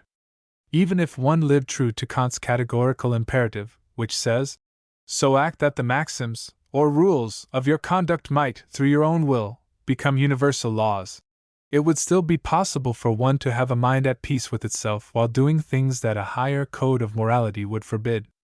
For example, suppose I am an American Indian, and the question arises, shall I torture my enemies? Of course, do not the traditions of my tribe prescribe it? This simply means that our ideals of conduct grow out of our environment. They are social in their genesis. This truth shows the infinite importance of making instruction reveal clearly the best ideals of religion and civilization, for there may be as much inward freedom, or good conscience, in the slums as in the wealthy districts of the city. Subjective peace of mind may mean much or little. A murderer may sleep as soundly as a missionary, but a man of high ideals is whipped as with scorpions, if his conduct be base. He feels that his higher self is outraged. He has no peace except through repentance, restitution, and reform. 188. Fifth. The pupil's mind, we will suppose, has been properly directed, partly through the social relations obtaining among children, partly through examples and instruction, to the requirements of the various moral ideas, and he has learned accordingly to discriminate with some keenness between will relations. Now the time has arrived for moral education in the strict sense. For we cannot leave it to chance whether our young charges will, of their own initiative, synthesize for themselves noble actions on the one hand and base actions on the other, whether they will take time to reflect, and will, each for himself, apply the lessons taught. On the contrary, they all have to be told, each one individually has to be told, truths that no one is wont to hear with pleasure. The more thoroughly the teacher knows his pupils, the better. By showing them that he divines their thoughts, he supplies them with the most effectual incentive to self-observation. Now the basis of what is commonly known as moralizing is furnished by a retrospective view of the pupil's conduct for some time past, by references to influences formerly at work within him, and by an analysis of his good and bad qualities. Such teaching is by no means to be condemned, nor even to be regarded as superfluous. In its proper place it is absolutely essential. Many, it is true, grow up without ever having heard a serious word of deserved censure, but no one ought to grow up in that way. 188. 189. Only praise and censure are thought of here, not harsh words, much less harsh treatment. Reprimands and punishments following upon single acts are something different. They, too, may lead to moral reflections, but must first have become things of the past. Moral improvement is not brought about by the constraint of government, nor is it the result of those pedagogical punishments which warn the pupil and sharpen his wits by means of the natural consequences of actions. 157. But it is brought about through the imitation of the language of conscience and of genuine honor, as seen in impartial spectators. Moreover, this does not exclude consideration of the excuses which every one readily finds in his heart. But while due allowance is made for mitigating circumstances, the pupil is cautioned against relying on them in future. 189. 157. 190. Ordinarily youth deserves neither strong commendation nor severe criticism, and it is well to guard carefully against exaggeration in either direction, if for no other reason than merely this, that exaggeration either detracts from effectiveness, or else causes, if not timidity, at least an unfortunate embarrassment. There is one species of magnifying, however, which subserves a good purpose, because it enables pupils to see more clearly the importance of trifles and the great significance of their own actions, and in this way helps to counteract thoughtlessness. We refer to viewing the present in the light of the future. The pettiest faults are liable to grow through habit. The faintest desire, unless kept under control, may turn into passion. Then, too, the future circumstances of one's life are uncertain. Allurements and temptations may come into it, or unlooked for misfortunes. This prevision of the possibilities of the future is, of course, not prophecy, and no such claim should be made for it. Nevertheless, it does good service as a warning. 190. 191. When the pupil has been brought to the point where he regards his moral education as a matter of serious import, instruction in conjunction with a growing knowledge of the world may bring it about that a glow of moral sentiment permeates his whole thought, and that the idea of a moral order unites on the one hand with his religious concepts, and with his self-observation on the other. Henceforth the direct, emphatic expression of praise or censure will have to be less frequent. It will no longer be as easy as formerly to give a clearer account to the pupil of what goes on within him than he has already rendered to himself. We may still, however, come to his assistance from another direction, namely, that of general concepts, a field in which advancing youthful reflection is little by little finding its bearings. 191. 192. 6th. It is the business of training to remind at the right moment, and to correct faults. We may safely assume that, even after a young man has reached the plane of moral decisions, he will still stand in need of frequent reminders, although in this respect individuals exhibit great differences, which observation alone is able to reveal.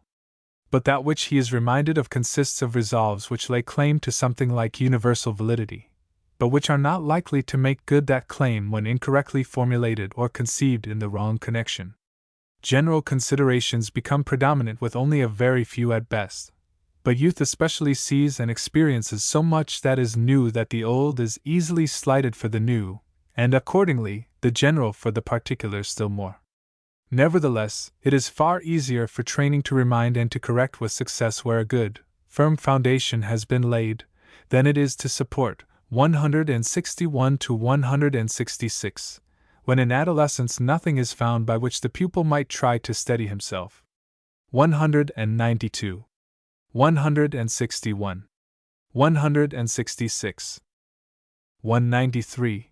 It is evident from the wide divergence among the principles which schools old and new have accepted as the basis of ethics and of systems of justice, that many conflicting, or at any rate, one-sided views may arise when the attempt is made to introduce order, definiteness, and consistency into existing ethical concepts. This whole conflict and one-sidedness of opinion, together with the innumerable fluctuations that may find a place here besides, all this is likely to be reproduced in youthful minds, particularly where they make it a point of going their own way. Very frequently acquired principles adjust themselves to inclinations.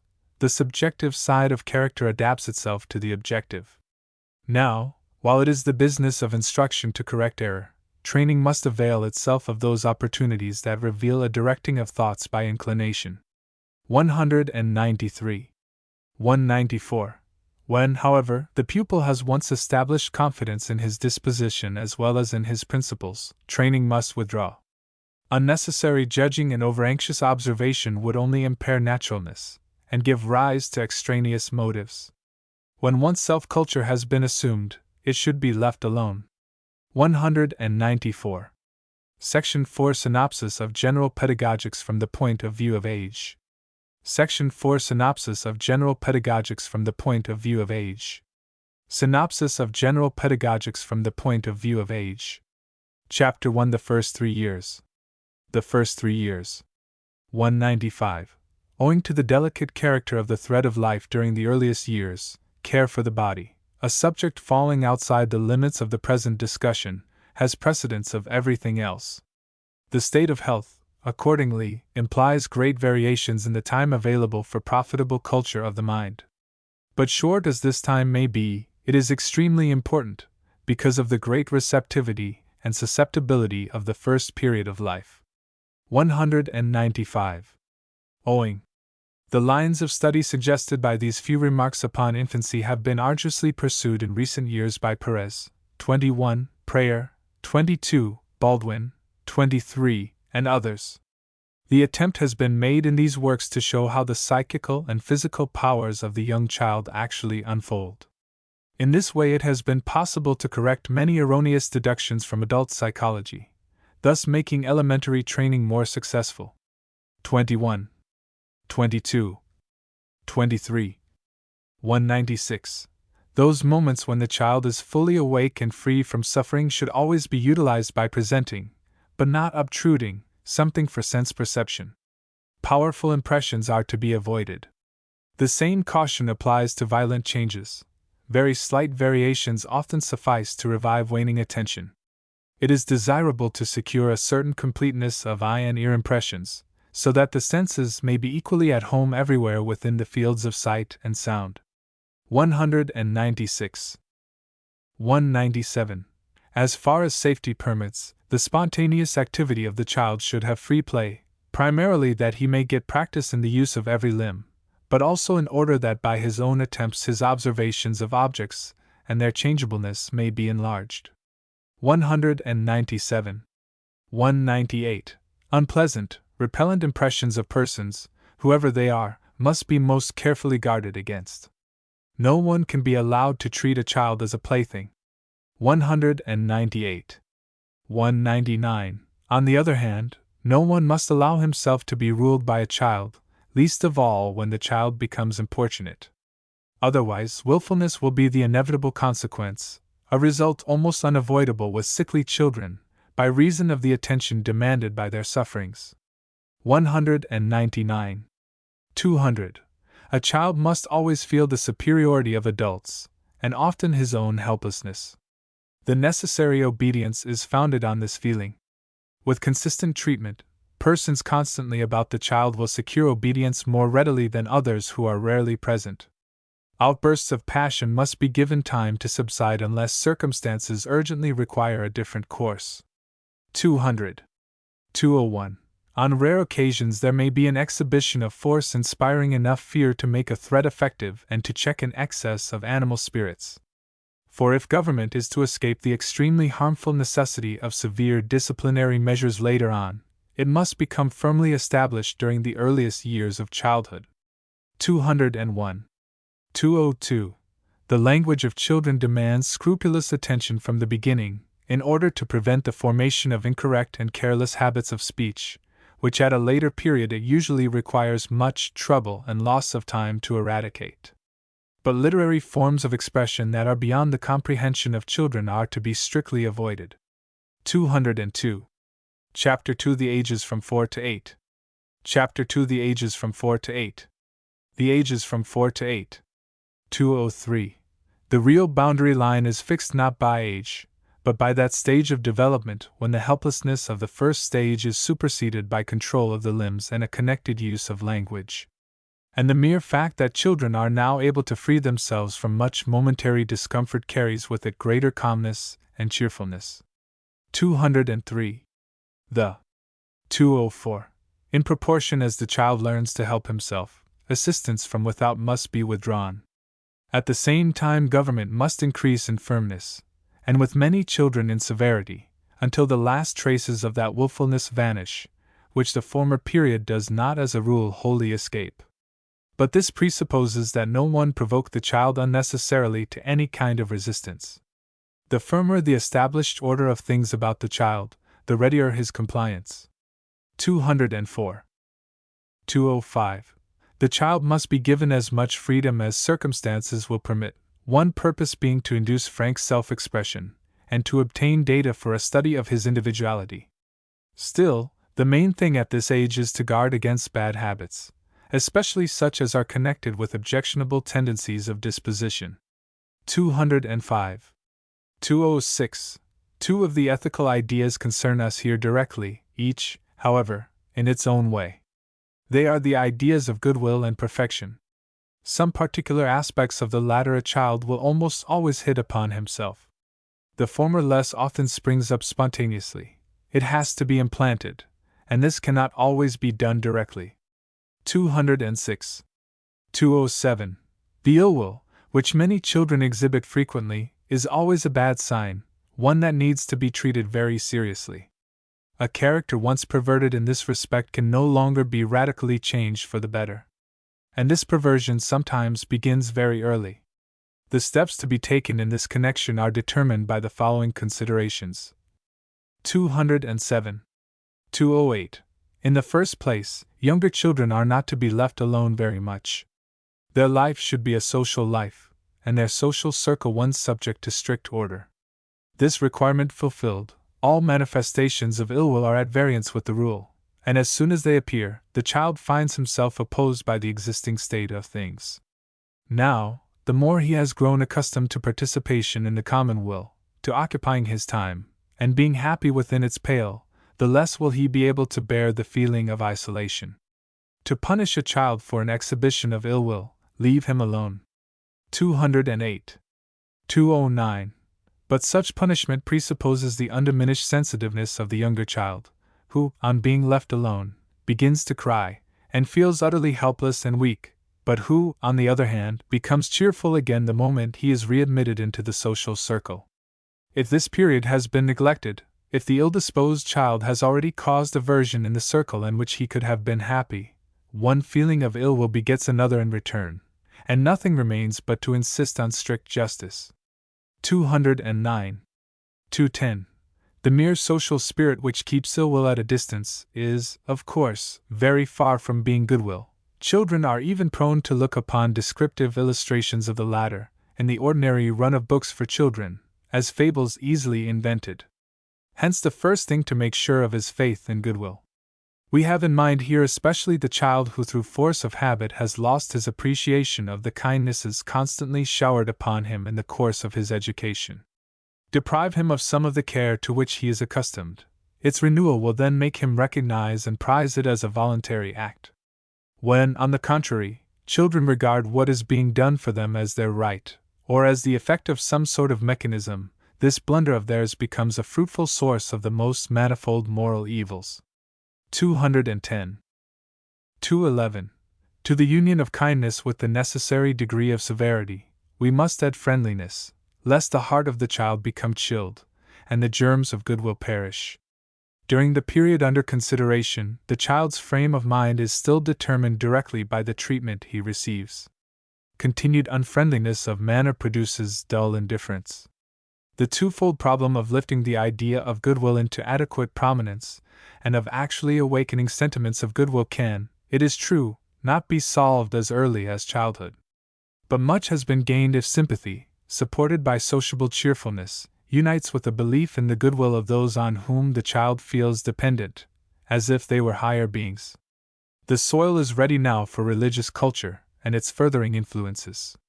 211. 212. The idea of perfection in its universal aspect is indeed as foreign to the child's mind as that of goodwill. Nevertheless, the rudiments of what this idea implies can be imparted with far greater assurance of success.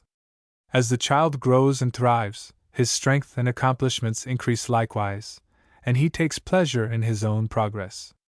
But here innumerable differences in kind and in degree demand our observation, particularly in view of the purpose of linking instruction to the stage of growth. For it is during this period that synthetic as well as analytic instruction begins, although it does not as yet normally constitute the chief occupation of the child. 212. 213. As the child's sphere of free activity widens and his own attempts create a growing store of experiences, which the teacher will often find it very necessary to augment by purposely showing him about, the earlier fancies are gradually being overbalanced by experiential knowledge, although different individuals may exhibit great variations of ratio. From this impulse to appropriate the new, spring the numerous questions children put to the teacher, on the tacit assumption that he is omniscient. They are the outcome of the mood of the moment, they are purposeless, and most of them do not recur if not answered then and there. Many of them concern words alone, and cease on mention of some suitable designation of the object in question. Others relate to the connection of events, especially to motives underlying the actions of human beings, fictitious and real alike. Now, although many questions cannot, while others must not, be answered, the tendency to ask questions should, generally speaking, receive constant encouragement as a sign of native interest, of the absence of which the teacher often becomes painfully aware later on without being able by any skill on his part to revive it. Here an opportunity is presented for preparing the ground in many directions for future instruction. Only, the teacher has to refrain, in answering questions, from the prolixity of untimely thoroughness. What he ought to do is to sail on the waves of childish fancy. And this does not usually lend itself to experiments. Its movements are, on the contrary, often inconveniently capricious. 213. 214. So long as there can be no fixed time for the analytic lessons woven into answers to the questions of children, analytic instruction is coincident with the guidance of the child's attention, with his social intercourse, with his occupations and the consequent cultivation of habits, with hardening exercises, ethical judgments, and the earliest religious impressions. In some measure also with reading exercises. 214. 215. To the latter portion of this period belong the first steps in synthetic instruction, reading, writing, ciphering, the simplest modes of arrangement, and the first observation exercises. If the child is as yet incapable of uniform attention during a whole hour, the teacher will be satisfied with smaller divisions of time. The degree of attention is more important than its duration. 215. Note that the subjects enumerated fall into different groups. Counting, arranging, observing are different phases of the natural development of the mind. Instruction does not create these activities, its business is merely to accelerate them. At the beginning, therefore, our mode of procedure must be as much as possible analytic. On the other hand, reading and writing can be taught only synthetically, although on the basis of an antecedent analysis of speech sounds. 1. Arranging, commonly neglected though wrongly so, is an exceedingly easy exercise in itself, and facilitates the performance of many other tasks. It is therefore appropriate for children that three objects may change places from right to left, from front to rear, from above to below, and vice versa. This is the beginning. The next step is to show that 3 objects admit of 6 permutations in a straight line. To find how many pairs can be formed out of a given number of objects is one of the easiest problems. How far to go is a matter to be determined by circumstances. Not letters, however, but objects, the children themselves, should be changed about, permuted, and varied in position. The teaching of a subject like this must in a measure have the semblance of play. 2. The first observation exercises begin with straight lines drawn vertically or crosswise. Use may be made also of knitting needles variously placed, side by side or across each other, of domino checks, and of similar objects. Next comes the circle, subdivided and presented in manifold ways. 3. For arithmetic, likewise, concrete objects are needed, coins, for example, which are counted and arranged in different groups to illustrate sums, differences, and products. At first, the highest number employed should not exceed, say, 12 or 20. 4. For work and reading we may avail ourselves of letters and numbers printed on cards, which lend themselves to a variety of arrangements. If children are slow about learning to read, the blunder must not be made of neglecting their mental culture in other directions, as though reading were its necessary prerequisite. Reading often demands a large amount of patience, and should never be allowed to produce a feeling of aversion to teachers and books. 5. Writing is ushered in by the elementary drawing that must accompany observation exercises. Writing itself, when once well started, furthers reading. 216. But already at this point many fall behind. Puzzled at first by the demand upon them for the dull labor of learning, they surrender themselves later on to the feeling of incapacity. In large schools, where there are always some outstripping the rest, and where the majority are trying to keep up with the pace set, performance can be had more readily, although it is performance by imitation rather than by an inner sequence of thought. And even here we find thoroughly disheartened laggards. 216. Chapter 3 Boyhood. Chapter 3 Boyhood. Boyhood. 217. The boundary line between boyhood and early childhood is fixed, so far as this is possible at all, by the fact that the boy, if allowed to do so, will leave the company of adults. Formerly he felt insecure when left alone, now he considers himself fairly well acquainted with his immediate environment, beyond which vistas of all sorts are opening. Accordingly, at this stage it becomes incumbent on the adult to attach himself to the boy, to restrain him, to divide the time for him, and to circumscribe the fancies born of his self-confidence, a course of action rendered all the more necessary by the circumstance that the boy is a stranger as yet to the timidity with which the youth joins the ranks of men. For boyhood is marked off from adolescence by this, that the boy's aims are still unsettled. He plays and takes no thought of tomorrow. Moreover, his dream of manhood is one of arbitrary power. The play impulse remains active for a long time, unless checked by conventionality. 217. During this period, the work of linking instruction to sense impression is by no means to be omitted entirely, not even where fair progress has already been made in scholarship. We must make sure of a solid foundation. 218. Our chief concern during the age of boyhood must be to prevent the premature fixation of the circle of ideas. It is for instruction to undertake the task of doing so. True, by far the greatest part of the process of learning, however manifold, is performed through the interpretation of words, the pupil supplying the meaning out of the mental store collected previously. But this very fact obviously implies that quantitatively the pupil's stock of ideas is for the most part complete. Instruction merely works it up into new forms. Accordingly, such shaping must take place while the material is still in a plastic state, for with increasing years it gradually assumes a more solid character. 218. 219. Boys differ from girls, individuals differ from one another, and the subjects taught, together with the methods of teaching them, should be differentiated accordingly. But here the family interposes the interests of rank or station, and claims the right to determine by these how much or how little instruction a boy needs. 219. Looked at pedagogically, each study calls for a corresponding mental activity to be suited to the general condition of the individual. Its success must not involve exhaustion of the pupil's powers, nor make demands upon them at the wrong time. But it would be an error to argue that one who is being initiated into one subject ought to combine with that subject a second, third, or fourth, on the ground that subjects 1, 2, 3, and 4 are essentially interrelated.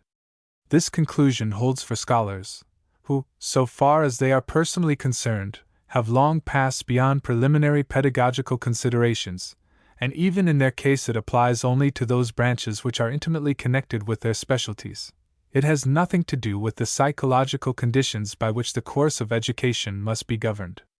Only too frequently do masses of ideas remain isolated despite the fact that the objects corresponding to them are most intimately and necessarily interconnected, and such isolation could not have been prevented by merely starting work in a large web of erudition in a number of places. The case is different where certain studies constitute the necessary preparation for thorough knowledge of one kind or another. Here we are right in concluding that one who cannot master the former is equally unable to get hold of the latter. 24. 220. It is difficult to deal with the rare instances of tardy development unless we find that they are due to neglected health, or to lack of assistance in enlarging the range of experience, and to failure to change the mode of instruction. Here an attempt may be made to supply what is wanting. But even where the rate of progress becomes more rapid at once, the teacher's efforts will have turned out favorably only when the boy gives also clear proof of a vigorous striving for advancement. 220. 221. To revert to fundamental ethical principles, particular mention of the ideas of justice and equity needs to be made in this connection. These ideas issue from reflection on human relations. They are consequently less accessible to early childhood, which finds itself subordinated everywhere to the family. The boy, on the other hand, lives more among his peers, and the necessary corrections are not always administered so promptly as to leave no time for independent judgment. Not infrequently voluntary association takes place among boys, personal authority plays a part, and even usurpation of power is not rare. Now, education has to provide for clear ethical concepts and for government and training besides. But not only that, it must also furnish the kind of instruction that will exhibit similar but remote relations, for purposes of unbiased contemplation. Such instruction must borrow its material from poetry and history. 221. 222.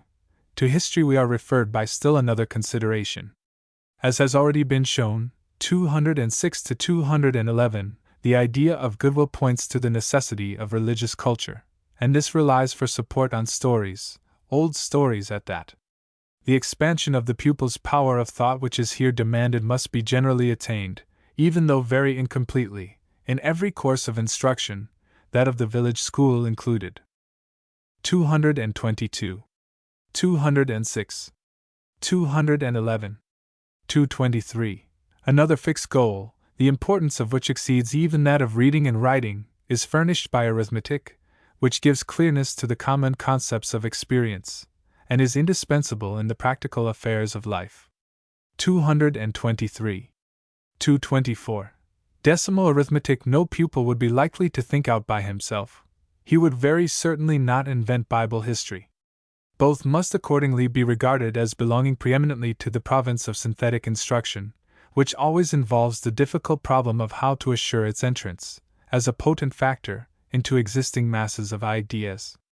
As to this, it would be a blunder to conclude that, since Bible history and history as a whole, arithmetic and mathematics as a whole, hang together, there is also a corresponding pedagogical connection. 219. But so much is certain, that the efficiency of a group of ideas increases with expansion and with multiplied association. It will be an advantage, therefore, to Bible history and to arithmetic, if as wide a range is given to historical and mathematical teaching as circumstances and ability permit, even if the conditions should be such that a many-sided culture is not to be expected. 224. 219. 225. The subjects next to be considered in the choice of material for instruction are poetry and natural history, great care being taken not to disregard the necessary sequence. The time for fables and stories should not be curtailed. It is important to make sure that boys do not lose the taste for them too early. The easiest and safest facts of zoology will have been presented already in connection with the picture books of childhood. The right moment for introducing the elements of botany has arrived when the boy is collecting plants. Foreign languages would be assigned the lowest place, if particular circumstances did not in many cases lend them a special importance.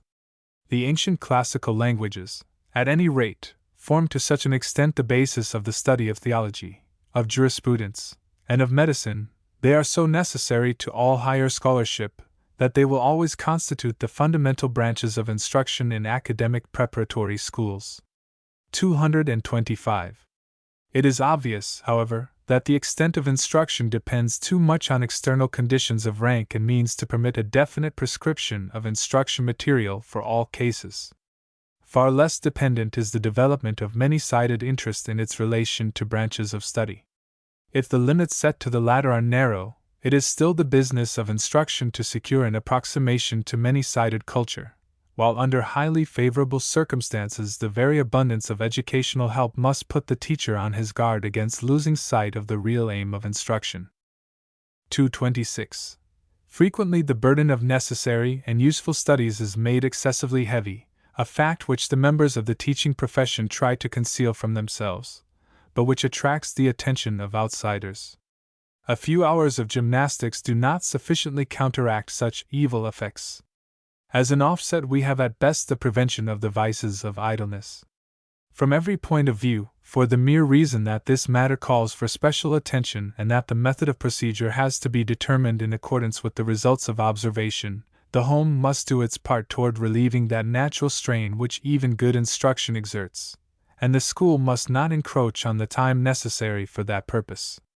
In extreme cases, to be sure, it may be expressly demanded that the school engage the whole of a boy's time. But as a rule, outside schoolwork should take up, not the largest, but on the contrary, the smallest amount of time possible. How the remaining hours are to be employed is for parents and guardians to decide according to individual needs, ascertained by observation, and it is on them that the responsibility for the consequences rests. 226. Chapter for Youth. Chapter for Youth. Youth. 227. Whether instruction comes to an end or is continued during this period, all it can accomplish depends now on the fulfillment of the condition that the young man himself regard the retention and increase of his attainments as something valuable. Accordingly, the interrelations of knowledge, as well as its connection with action, must be brought before his mind with the greatest possible distinctness. He must be furnished, also, with the strongest incentives to reach the goal determined upon, provided the question is merely how to overcome indolence and thoughtlessness. For it is just at this stage that the teacher needs to fear and to prevent those wrong motives which would issue merely in an artificial semblance of talent. 227. Whether. 228. Moreover, the allowance made for the child and the boy can no longer be made for the youth. His whole ability is to be put to the test, and his position in human society determined according to the outcome. He must experience something of the difficulty of obtaining a foothold among men. Positions for which he does not seem quite prepared are contested. He is surrounded by rivals, and is spurred on by expectations, which it is often difficult to moderate when most necessary. 228. 229. If now the young man puts his trust in favorable circumstances, and in spite of all appeals, gives himself up to the pursuit of ease and pleasure, education is at an end. It only remains to conclude with precepts and representations which future experiences may possibly recall. 229. 230. If, on the other hand, the youth has his eyes fixed on a definite goal, the form of life which he is striving to attain, and the motives that impel him, will determine what else may be done for him. According as the ideals of honor that he makes his own are directed more outwardly or inwardly, they stand more or less midway between plans for actions and maxims. 230. 231. The youth is no longer pliant, except when his failures have made him feel ashamed of himself. Such cases must be made use of for the purpose of making good deficiencies. But on the whole, duty requires that the stern demands of morality be held up to him without disguise. Perfect frankness can hardly be looked for any longer, and to insist on it is out of the question entirely. The reserve of the age of adolescence marks the natural beginning of self-control. 231. These brief paragraphs on the development of the individual through infancy, childhood, boyhood, and youth mark an early interest in what is now known as child study, the literature of which has become voluminous. For a dissertation on the experimental study of children, and a bibliography of the subject, the reader is referred to the monograph by Arthur MacDonald, of the United States Bureau of Education, entitled Experimental Study of Children. A smaller but more useful bibliography has been compiled by L. N. Wilson. It is found in Pedagogical Seminary for September, 1899. Part 3 Special Applications of Pedagogics. Part 3 Special Applications of Pedagogics. Special Applications of Pedagogics. Section I Remarks on the Teachings of Particular Branches of Study. Remarks on the Teachings of Particular Branches of Study. Chapter 1 Religion. Religion. 232. The content of religious instruction is for theologians to determine, while philosophy bears witness that no knowledge is able to surpass the trust of religious faith. But both the beginning and the end of religious instruction call for remarks from the point of view of pedagogy. 232. The religious instruction culminates, if it does not end, in the rite of confirmation and the subsequent admission to the Holy Communion. The former is characteristic of a particular Christian denomination, the latter, on the contrary, of the whole brotherhood of Christians. Now, the profound emotion which marks the first communion service should imply a conquest over the feeling of separation from other denominations, especially since the mere admission to communion is conditioned on the general requirement of earnest ethical aspiration. It is thus assumed that members of other confessions, provided they are communicants at all, have fulfilled the same condition. Preparatory instruction must work toward this end all the more, since with many persons Christian love for those who differ from them in important articles of faith belongs to the more difficult duties. Moreover, the fact that this same instruction necessarily had to set forth clearly fundamental denominational differences lends additional weight to the necessity of inculcating the virtue of Christian charity. 233. In academic schools, if Greek is begun early enough, it is possible to deepen the impressions of Christian teaching by the dialogues of Plato that bear on the death of Socrates, particularly the Crito and the Apology. Being the weaker, however, impressions of this sort should precede the time when the solemn initiation into Christian fellowship produces its whole powerful effect. 233. 234. Going back in thought, we find that the portion of religious instruction which deals with characteristic denominational distinctions presupposes that which deals with tenets common to all Christians, and we find that this in turn has been preceded by Bible stories, including those of the Old Testament. But the question arises, must we not go back to something more fundamental still? 234. 235. Religion cannot possibly be adequately presented by treating of it merely as a perpetuation of something historical and past. The teacher must needs make use also of the present testimony furnished by the adjustment of means to end, in nature. But even this, for which some knowledge of nature is prerequisite, and which leads up to the ideas of wisdom and power, is not the first step. 235. 236. True family feeling is elevated easily and directly to the idea of the father and mother. Only where such feeling is wanting does it become necessary to make churches and Sunday observance the starting point as indications of humility and gratitude.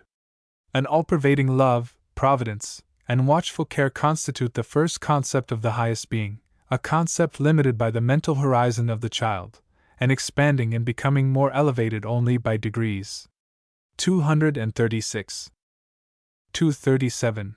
The process of elevating religious concepts and purifying them of unworthy admixtures must, however, have taken place, and the true concepts must have been deeply impressed, before the mythological conceptions of antiquity become known, in which case the latter will produce the right effect by the contrast between the manifestly fabulous and crude, and the worthy and sublime. If managed properly, this subject presents no difficulties. 237. 238. But there are other difficulties growing out of individual peculiarities.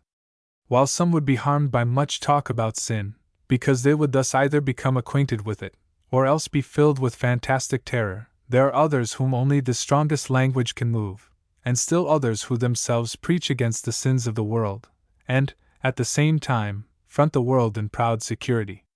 Then there are those who brood over ethical problems, and who, without having heard of Spinoza, argue that what the highest judge has permitted to happen he has approved of, whence might is the practical proof of right. There are contemners of mere morality, who think that prayers will consecrate their evil actions. Isolated traces of such perversions may indeed be met with even in children, especially if their glib reproduction of the sermon, or worse yet, their praying aloud, has happened to receive praise. 238. Hence it is necessary to observe the effect of religious instruction on each individual.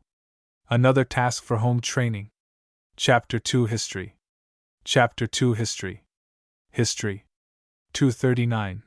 The most common blunder that younger teachers of history are apt to make is that, without intending it, they become increasingly prolix in presentation. It is not that interest deepens, but that the network of events lures them, now one way, now another. This of itself evinces preparation, but mental preparation alone does not suffice. Preliminary practice, too, is necessary. 239. The young teachers of history, like young teachers in other subjects, are prone to error. What the prevailing error in a given study will be, is likely to depend upon conventional methods of presenting it. In Germany, it is customary for the teacher himself to be the historian through whose mind all historical knowledge passes on its way to the children. But just as good writers of history are rare, so good teachers of history are likely to be few, since in an important sense they are at once teachers and oral historians. Where the textbook is depended upon for the narrative, as in the United States, a different difficulty presents itself to the teacher. What shall he do with the text, all the pupils having read it? Perhaps the commonest method is to call upon them one by one to reproduce it in class. But this is a deadening process, since it compels 19 pupils to sit passive while the 20th recites the words that the 19 could repeat equally well. If, therefore, the besetting fault of the teacher of history in German is prolixity, that of the American teacher is tediousness. The German method is that of primitive man, where the legends of the tribe are handed down from father to son by word of mouth. The American presentation of history is modern, where all the resources of scholarship and the advantages of the printing press are utilized. Each method has peculiar advantages, the former having the possible charm of first-hand narrative, the latter that of accuracy and comprehensiveness. The narrative method is greatly superior to that of the textbook with children whose powers of reading are not well developed. The textbook, together with its available accessories, is greatly to be preferred with older pupils capable of large amounts of reading. The following sections give a vivid description of the narrative method at its best. The commentary will attempt to show how the printed page may be made equally attractive, and, at the same time, much more useful. 240. If, to begin with, a purely chronological, but accurate, outline view of history is to be imparted, the teacher must be able to traverse mentally the whole historical field, going with equal readiness back, forward, or across, synchronistically. The notable names must form definite groups and series, and the teacher must possess facility in making the most notable names stand out clearly from the groups, and in condensing the most salient points of a long series into a short series. 240. If this mastery of subject matter is important for the narrator, it is equally important for the teacher who depends upon print for the narration. Observation of current history teaching betrays the fact that the teacher rarely becomes master of his material to such an extent that he can throw it into new forms. As it stands in the book, he probably knows it, but to take liberties with the facts, to expand parts, or throw masses into brief outline, to make new groupings, or to change a long series into a short one, usually lies beyond his ability. This lesson the American teacher must learn through a better mastery of his materials. 241. Again, the teacher must make himself perfectly familiar with general notions that relate to classes of society, constitutions, institutions, religious customs, stages of culture, and that serve to explain events. But not only this, He must study likewise the conditions under which he can develop them, and keep them present in the minds of his pupils. This consideration alone shuts out most generalizations from the first lessons in history. And accordingly, ancient history, whose moving causes are simpler than the more modern political factors, maintains its place in presentations of historical material to younger pupils. 241. American history is better than ancient history in respect to its richness of picturesque variety. It is, moreover, easier for children to comprehend, since our present conditions have emerged directly from our pioneer state. Not only are constitutions, institutions, and religious customs to be studied, but the economic conditions of those early times are particularly worthy of study, since they are both important and interesting. Methods of farming, of conducting household affairs, such as cooking, making fires, producing clothing, securing shelter, means of transportation on land and water, methods of communication, and many other similar topics are of interest to the young. 242. Furthermore, due attention must be given to the difficulty of narrating well a complex event. The very first condition is continuity of the thought current, in order that the thread of the story may remain unbroken, except where there are intentional rests. This, in turn, presupposes fluency of speech, careful cultivation of which is indispensable to a good presentation of historical events. But mere fluency does not suffice. There must also be resting places, because otherwise alternate absorption and reflection cannot be secured, and because, without such pauses, even the formation of the series fails, since what has preceded arrests what follows. It is therefore not immaterial where a historical lesson begins and ends, and where the reviews are inserted. 242. While the narrator can utter words in succession only, the event has, in his mind, a very different form, which it is his business to convey to his hearers. Nor does the form of the event resemble a level plane. On the contrary, a manifold interest lifts some things into prominence, and lets others sink. It is essential, accordingly, to distinguish how far, in a given instance, the narration should follow in a straight line the succession of events, and where, on the other hand, it should deviate to include accessory circumstances. The very language used must possess the power to induce side glances and retrospective views, even without leaving the main road. The narrator must have skill to introduce descriptions here and to linger over pictures there, but must be able also, while moving his hearers, to retain his own self-control and to keep his bearings. 243. There remains one other requisite of prime importance, namely, the utmost simplicity of expression. The condensed and abstract language of more recent historians is hardly suited even to the highest class of a secondary school. A sentimental or witty treatment, such as that found in modern novelists, must be avoided entirely. The only safe models are the ancient classics. 243. The most serious fault with the textbook method is the barrenness arising from condensation. To teach history solely from a single book, even if this be among the best, is to produce an atrophy of the historical interest. It is on this account that successful teachers introduce large amounts of collateral reading, not of similarly condensed books, which would be like remedying the drought with more dry weather, but of sections from fuller works on the same subject.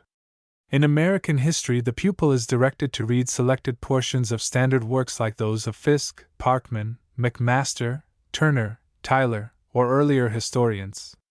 In English history, he is sent directly to such men as Gardiner, Green, Freeman, Traill, Ransom, Cunningham and MacArthur, Harrison and Macaulay.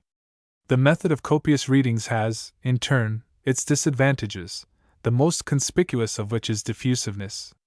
It is easy for the student to become so absorbed in a mass of details that he loses the proper sense of proportion, or overlook the relative importance of events, or fail to fix firmly in mind the causal series that binds all together. In the case of either of the methods described, it is the teacher who is responsible for order and for clearness of detail. In the one case, his narrative must have the artistic unity of the finished historian. In the other, he must so manage a wealth of given material that the golden chain of cause and effect shall be seen binding diversity into unity. The ability to do the first is of a much rarer order than that of the second, for the art of teaching is not so difficult as the art of historical composition. The remedy for the specific difficulty which modern textbook teaching of history encounters will be discussed under paragraph 247. 247. The stories of Herodotus should serve the teacher as the basis for practice. In fact, they should actually be memorized in an accurate but fluent translation. The effect on children is surprising. At a later stage, use may be made of Arrian and Livy. The method of the ancients of letting the principal characters utter their views and set forth their motives with their own lips, the narrator abstaining from reflections of his own, should be scrupulously imitated, and should be departed from only in the case of manifestly artificial rhetorical devices. 244. The course of preparation outlined above, 240 to 243, having gone hand in hand with a thorough, pragmatic study of history, it is further necessary, in the exercise of the art acquired, to learn to expand or contract, according to circumstances and the specific aims of each occasion. Concerning this point, no generally applicable rules can be given, on account of the great variety of possible cases, but the following suggestions should be noted. 244. 240. 243. In general, all helps whereby historical objects may be represented to sense, portraits, pictures of buildings, of ruins, etc., are desirable. Maps for the more ancient times must be regarded as particularly indispensable. They should always be at hand, and their study should not be neglected. Among these helps must be included charts, substantially like that by Strass entitled The Stream of Time, which places before the eye not only synchronistic events, but at the same time shows also the alternate union and division of countries. The lack of such aids causes the loss of much time and temper over mere memory work. Again, attention is due to the following four aspects of the teaching of history. 245. 1. In the first place, even the earliest lessons in geography give rise to the question, whenever the description of a country is finished, how did things look in this country formerly? For it is a part of correct apprehension that cities and other works of man should not be regarded as of equal age with mountains, rivers, and oceans. Now, although the teacher cannot stop, during the time set apart for geography dealing with the present, to show and explain maps illustrative of the past, it will be useful, nevertheless, to add a few remarks about the early history of the country under discussion. The art of narration, however, is out of place here, inasmuch as the question, although reaching back in time, is suggested by the country. Mention of former activity, such as migrations and wars, is made simply for the purpose of adding life to the conception of a stationary surface.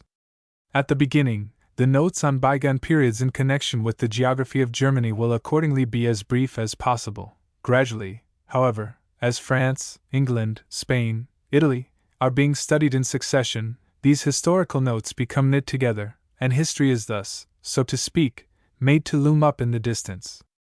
How far to go in this direction can be determined more definitely by distinguishing between the requirements of the first and of the second course in geography. In the first course, the most general statements may suffice, e.g., that not so very long ago Germany was split up more than now, that there were older times, when cities and neighboring princes often made war upon each other, that the barons used to live on more or less inaccessible heights, but that, in the interest of better order and stricter surveillance, Germany was divided into 10 districts, etc. 245. The second course will admit of more historical facts than the first, although still only very few pertaining to an older epoch. Only the more recent events can be conveniently connected with geography, except in the case of still extant historical monuments, such, for instance, as the ruins in Italy, the composite language of England, the peculiar political organization of Switzerland with its many subdivisions, visible on the map, and its diversities of language. If, as is sometimes recommended, the plan is adopted of preparing the way for the study of medieval and modern history by a separate introductory course in short biographies, such a plan, though at best only fragmentary in its results, becomes at least more feasible where historical notes of the kind just mentioned are incorporated with the lessons in geography. But in this case it is all the more essential to have a chronological chart upon the wall, to some dates of which the teacher must take every opportunity to refer, in order that the pupils may obtain at least some fixed points. Otherwise, scattered biographies are liable to occasion great confusion. 246. 2. The chief basis for the earlier stages of historical teaching will always be Greek and Roman history. It will not be inappropriate to commence with a few charming stories from Homeric mythology, since there is a close connection between the history of a people and their religion. Two wrong ways, however, are to be avoided: 1. That of giving a detailed theogony or of including objectionable myths, for the sake of completeness, which would here be devoid of a rational purpose; the other, that of having the mythological elements memorized. Only true history should be memorized by children. Mythology is a study for youths or men. 246. Persian history must be told approximately in the sequence and setting given by Herodotus. To it the history of Assyria and of Egypt may be joined in the form of episodes, Greece being kept well in the foreground. The stories from the Old Testament, on the other hand, form a chain of lessons by themselves. The history of Rome must at first retain its mythical beginnings. Whatever German opinion may be regarding the beginnings of historical instruction for their own children, American history possesses strong claims for precedence when we come to children of the United States. If we regard the chief intellectual purpose of history for the student to be the understanding of the present status through a knowledge of the historical progress that has led to it, then the primitive and pioneer history of this country is infinitely more valuable than any other to an American child, for in it lie enfolded the forces that have developed our people. Whereas Greece and Rome are as distant in influence as they are in time. It is the mythology of Greece and Rome that most attracts children, but this belongs to literature rather than to history. Accounts of battles are about the same the world over, but it takes more maturity of mind to understand the Greek rage for individuality after the rise of philosophy than it does to understand a corresponding feeling among the American pioneers, to say nothing of the desirability of teaching the latter as a phase of our own development. For reasons of simplicity, therefore, as well as for psychological nearness and national importance, American history must take precedence over that of Greece and Rome for American children. 247. Suppose, now, that detailed stories after the models furnished by the ancients have won the attention of the pupils. The mere pleasure of listening to stories can nevertheless not be allowed to determine continuously the impression to be produced. Condensed surveys must follow, and a few of the main facts be memorized in chronological order. 247. The following suggestions will be in place here. The chief events are to attach themselves in the memory to the memorized dates in such a way that no confusion can arise. Now, a single date may suffice for the group of connected incidents constituting one main event. If it seems necessary to add another, or a third, well and good, but to keep on multiplying dates defeats the very end aimed at. The more dates the weaker their effect, on account of the growing difficulty of remembering them all. In the history of one country dates should rather remain apart as far as possible, in order that the intervening numbers may be all the more available for purposes of synchronistic tabulation, by which the histories of different countries are to be brought together and connected. The same sparing use should be made of the facts of ancient geography, but those that are introduced must be learned accurately. Granted that the primitive method of historical narration by the teacher is the most effective in its appeal to the beginner, it must be maintained that the combined knowledge and literary skill of modern historians infinitely surpass the powers of the ordinary teacher. The modern problem is, not how to compose history, but how to utilize that which has been composed. It is, in short, to guard against the confusion that comes from diffuseness. Wide historical reading may be as bad for the student as wide reading of novels. The mind may surrender itself to the passing panorama as completely in the one field as in the other, until the impressions made are like those of a ship upon a sea. The remedy is the thorough organization in the mind of the student of the knowledge gained in diverse fields. This is secured by teacher or author, or both. Some authors secure clearness of outline by topics, references, and research questions. Lawrence, History of England, concludes every chapter in this way. As an illustration, we may quote from chapter 16, which narrates the quarrel between King Charles and his people. 202. Charles I. Topic: Charles's character and views. References. Bright 2, 608, 609, Green, 495, Montague, 118, Ransom, 138, 139. 203. Bad faith in the beginning of the reign. Topic: Charles's marriage and broken pledges. Reference. Bright 2, 608, 614. 204. The First Parliament of King Charles. Topics: Charles's designs and his treatment of Parliament. Attitude of Commons and their dissolution. The King's levies. Reference. Gardiner, 2, 502, 503. Research questions. 1. What were the legal and illegal sources of the King's revenues? Ransom, 151, 155. 2. What might be said to constitute the private property of the Crown? 3. What contributed to make Charles's court expensive? Trail, 476. 4. How would this need for money make for parliamentary greatness? 25. 25. In a similar way, the remaining topics of this section of English history are recorded, guiding the pupil in his outlines and his readings. With suitable care on the part of the teacher to see that the student fixes the outline firmly in mind, there is no danger of becoming lost in a wilderness of words. At the same time, the pupil's mind is enriched from many noble sources, instead of being limited by the presumably meager resources of a single teacher. By this method, the child may enjoy the benefits of modern erudition, without at the same time being harmed by dissipation of mental energy. Other authors reach the same ends by different means. Fisk's History of the United States, for example, concludes each chapter with a topical outline in which cause and effect are emphasized. At the close of Chapter 10, on the causes and beginning of the Revolution, we find the following topics and questions. 76. Causes of ill feeling between England and her colonies. What was the European idea of a colony, and of its object? What erroneous notions about trade existed? What was the main object of the laws regulating trade, etc.? 77. The need of a federal union. One difficulty in carrying on the French wars. An account of Franklin's plan of union, etc. 78. The Stamp Act passed and repealed. The kind of government needed by the colonies. How Parliament sought to establish such a government. The nature of a Stamp Act, etc.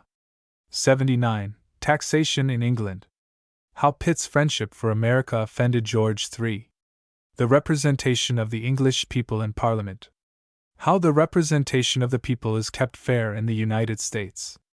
How it became unfair in England. Corrupt practices favored by this unfairness. The party of old Whigs. The Tories, or the party of George III. The party of new Whigs and its aims. Why George III was so bitter against Pitt. The attitude of the King toward taxation in America. The people of England not our enemies, etc. At the close of these topics there follows a list of 15 suggestive questions and directions, with page references to Fisk's The American Revolution, Volume 1, the whole being concluded by 18 topics for collateral reading from The American Revolution, and from Cook's Virginia. 26. 26. It is a significant fact that modern textbooks for children are being prepared by masters in the various departments of knowledge, not a little thought being bestowed upon the highest utilization of all modern instruments for arousing the intelligent interest of the pupils. This being the case, it is idle to rely upon primitive methods, however potent they may have been in the past, with pupils who have learned to read fluently. 248. The general surveys that follow the detailed narratives have this advantage for the pupil: he infers of his own accord that in periods of which not much is told, a great deal took place, nevertheless, which the history or the teacher passes over in silence. In this way the false impressions are prevented that would be produced by purely compendious instruction, which indeed, at a later stage, becomes in a measure unavoidable. 248. 249. 3. Medieval history derives no assistance from the study of the ancient languages, nor is it closely related to present conditions. There is difficulty in imparting to the presentation of it more than the clearness obtainable through geography and chronology. But more than this is requisite: the burden of mere memory work without interest would become too great. The fundamental factors, Islamism, papacy, the Holy Roman Empire, feudalism, must be explained and given due prominence. Most of the facts down to Charlemagne may be made to contribute additional touches to the panorama of the Great Migration. With Charlemagne, the chain of German history begins, and it will usually be considered advisable to extend this chain to the end of the Middle Ages, in order to have something to which synchronous events may be linked later on. Yet some doubt arises as to the value of such a plan. To be sure, the reigns of the Ottos, the Henrys, the Hohenstaufen, together with intervening occurrences, form a tolerably well-connected whole, but as early as the interregnum there is a sad break, and although the historical narrative recovers, as it were, with the stories of Rudolf Albrecht and Ludwig the Bavarian, there is nothing in the names of succeeding leaders, from Karl IV to Frederick III, that would make them proper starting points and connecting centers for the synchronism of the whole period in question. It might be better, therefore, to stop with the excommunication of Ludwig the Bavarian, with the assembly of the electors at Reims, and with the account of how the popes came to reside in Avignon. Then, going back to Charlemagne, France, Italy, even England, may be taken up, and greater completeness given to the history of the Crusades. Farther on, special attention might be called, in a synchronistic way, to Burgundy and Switzerland, and to the changing fortunes of the wars between England and France. French history may then leave off with the reign of Charles VIII, and English history with that of Henry VII, while German history, from Maximilian on, is placed again in the foreground. The Hussite Wars will be treated as forerunners of the Reformation. Other events must be skillfully inserted. Many modifications of grouping will have to be reserved for subsequent repetitions. 249. 250. 4. In presenting modern history, the teacher will do well to avail himself of the fact that modern history does not cover so long reaches of time as medieval history does, and that it falls into three sharply defined periods, the first of which ends with the Treaty of Westphalia, the second extends from this date to the French Revolution, and the third, to the present. These periods should be carefully distinguished, the leading events of each should be narrated synchronistically, and a recital of the most essential historical facts about each country should follow.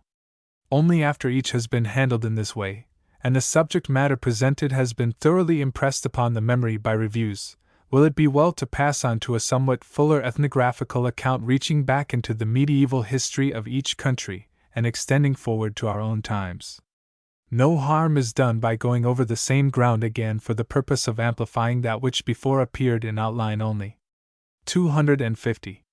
The chief point is that no course of instruction which claims at all to give completeness of culture can be regarded as concluded before it has introduced the pupil to the pragmatic study of history, and has taught him to look for causes and effects. This applies preeminently to modern history, on account of its direct connection with the present, but medieval and ancient history, too, have to be worked over once more from this point of view. History should be the teacher of mankind. If it does not become so, the blame rests largely with those who teach history in schools. 251. A well-compiled and well-proportioned brief history of inventions, arts, and sciences should conclude the teaching of history, not only in gymnasia, but also and especially in higher burgher schools, because their courses of study are not supplemented by the university.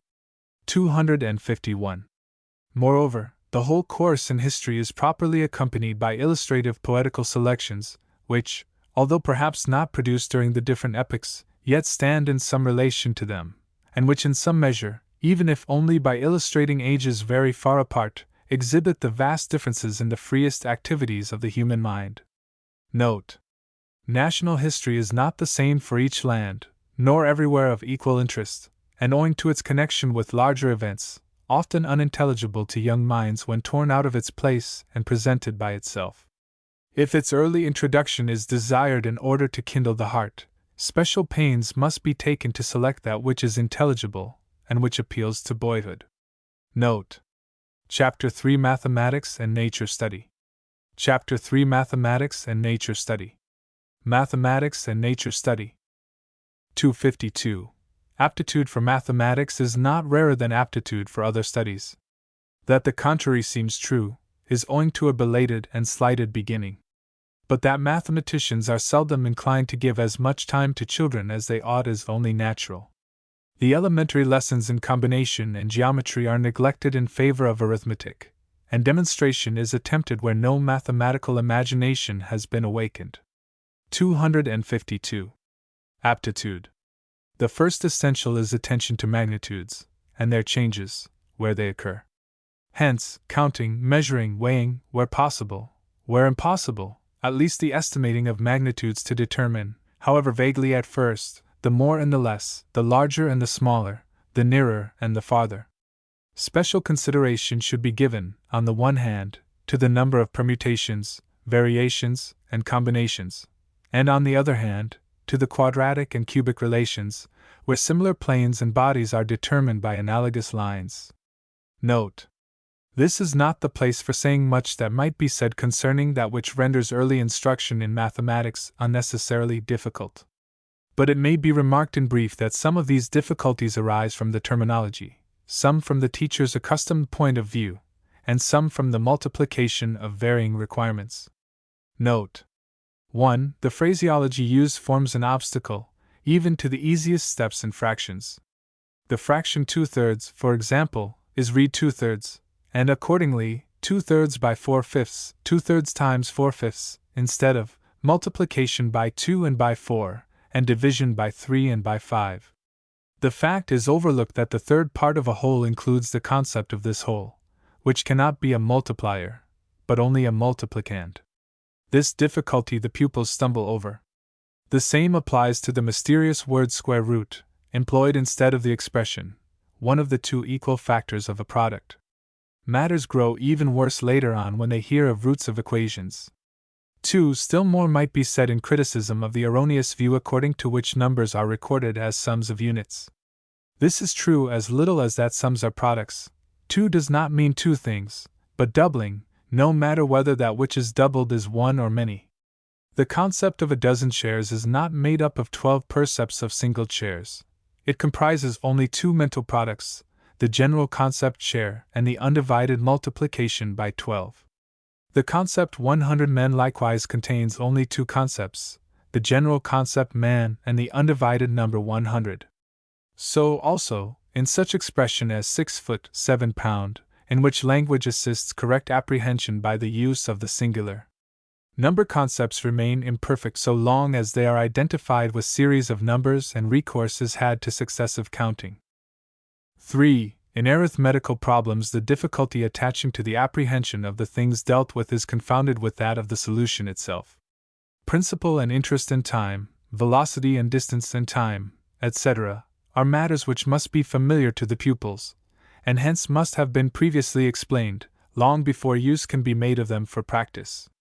The pupil to whom arithmetical concepts still give trouble should be given concrete examples so familiar to him that out of them he can create over again the mathematical notion and not be compelled to apply it to them.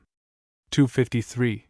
The measuring of lines, angles, and arcs, for which many children's games, constructive in tendency, may present the first occasion, leads over to observation exercises dealing with both planes and spheres. Skill in this direction having been attained, frequent application must be made of it, or else, like every other acquirement, it will be lost again. Every plan of a building, every map, every astronomical chart, may afford opportunities for practice. 253. These observation exercises are to be organized in such a manner that upon the completion of mensuration the way is fully prepared for trigonometry, provided that besides the work in plane geometry, algebra has been carried as far as equations of the second degree.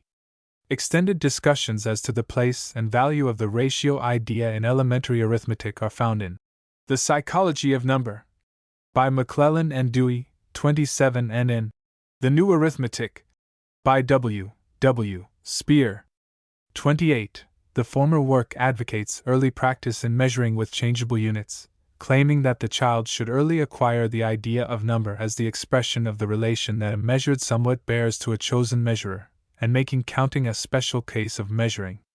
Mr. Spear makes the ratio idea still more prominent by furnishing the school with numerous sets of blocks of various sizes and shapes with which to drill the pupils into instantaneous recognition of number, as the ratio between two quantities. For an extended examination of these principles, the reader may well consult Dr. David Eugene Smith's able treatise on the teaching of elementary mathematics. 29, 27, 28, 29. Note: it is now nearly 40 years since the author wrote a little book on the plan of Pestalozzi's A, B, C of observation, and he has often had it used by teachers since. Numerous suggestions have been given by others under the title Study of Forms. The main thing is training the eye in gauging distances and angles, and combining such exercises with very simple computations. The aim is not merely to secure keenness of observation for objects of sense, but, preeminently, to awaken geometrical imagination and to connect arithmetical thinking with it. Indeed, exercises of this sort constitute the necessary, although commonly neglected, preparation for mathematics. The helps made use of must be concrete objects. Various things have been tried and cast aside again. Most convenient for the first steps are triangles, made from thin hardwood boards. Of these only 17 pairs are needed, all of them right-angled triangles with one side equal. To find these triangles, draw a circle with a radius of 4 inches, and trace the tangents and secants at 5 degrees, 10 degrees, 15 degrees, 20 degrees, etc., to 85 degrees. The numerous combinations that can be made will easily suggest themselves. The tangents and secants must be actually measured by the pupils. From 45 degrees on, the corresponding figures, at first not carried out beyond tenths, should be noted, and, after some repetition, learned by heart. On this basis, very easy arithmetical examples may be devised for the immediate purpose of gaining the lasting attention of the pupils to matters so simple. Observations relating to the sphere require a more complicated apparatus, namely, 3 movable great circles of a globe. It would be well to have such means at hand in teaching spherical trigonometry. Needless to say, of course, observation exercises do not take the place of geometry, still less of trigonometry, but prepare the ground for these sciences. When the pupil reaches plane geometry, the wooden triangles are put aside, and observation is subordinated to geometrical construction. Meanwhile, arithmetic is passing beyond exercises that deal merely with proportions, to powers, roots, and logarithms. In fact, without the concept of the square root, not even the Pythagorean theorem can be fully grasped. Note: Herbart's ABC of Sense Perception, together with a number of minor educational works, has been translated into English. 30. It abounds in shrewd observations and ingenious devices, yet as a whole it represents one of those side excursions, which, though delightful to genius, is not especially useful to the world. To drill children into the habit of resolving a landscape into a series of triangles may indeed be possible, but like any other schematization of the universe, is too artificial to be desirable. Nevertheless, a limited use of the devices mentioned in this section might tend to quicken an otherwise torpid mind. 30. 254. But now a subject comes up that, on account of the difficulties it causes, calls for special consideration, namely, that of logarithms. It is easy enough to explain their use, and to render the underlying concept intelligible as far as necessary in practice. Arithmetical corresponding to geometrical series, the natural numbers being conceived of as a geometrical series. But scientifically considered, logarithms involve fractional and negative exponents, as also the application of the binomial theorem. The latter, to be sure, is merely an easy combinatory formula so far as integral positive exponents are concerned, but limited to these, is here of comparatively little use. 254.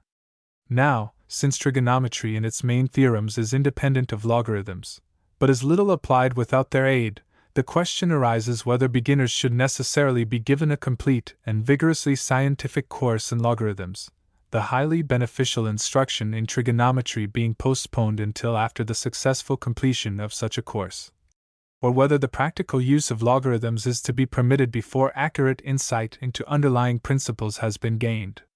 Note: the difficulty encountered in this subject, undoubtedly one of those difficulties most keenly felt in teaching mathematics, is after all only an illustration of the injurious consequences of former sins of omission.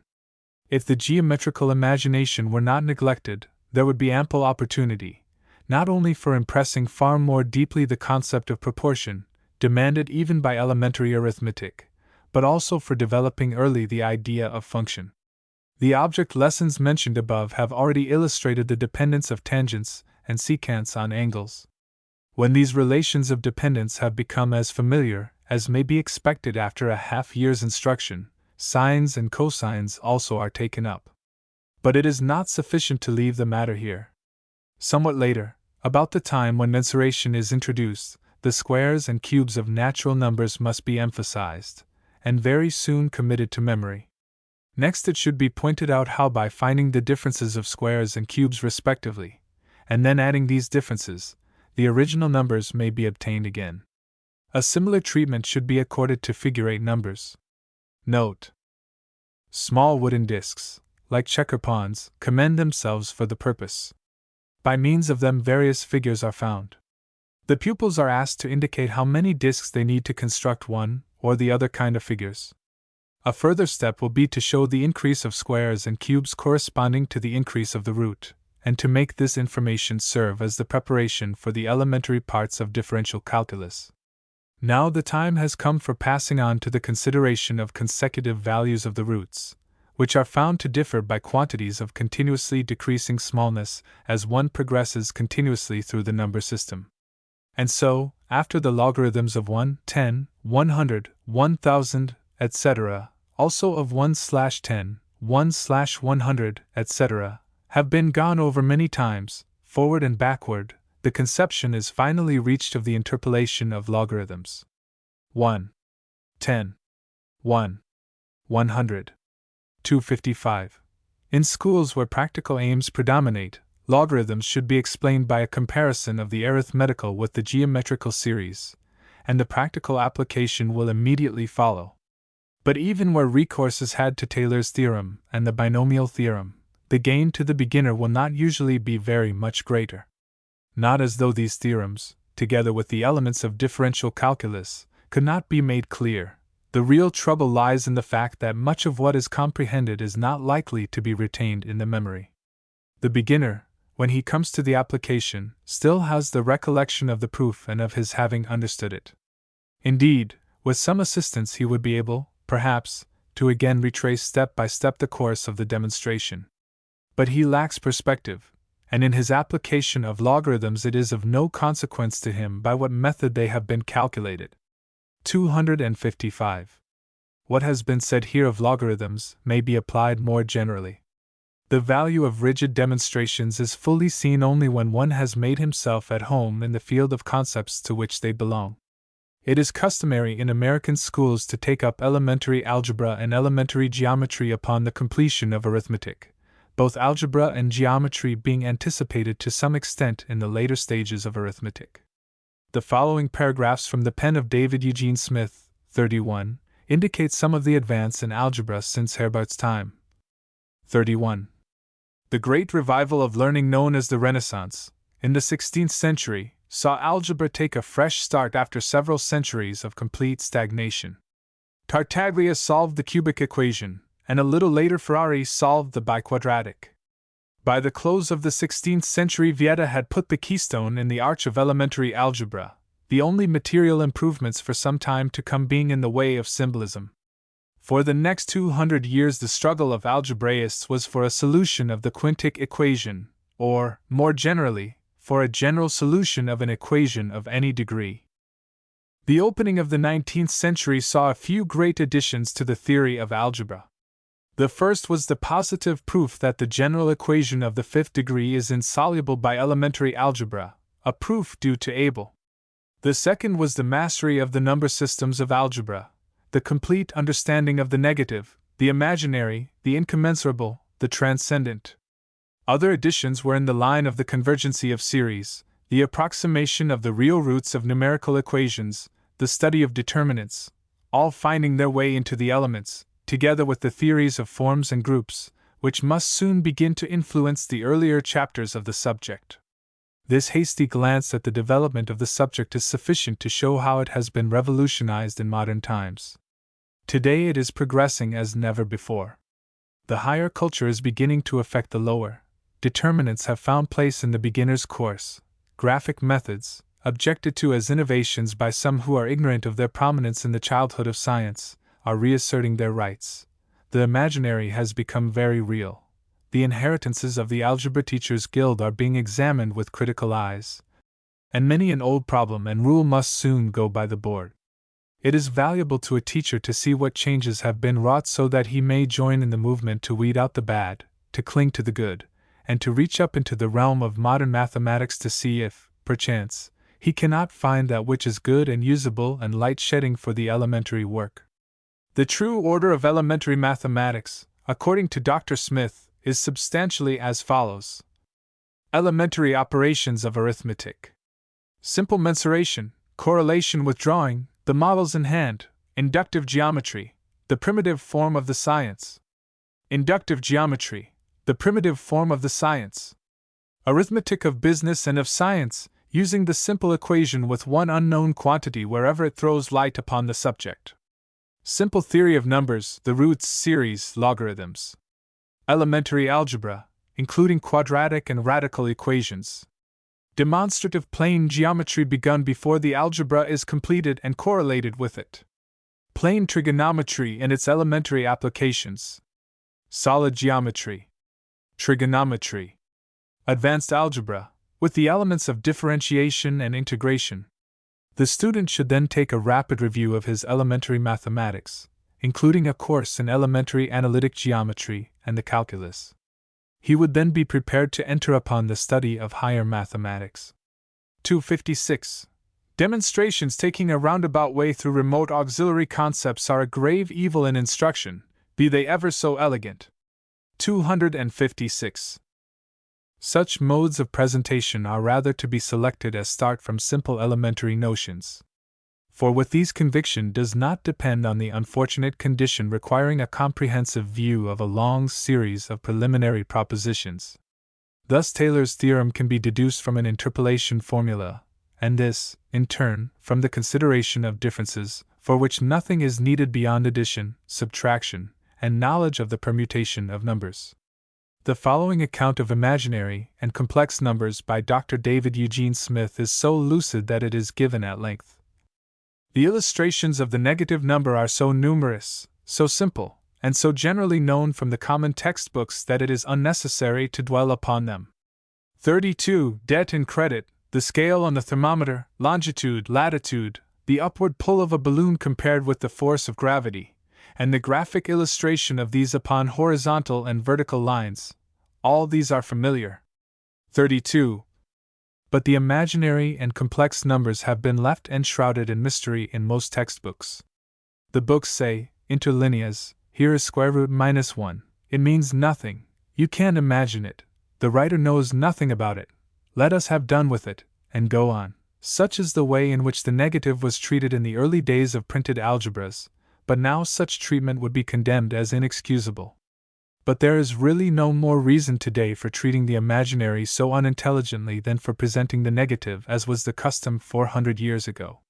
The graphic treatment of the complex number is not today so difficult for the student about to take up quadratics as is the presentation of the negative to one just beginning algebra. -1. Briefly, the following outline will suffice to illustrate the procedure for the complex number. 1.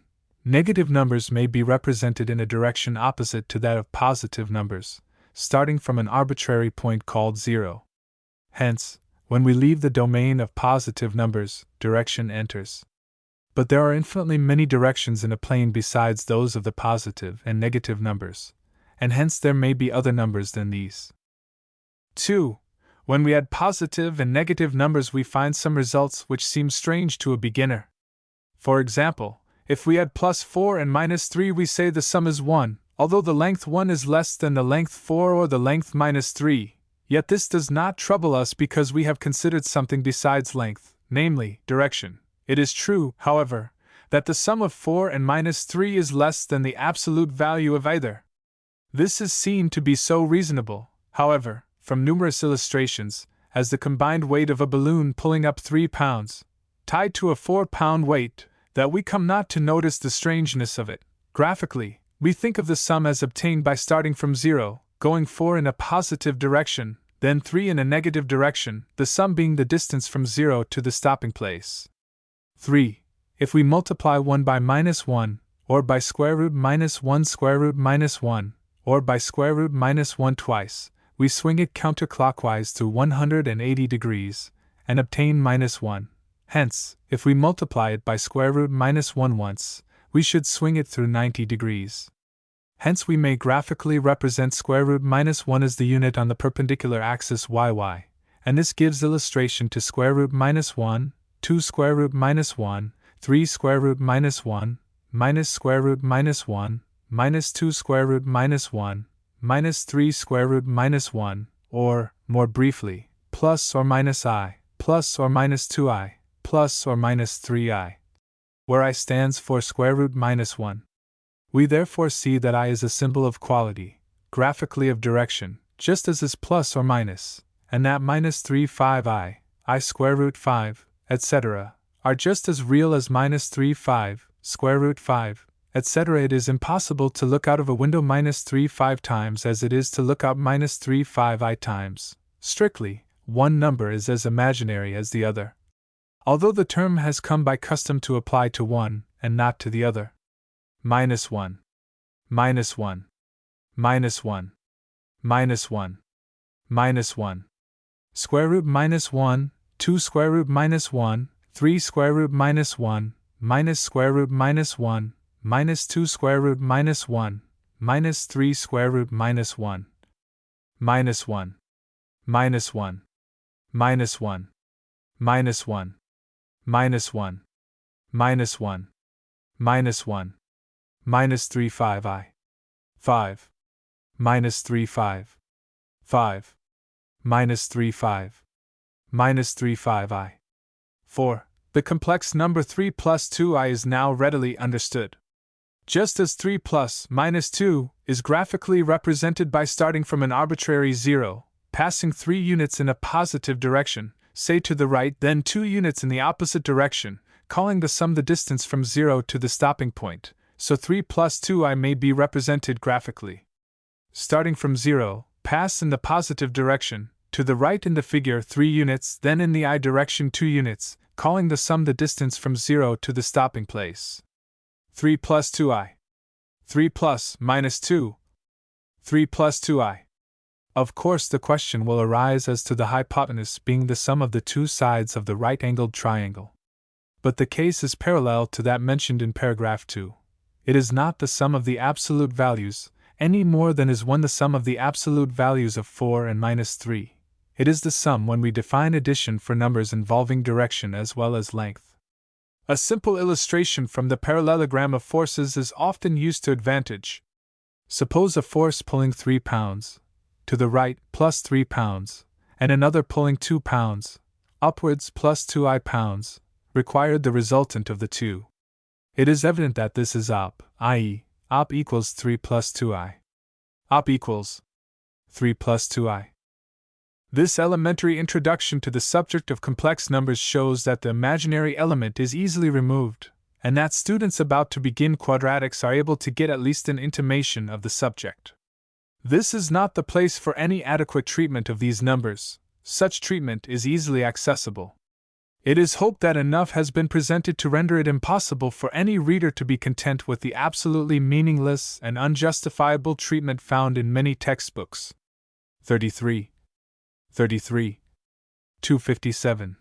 The pedagogical value of mathematical instruction, as a whole, depends chiefly on the extent to which it enters into and acts on the pupil's whole field of thought and knowledge. From this truth it follows, to begin with, that mere presentation does not suffice. The aim must be rather to enlist the self-activity of the pupil. Mathematical exercises are essential. Pupils must realize how much they can do by means of mathematics. From time to time written work in mathematics should be assigned. Only the task set must be sufficiently easy. More should not be demanded and insisted on than pupils can comfortably accomplish. Some are attracted early by pure mathematics, especially where geometry and arithmetic are properly combined.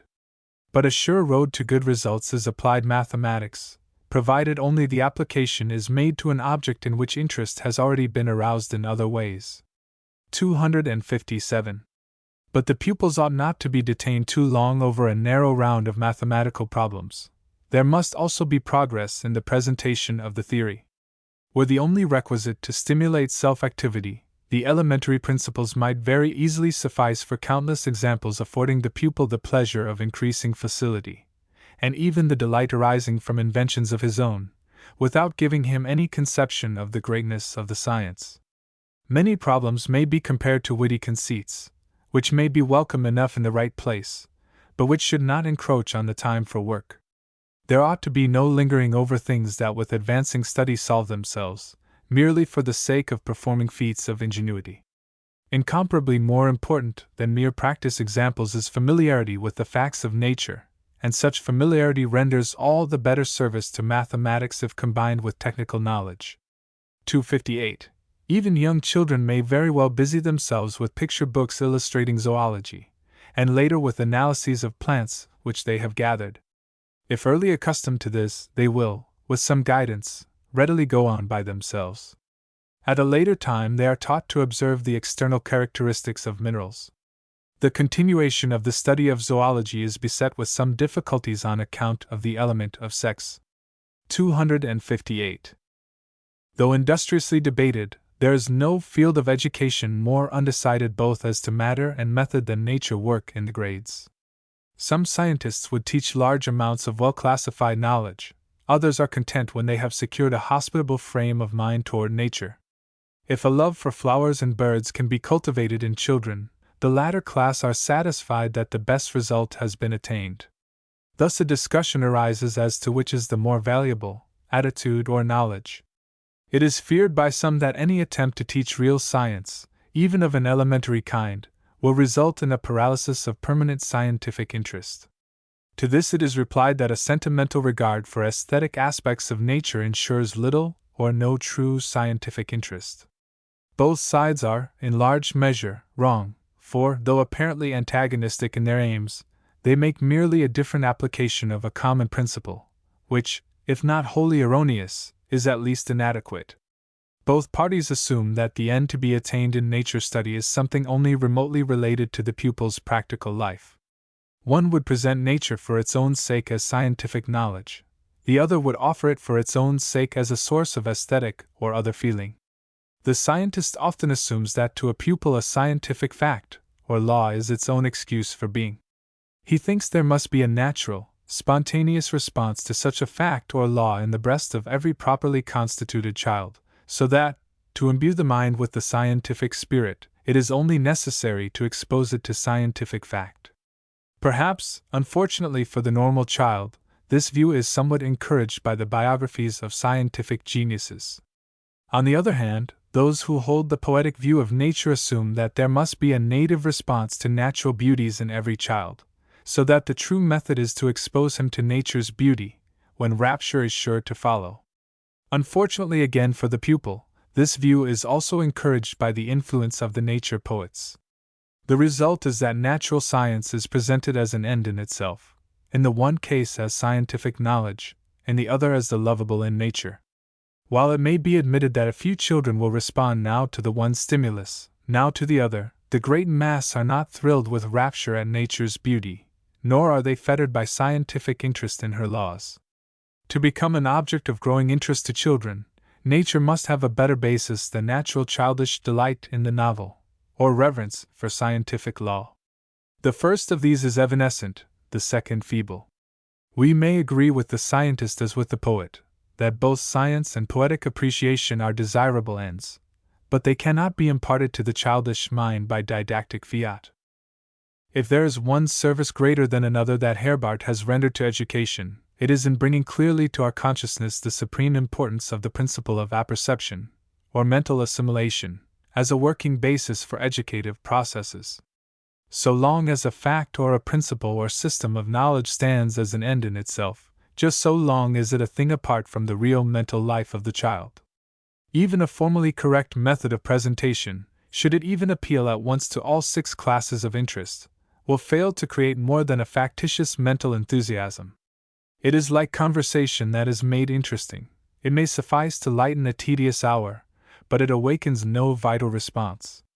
When, however, the natural love of novelty or inborn response to the true is reinforced by a sense of warm personal relationship, when the facts of forest, or plain, or mine, or animal life flood the mind with unexpected and significant revelations concerning either the present or the past in close personal touch with the learner, then instruction rests upon an apperceptive basis. Abstractions that before were pale, beauties that were cold, now receive color and warmth because they get a new subjective valuation that before was impossible. A sedate sheep nibbling grass or resting in the shade, a skipping lamb gambolling on the green, are suitable objects of nature study. Their pelts, their hoofs, their horns, their wool, are worthy of note as scientific facts. A diluted interest may even be added by recitation of the nursery rhymes about Little Bo Peep and Mary had a little lamb, but these are devices for the feeble-minded. If the teacher can reveal to the pupil the function of wool in making garments for the race, and can lead him to repeat the processes by which, from time immemorial, the wool has been spun into yarn and woven into cloth, if, at the same time, the influence of this industry upon the home life, both of men and women, can be shown, the study of the sheep becomes worthy the attention even of a boy who can play football or of a girl who can cook. The literature of the sheep is no longer infantile or fatuous. We have a gamut reaching from Penelope to Priscilla. In the words of Professor Dewey, the child who is interested in the way in which men lived, the tools they had to do with, the transformation of life that arose from the power and leisure thus gained, is eager to repeat like processes in his own action, to make utensils, to reproduce processes, to rehandle materials. Since he understands their problems and their successes only by seeing what obstacles and what resources they had from nature, the child is interested in field and forest, ocean and mountain, plant and animal. The interest in history gives a more human coloring, a wider significance, to his own study of nature. 34. The conclusion arising from this argument is that nature study as an end in itself, or a thing apart from the real or imagined experiences of the pupil, is but a faint reflection of what it may become under a more rational treatment. In order of time, nature study in the earliest grades may indeed rest upon the mere delight of the childish mind in the new, the strange, the beautiful, and especially in the motion of live creatures, and may be reinforced by childish literature. When boyhood and girlhood begin, however, then the industrial motive, first in the home environment, then of primitive times, becomes the chief reliance for an abiding interest. In the reproduction of primitive processes, there is of necessity a historical element. When nature has attained a firm apperceptive basis through imitation of primitive industrial processes, and has obtained a historical background, then it may properly be further reinforced by literary reference. The poetic value of nature will now appeal to the mind with a potency that springs from inner life and experience. Scientific law will now have some chance of appealing to the mind with something of the same reverence that Kant besought for the moral law. The true order of appeal in nature study is therefore as follows: for infancy, natural curiosity and delight in the movements of living creatures; for the age of boyhood and girlhood, imitation, real or imaginary, of processes depending upon natural objects and forces, together with historical and literary reference. Secondarily, nature work may also appeal to youthful interest in natural law or beauty. 259. With the foregoing should be conjoined much attention to external nature, to the changes corresponding to the seasons, and to means of intercommunication. 259. Under this head belongs, on the one hand, observation of the heavenly bodies, where sun and moon rise, how the latter waxes and wanes, where the North Star is found, and what arcs are described by the brighter stars and the most conspicuous constellations. Here belongs, on the other hand, technological knowledge, acquired partly through direct observation, partly through lessons in descriptive physical science. Technology ought not to be considered merely from the side of the so-called material interests. It furnishes very important connecting links between the apprehension of the facts of nature and human purposes. Every growing boy and youth should learn to handle the ordinary tools of the carpenter as well as rule and compasses. Mechanical skill would often prove far more useful than gymnastic exercises. The former benefits the mind, the latter benefit the body. With burgher schools should go manual training schools, which does not mean that the latter must necessarily be trade schools. Finally, every human being ought to learn how to use his hands. The hand has a place of honor beside language in elevating mankind above the brute. The foregoing store of information also enters into the study of geography. How, will appear in the next chapter. The soundness of the foregoing remarks is witnessed by the rapid development of manual training schools in the last decade, and the almost universal desire, if not practice, of providing considerable amounts of manual training for the pupils of the grammar grades. The girls usually have some form of sewing and cooking, while the boys have sloyd or other similar tool work in wood. The rationale of requiring girls to do carpenter work instead of the forms of manual exercise that especially pertain to their sex is not yet satisfactorily established. 260. On the observation of the heavenly bodies is based popular astronomy, which provides a test as to whether the mathematical imagination has been properly cultivated. 260. 261. Elementary statics and mechanics will serve as an early introduction to physics, which combines with the easiest portions of chemistry. Long before physics is formally presented, it must be foreshadowed by many things stimulating the attention. Notice is directed to clocks, mills, the most familiar phenomena of atmospheric pressure, to electrical and magnetic toys, etc. In burgher schools, at least, so much must be said about buildings and machines as is necessary to incite to further study in the future. The same holds for the fundamental facts of physiology. 261. 262. As often as a new topic for study is introduced, it is important to give prominence to some of the salient facts, and these must be accurately memorized. Moreover, pupils need to have practice in exact description. Where practicable, these descriptions are corrected by actually looking at the objects themselves. 262. Hasty and superficial observation of objects presented for inspection always calls for severe criticism, else collections and experiments become valueless. Nor should objects be shown too lavishly. Pupils must often be told beforehand what they will have to look for. Frequently it may serve the purpose to employ successively good descriptions, pictures, and direct observation. Chapter 4 Geography. Chapter 4 Geography. Geography. 263. As to geography, at least two courses may be distinguished. One of these is analytic and begins with the pupil's immediate neighborhood, the topography of the place, while the other starts with the globe. Here only the former will be discussed, as the latter can be had directly from good textbooks. 263. As. Note. The usual method of taking the globe as the point of departure would be less open to criticism, if, in order to render the conception of the Earth's sphericity more intelligible, attention were directed to the shape of the moon, the observation being carried on occasionally with the aid of a telescope. But even if this is done, it still remains a blunder to substitute the faint and vague idea of a huge ball for direct perception. Equally injudicious is the plan of beginning with Portugal and Spain. That spot where pupils and teacher are at the moment is the point from which the pupils must take their bearings, and in thought extend their horizon. It will never do to pass over the natural starting points provided by sense perception. Note. Had the note to this section been properly heeded, we should not have had to wait for 50 years after Herbart's death before witnessing the present rational methods of applying geographical science to elementary education. It is the proud boast of the modern elementary geography that it begins with a study of the pupil's actual environment.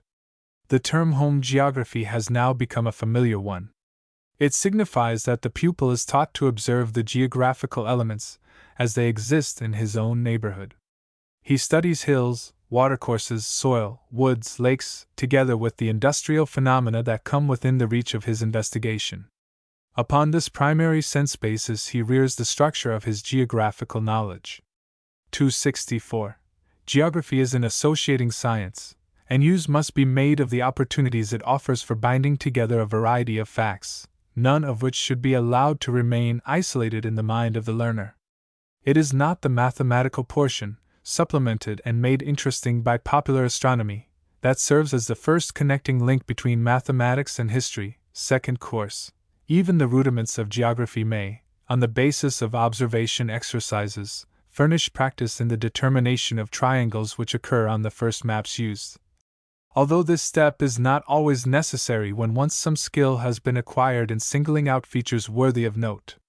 The determination of position by latitude and longitude is, for the first course, as irrational as the action of a traveler in Germany or France would be if he set about to put together the picture of the places where he expects to remain, with the aid of their relation to the equator and the first meridian. 264. Physical geography presupposes some knowledge of nature, and furnishes the occasion for enriching that knowledge.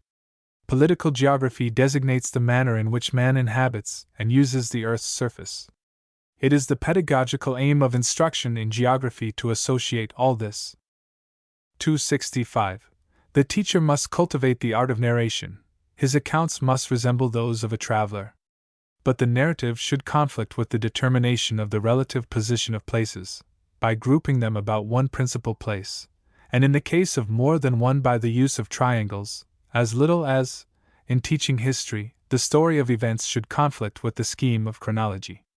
The two go together. The narrative is to present a clear picture, and to this end requires the support of a few fixed points in space. On the other hand, these points should not remain isolated. They are to be connected by the lines of the picture. 265. 266. It is not a matter of indifference how many unfamiliar names are mentioned in 1 minute or hour. Nor is it immaterial whether they are uttered before or after perception of the picture which the map presents. The first requisite is that every map placed before the pupils be conceived of as a country. 3, at most 4, names of rivers, and the names of a few mountains are sufficient. Completeness is out of place here.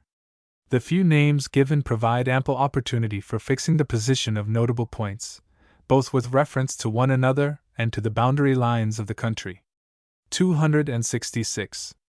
Due prominence having been given to these geographical features, they should then be connected, say with the aid of a blackboard, on which they are roughly sketched one by one, and properly joined together afterward. In the case of the sources and outlets of rivers, this may be done by a line to indicate the course. If now the pupils have made good previous use of their eyes, especially if they have noticed the fall of brooks and rivers, and have observed the slope of the ground in a particular region, if they have not, the deficiency must be made good first of all. It will not be too early to pass on to a general description of the appearance which the country under consideration would present to a traveler. And now the time has come for a somewhat fuller mention of the names of rivers and mountains, but these names must at once be gone over several times by the pupils. Doing so will reveal whether the list of new names has been made too long. It is often largely due to carelessness in this respect, if the study of geography proves barren or onerous. Next in order follow detailed descriptions of particular wonders of nature, where there are such. Attention is then given to some of the principal cities, mention being made of the number of inhabitants. Here the determination of relative location comes in again, and for this the self-activity of the pupils is indispensable.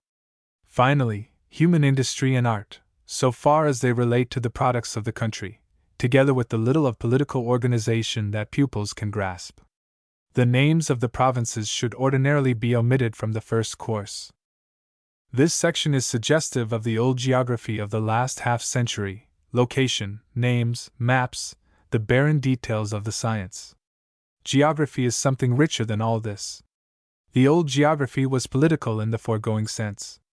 The first break was in making it physiographical, the last in making it social. Names as such are nothing, and physical facts little more, but both become of value as soon as they are brought into relation to man, his life, his work, his recreation. Geography is not essentially the location of places, nor is it physiography, but it is a study of the essential facts concerning the surface of the earth as they are related to man himself. It is, in short, human in the fullest sense. It gives a concrete explanation of civilization. It explains the production, the exchange, and, to some extent, the consumption of goods. It contrasts countries, not so much by square miles, as by the number of miles of railroads they possess. The most momentous fact of modern civilization is the railroad. $12 billion are invested in it in the United States alone. In view of these facts, what shall be said of those recent geographies that keep the children poring over primitive maps for years, maps without a suggestion of a railroad in them? This is an illustration of how prone education is to lag behind the progress of society. 267. The reviews, which should be frequent, must steadily work toward a growing firmness of association between names and places. Each name is to be referred to the place it designates, hence the sequence of names must often be reversed, and the map looked over in all directions and from all points of view. How far to go is determined in accordance with individual capacity. From some, only what is absolutely essential can be demanded; from others, much more, in order that they may exert themselves properly. 267. 268. In the midst of other studies on which greater stress is laid, geography is as a rule slighted by pupils and sometimes even by teachers. This attitude merits severe criticism. Instruction in geography may be reduced to a minimum, the first course even requires this, but it should not be disparaged.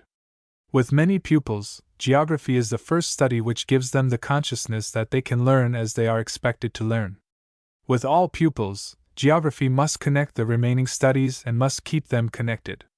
Without it, everything remains unstable. Historical events lack places and distances. Products of nature are without the regions where they are found. Popular astronomy, which is called upon so often to prevent and dispel erroneous notions, is deprived of its very basis, and the geometrical imagination of one of its most important incentives. If the facts of knowledge are allowed to fall asunder in this way, instruction endangers the whole of education. 268. Chapter 5 The Mother Tongue. Chapter 5 The Mother Tongue. The Mother Tongue. 269. There would be less controversy about language teaching if existing differences and conditions were given proper attention. 269. There. The most general distinction to make is that between understanding and speaking. The distance between the two is a given factor at the time when regular instruction begins. It is very great in some cases, and again, slight in others, according to individual aptitude and early surroundings. 270. First of all, one's language was acquired by hearing it spoken, by receiving it from others, by imitation. It was refined or vulgar. It was perceived accurately or indistinctly. It was imitated by organs, good, bad, or indifferent.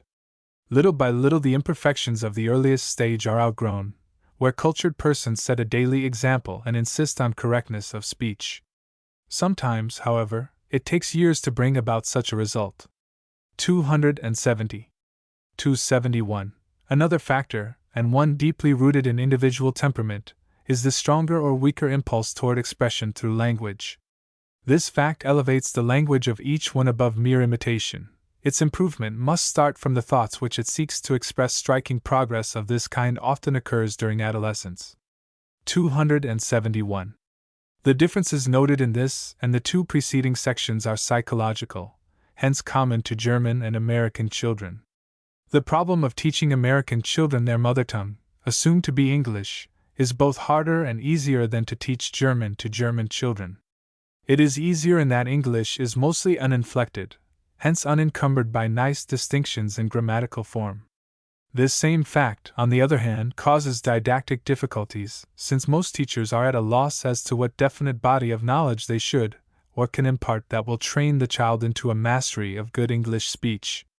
The last 20 years have seen a large number of experiments on the part of authors in the effort to present a body of information and exercises calculated to secure a good training in the mother tongue. These efforts have met with but partial success, owing to the inherent difficulties of the subject. Many who can teach a foreign language, where there is a movable fulcrum of difficulties to be overcome, such as those found in inflection, or in the meaning of foreign words, fail when confronted by a language that is practically uninflected, and in which the words are easily understood. The old recourse was technical grammar. But this is an analytical study, calculated to lead to apprehension of subtle meanings, rather than to an instinct for correct form. Furthermore, The grammar cannot be successfully studied until after the habits of speech are fairly fixed. For these reasons, it bears much the same relation to living speech that formal logic does to real thinking. Grammar makes the mind keen to detect formal errors of speech, just as logic trains one to detect fallacies in reasoning. The first important instrument for securing good English in the early primary grades is narration by the teacher and repetition by the children. This means, potent enough to form the speech of any child whether from the slums or from the homes of those who know no English, is rarely utilized up to the full measure of its efficiency. Teachers are filled with the prepossession that they must enable their pupils to write good English, forgetting that if the mind is habituated to think in good English first, the problem of writing it is well nigh solved. The requisites for successful oral training in the mother tongue are first, the selection of a body of interesting and appropriate literature, and second, skill in narration by the teacher. Given these two things, and we have the first in great abundance, and every child will be able in a year to give extended and correct speech within the range of his sphere of thought to an almost unlimited extent. His tenacious memory for forms frequently heard, together with his delight in repeating almost word for word stories told in his presence, will produce astonishing facility in correct speech. As much of this may be written as seems best, but it is probable that there would not be great loss if a child were not called upon to write a composition before he is 10 or 12 years old. Could we be sure he would go through the high school, formal writing might be postponed until he enters it. Not much is ever gained by attempts to produce fruit before its natural period for appearing. Upon the basis of this training in correct oral speech, the children may begin, when 9 or 10 years of age, to have systematic language lessons, which should be calculated to produce two results. First, a facile use of the pen in recording thought, special caution being given not to weary the mind and body too much by unduly extending the length of the written exercises. Second, an inductive approach, through brief written exercises, toward the classifications and distinctions of technical grammar. To be of use, this latter requirement should be clearly understood. The method of approach is purely synthetic. It consists in devices to enable the pupil repeatedly to use a given construction, say a relative pronoun, until the name and construction seem natural from use alone. 35. At the age of 13 or 14, the analytical study of grammar should be begun. The essential thing here is that the pupil should connect words with the ideas they express, and sentences with the thoughts that give rise to them. 36. Seeing mental distinctions clearly, he has small difficulty in their written or oral expression. 36. 272. Now such facts might seem to point to the conclusion that no special periods of instruction are needed for the mother tongue, or at least not for language lessons alone. On the one hand, it might be urged that cultured teachers will improve the language of their pupils by their mere example, and by the occasional corrections which will of course be necessary, while, on the other hand, the gradual progress of mental development will shape the means of expression from within, to the natural limits of individual capacity. But before accepting the view here given, we need to remind ourselves, in the first place, that for a long time the educated teacher is only imperfectly understood by the uneducated listener, and that instruction is very much impeded if each unusual turn of expression necessitates an inquiry as to whether its meaning is clear. 272. 273. But this is not all. Language is also to be read and written. Hence, it becomes a standing object for consideration, and to one whose knowledge of it is deficient, a source of embarrassment. Accordingly, the first thing for the teacher to do is to show analytically, on the basis of what has been read or written, how the meaning would be lost or altered if either single words were interchanged, or the inflectional endings, especially in German, were incorrectly chosen. That the synthesis of sentences should follow next, advancing step by step toward greater complexity, especially by means of various conjunctions, may be assumed to be well understood. 273. 274. Now, if all experienced equal difficulty in their reading and writing, the language lessons designed as a remedy would commend themselves in all cases, and might fittingly be carried to the same extent everywhere. 274. But here the widest divergence appears. Accordingly, where many are being taught together, the teacher will seek to connect language work with other subjects. Thus, in the course of the same recitation, analytic instruction may be directed to the language side for some pupils, while for others it may be given a far wider scope. Moreover, the accompanying written exercises may have a corresponding diversity. 275. The work of a recitation period will be further diversified by the introduction of exercises in reading aloud and in oral reproduction. But never will it be possible to raise all pupils to the same plane of proficiency. Here, above all, the determining power of individuality must be acknowledged. 275. 276. For older boys and young men, the work in the mother tongue will consist partly in the study of excellent examples of the various kinds of poetry and oratory, partly in the writing of essays. Such study will prove the more profitable, the more perfect the models, the more suitably they are adapted to the stage of culture already attained by the student, and the more scrupulously the teacher refrains from forcing upon him a literary taste not congenial to his nature. The least promising of all written exercises are those in letter writing. Confidential letters every one can write, each in his own way. Best of all are written exercises with a definite and rich store of thought to draw from and admitting of various forms of treatment. Several may then emulate each other in handling the same theme, and the process of correcting will awaken greater interest in consequence. 276. Chapter 6 Greek and Latin. Chapter 6 Greek and Latin. Greek and Latin. 277. As is well known, the exposition of grammatical distinctions and of the many turns of expression whereby language may become an adequate symbolization of thought, gains very materially in clearness by a comparison of the mother tongue with Latin and Greek. Even with boys not more than 8 years old, the attempt may be made to utilize this advantage in the teaching of English, whether it has been finally decided, or not, that they are to take the regular classical course. Some boys learn, without much trouble, enough of Latin inflections to enable them soon to translate short sentences from the mother tongue into Latin, and vice versa. 277. As the present plan in Germany is to have boys in the gymnasia begin the study of Latin at the age of 10. The study is continued for a period of 9 years. Greek is begun 3 years later and continued for 6 years.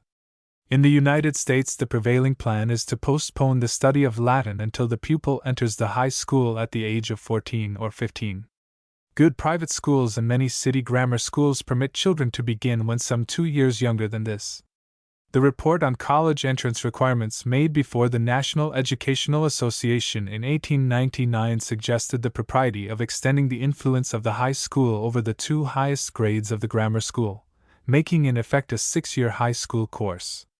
For students who expect to enter college or technical schools, this plan offers great advantages, since it permits the desirable preparation to be distributed over 6 years instead of being concentrated into 4. 278. This experiment will not, however, be long continued, since, with the large majority of pupils, the difficulties accumulate so rapidly as to lead unavoidably to the admission that the burden cannot be assumed merely for the sake of incidental advantages. Moreover, the customary view, handed down from the time of the Reformation, of the relation of the classical languages to the sciences, and to the needs of the age, is undergoing a change more and more apparent from decade to decade. The labor implied in the study of the ancient languages now pays only where talent combines with the earnest purpose to achieve the most complete scholarship. 278.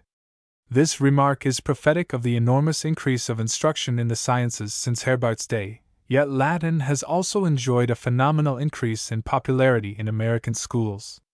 According to the report of the National Commissioner of Education, the increase of enrollment in high schools for the years between 1890 and 1898 was 84%, while the increase in the number of students pursuing Latin was 174%, 37.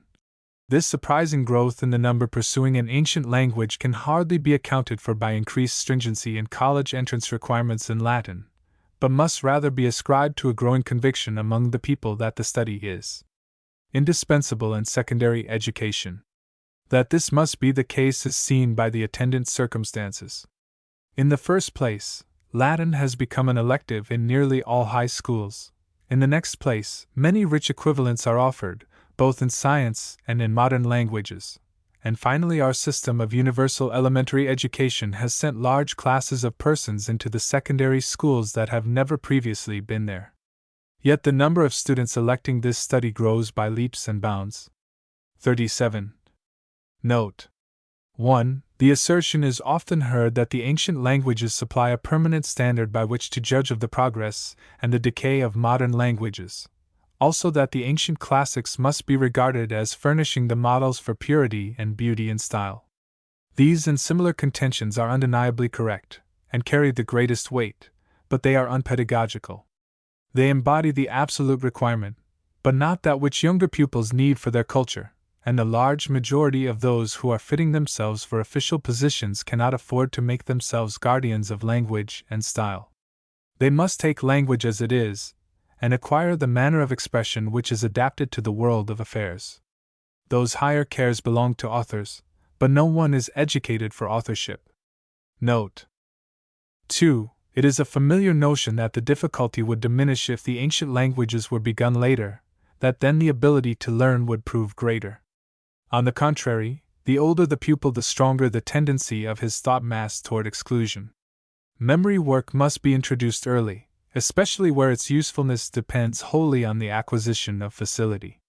It is essential to begin early in order to make it possible to proceed slowly and to avoid unpedagogical pressure. 4 hours a week of Latin do not hurt a healthy, bright boy, provided his other tasks are arranged with pedagogical correctness. To put modern languages first would be to put the cart before the horse.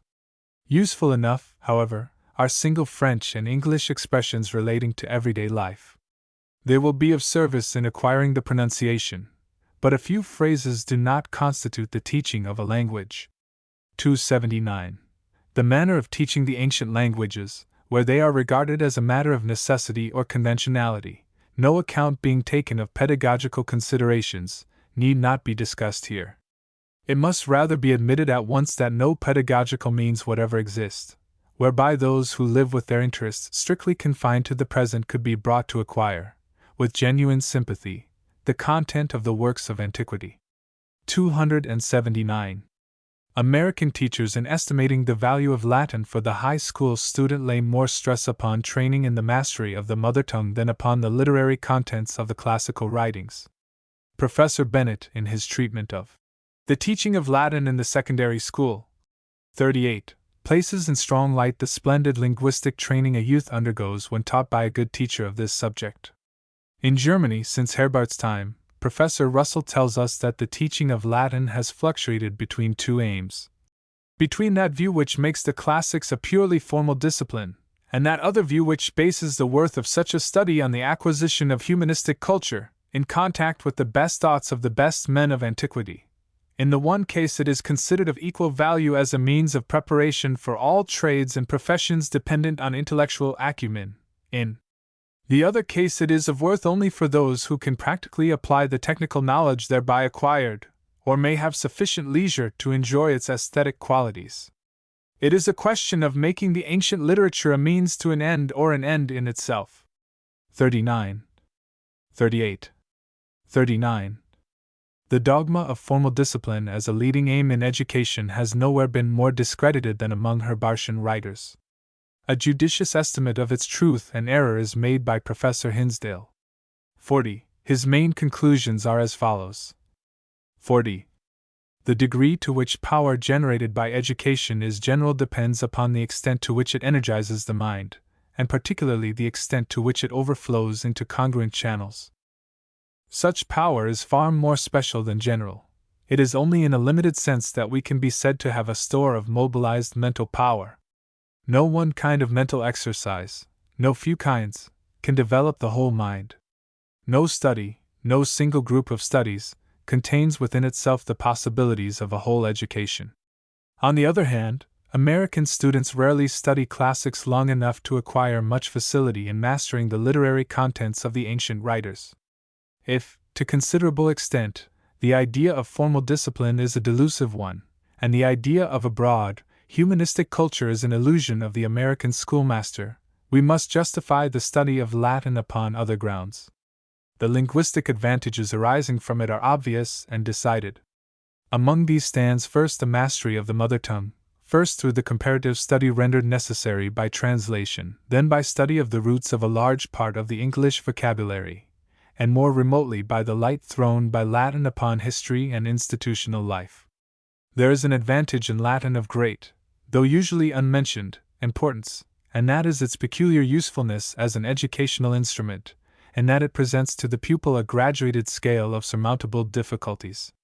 In this respect it is surpassed only by mathematics. The difference between a good and a poor educational instrument lies in this. A study offering few surmountable obstacles is a poor educational instrument, for the pupil can find no fulcrum upon which to use his mental powers. Thus he may stare at a natural object when directed to observe its characteristics, but he finds it hard to think when no thought problem is presented to him. But a study that involves thought problems of a definite and solvable kind is a good educational instrument, for the pupil finds something to move and a fulcrum upon which he may exert his power. Translation from an ancient language exercises the working powers of a student up to their highest efficiency, for the translation of 10 sentences may easily provide the hardest kind of work for an hour. If 10 lines do not, then more lines will. When a foreign language ceases to offer such surmountable difficulties, we leave it for something else that does offer them. 280. Pedagogically considered, every difference in the degree of vivid realization of antiquity, in the degree of its correlation with other main departments of knowledge, and in the extent to which a disagreeable aftertaste of school-day drudgery is prevented, determines the greater or smaller value to be ascribed to the knowledge acquired. If the same realization could be secured without the ancient languages and without the potency of early impressions, then the studies mentioned in preceding chapters, which outline the work of burgher schools, would leave nothing further to be desired, and the study of the ancient languages in gymnasia would be a necessary evil, highly as their incidental advantages are usually extolled. 280. 281. But languages alone give to a boy a picture neither of bygone ages nor of men of the past. To him they are solely troublesome tasks imposed by the teacher. Nor can golden maxims, fables, and short narratives change his attitude. For even if these are well suited to the youthful mind, they do not materially offset the aversion to the work on stems, which have to be memorized, inflections, which must be practiced, and conjunctions, which are required for guidance in the study of periods. 281. Ancient history, 243, 246, is the only possible groundwork for the pedagogical treatment of the ancient languages. 243. 246. 282. Now it is true that if Latin is begun first, Eutropius and Cornelius Nepos suggest themselves as suitable authors for study, as soon as the merest rudiments of Latin have been learned in connection with instruction in the mother tongue. 277. And their use is not to be entirely condemned, provided the teacher takes it upon himself to make the past present through narration. But, as is well known, these authors are after all very meager, and besides, where to look for a path beyond them still remains an open question. 282. 277. 283. The reasons which accord to Homer's Odyssey the preference for early use are familiar. 41. They are patent to every one who attentively reads the Odyssey, with constant reference to the various main classes of interest which teaching is to awaken. 83 to 94. But the question involved is not merely one of immediate effect, but also of finding points of departure for the later stages of instruction. There can be no better preparation for ancient history than to establish an interest in ancient Greece by means of the Homeric story. At the same time, the soil is being made ready for the cultivation of taste, and for language study. 283. 41. 83. 94.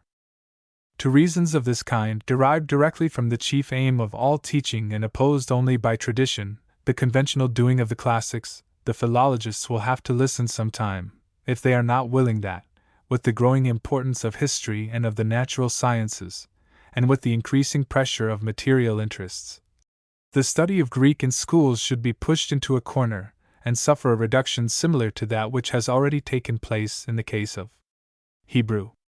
A few decades ago, Greek came very near being remitted for all but those intending to study theology.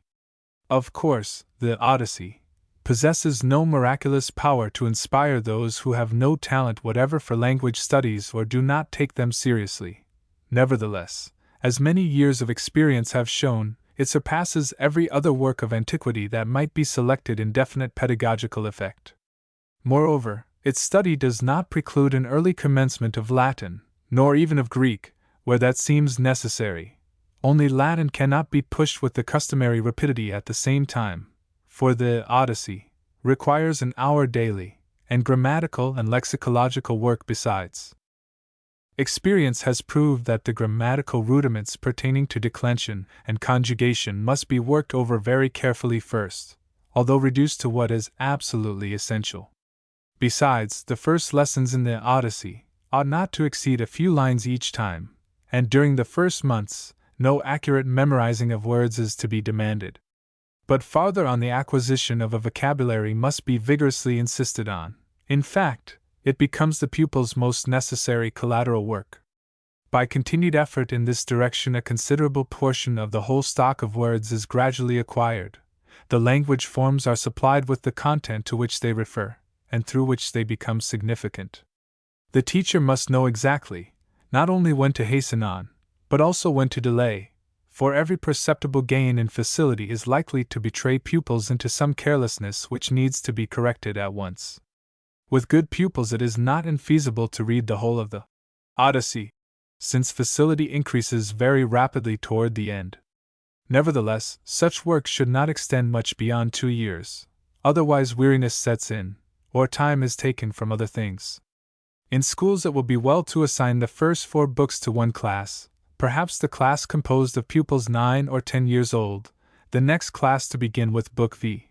To determine exactly how many books each class can work up thoroughly is unnecessary, as good translations can be used to fill in the gaps that occur. The reason for the division just made will be manifest at once upon a closer inspection of the Odyssey.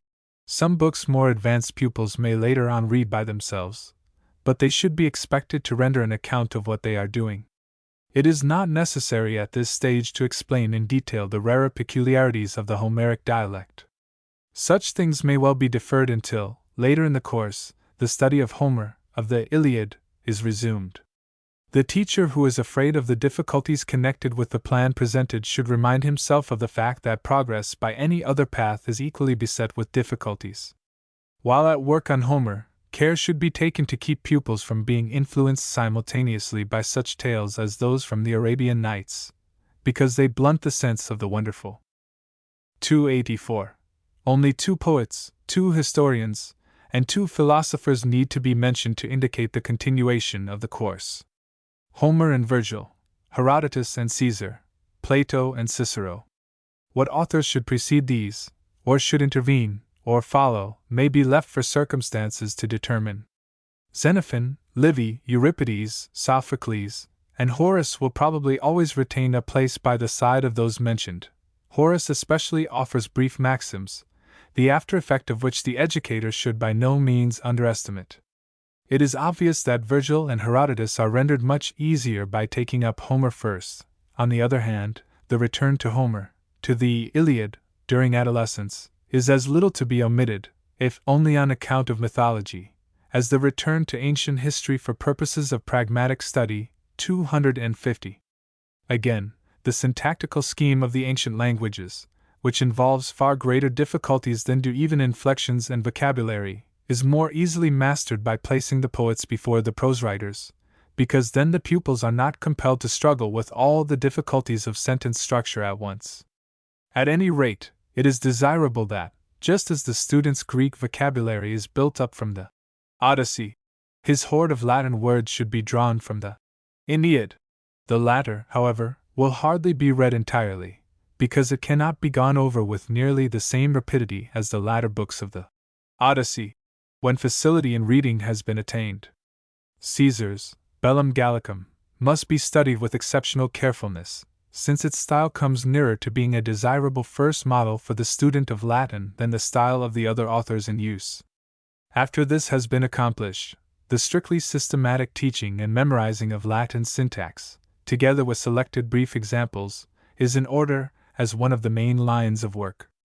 In Plato's several books of the Republic, especially the first, second, fourth, and eighth, constitute a desirable goal. That Cicero should be revealed to young minds on his brilliant side first, namely, as orator, need scarcely be mentioned. Later on, his philosophical writings become important, but many passages require a fuller development of the subject matter than is given by him. 284. 250. Cicero should frequently be read aloud, or rather declaimed by the teacher. An orator demands the living voice. The usual monotonous reading by the pupils fails to do justice to him. As regards Tacitus for school use, there is a difference of opinion. Generally speaking, authors that say much in few words are particularly welcome, not merely to the explaining teacher, but also to the responsive pupil. The opposite is true of Cicero. He must be read rapidly in order to be appreciated. For a full discussion of Latin texts to be read, the reader is referred to Professor Bennett's chapters on the teaching of Latin in the secondary schools, 42, pages 111 to 130. For a discussion of the Greek texts, see Professor Bristol's exposition in the same volume. 42. 285. Experience has long since shown how much or how little can be done with students in Greek and Latin composition, and no method will ever be devised which would induce earlier than at present that degree of mental maturity which reveals itself in a good Latin style. So long as gymnasium pupils are no more select than they now are, the majority, so far as writing Latin is concerned, will begin something that will never lead to successful performance. It would be better, instead, to practice diligently that which can be achieved, namely, composition during the recitation hour, with the assistance of the teacher, and afterward cooperative consideration of the appointed task, by the pupils. This plan secures the advantage of set essays without the disadvantage of innumerable mistakes, the correction of which the pupil rarely remembers. Joint labor is interesting, and can be adapted to every age. As a substitute for essays, abstracts in Latin of texts previously interpreted are to be recommended, these abstracts to be made at first with the help and afterward without the help of the book in question. To abstract does not mean to imitate, and ought not to mean that.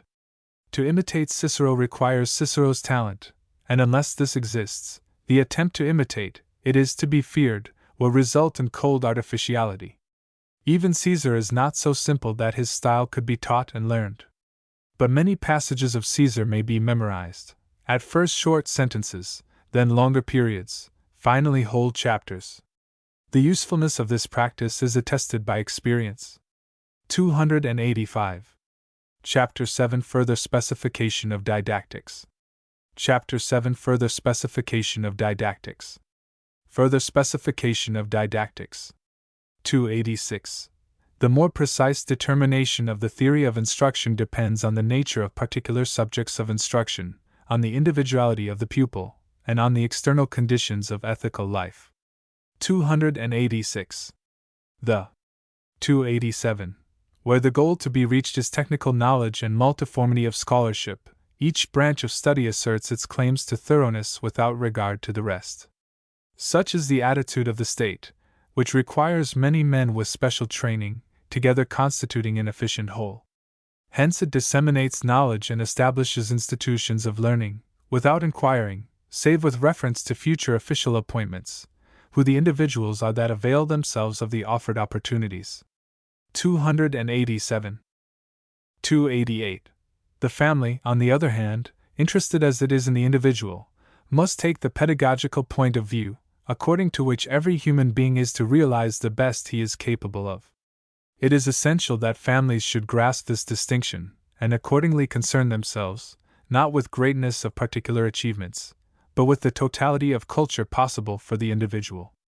288. 289. Closely connected with the foregoing is the difference between interest and skill.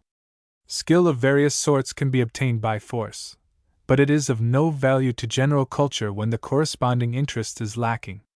289. Insistence on this distinction is a sufficient answer to much uncalled for criticism, and much unwarrantable assumption of superior knowledge concerning the results of early stages of instruction. These results, it is charged, are inadequate. If this or that had been converted earlier into ability to do, greater progress would have been made.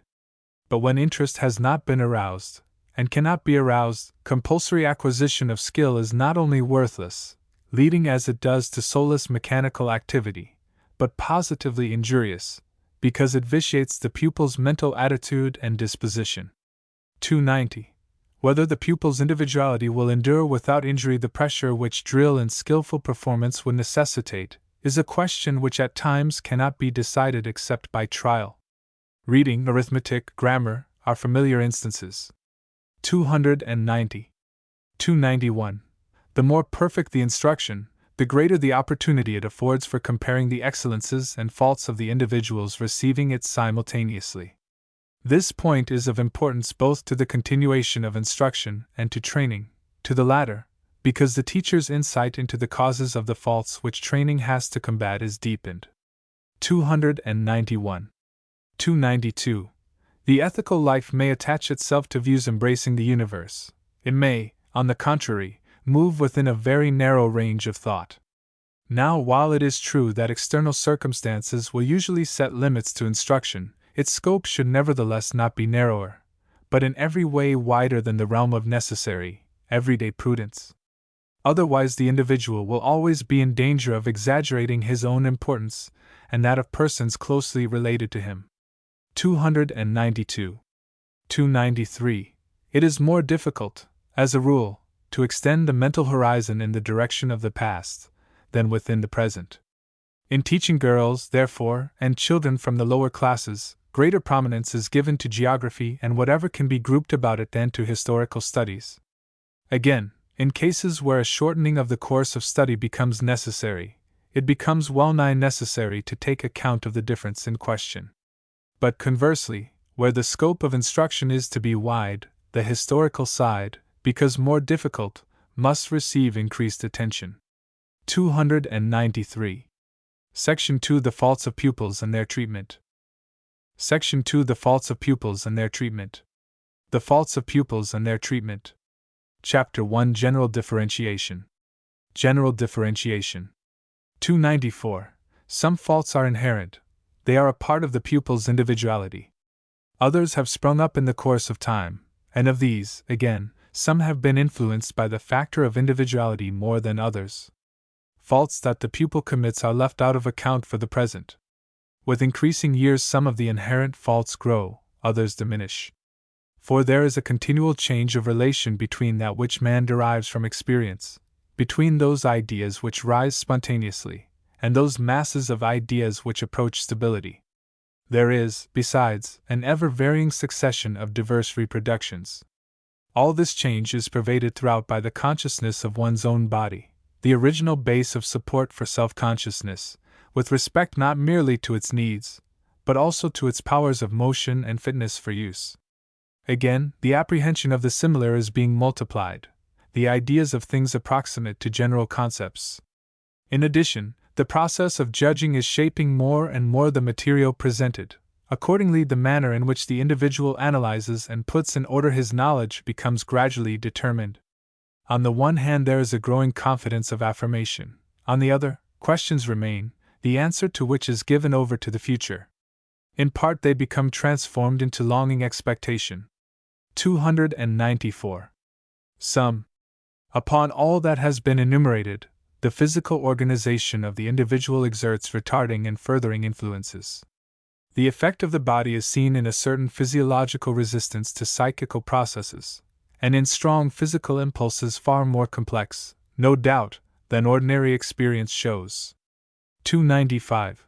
Very frequently the fact forces itself upon us, that persons who have passed through many vicissitudes of fortune can nevertheless be recognized by individual traits that were already noticeable in youth.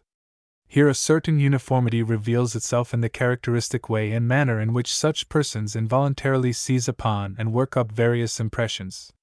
In order to arrive at a just estimate of his pupils, the teacher should observe this permanent element as early as possible. 295. Some always know the right moment, and whither it calls them. They always perform the nearest duty, and have their stock of knowledge uniformly well in hand. Others bury themselves in thought, and give themselves up to hopes and fears, to plans and projects.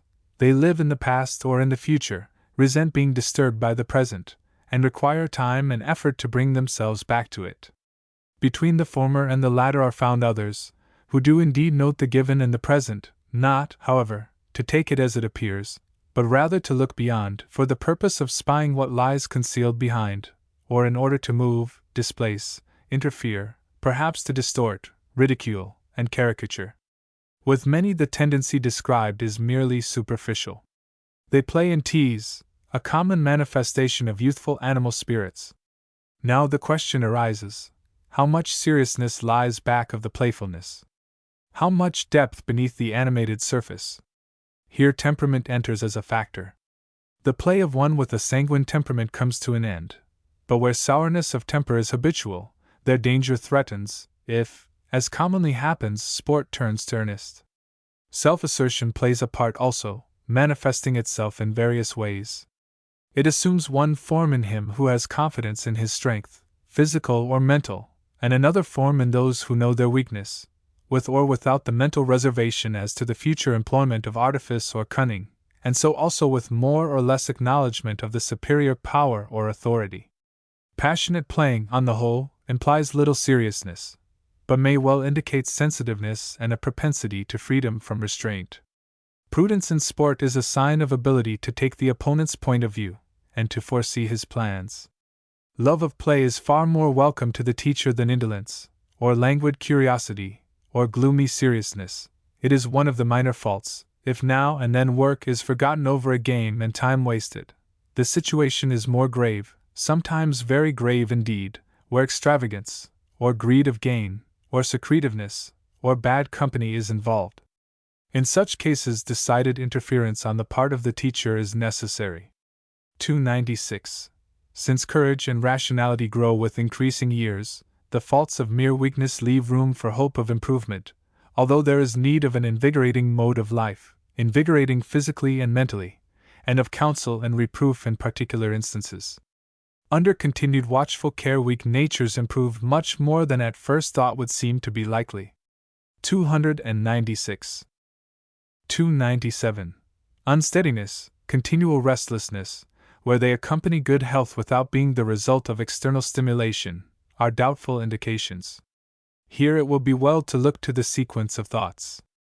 Where, in spite of variableness in general, thoughts are sound and well connected, this restlessness is not a serious matter.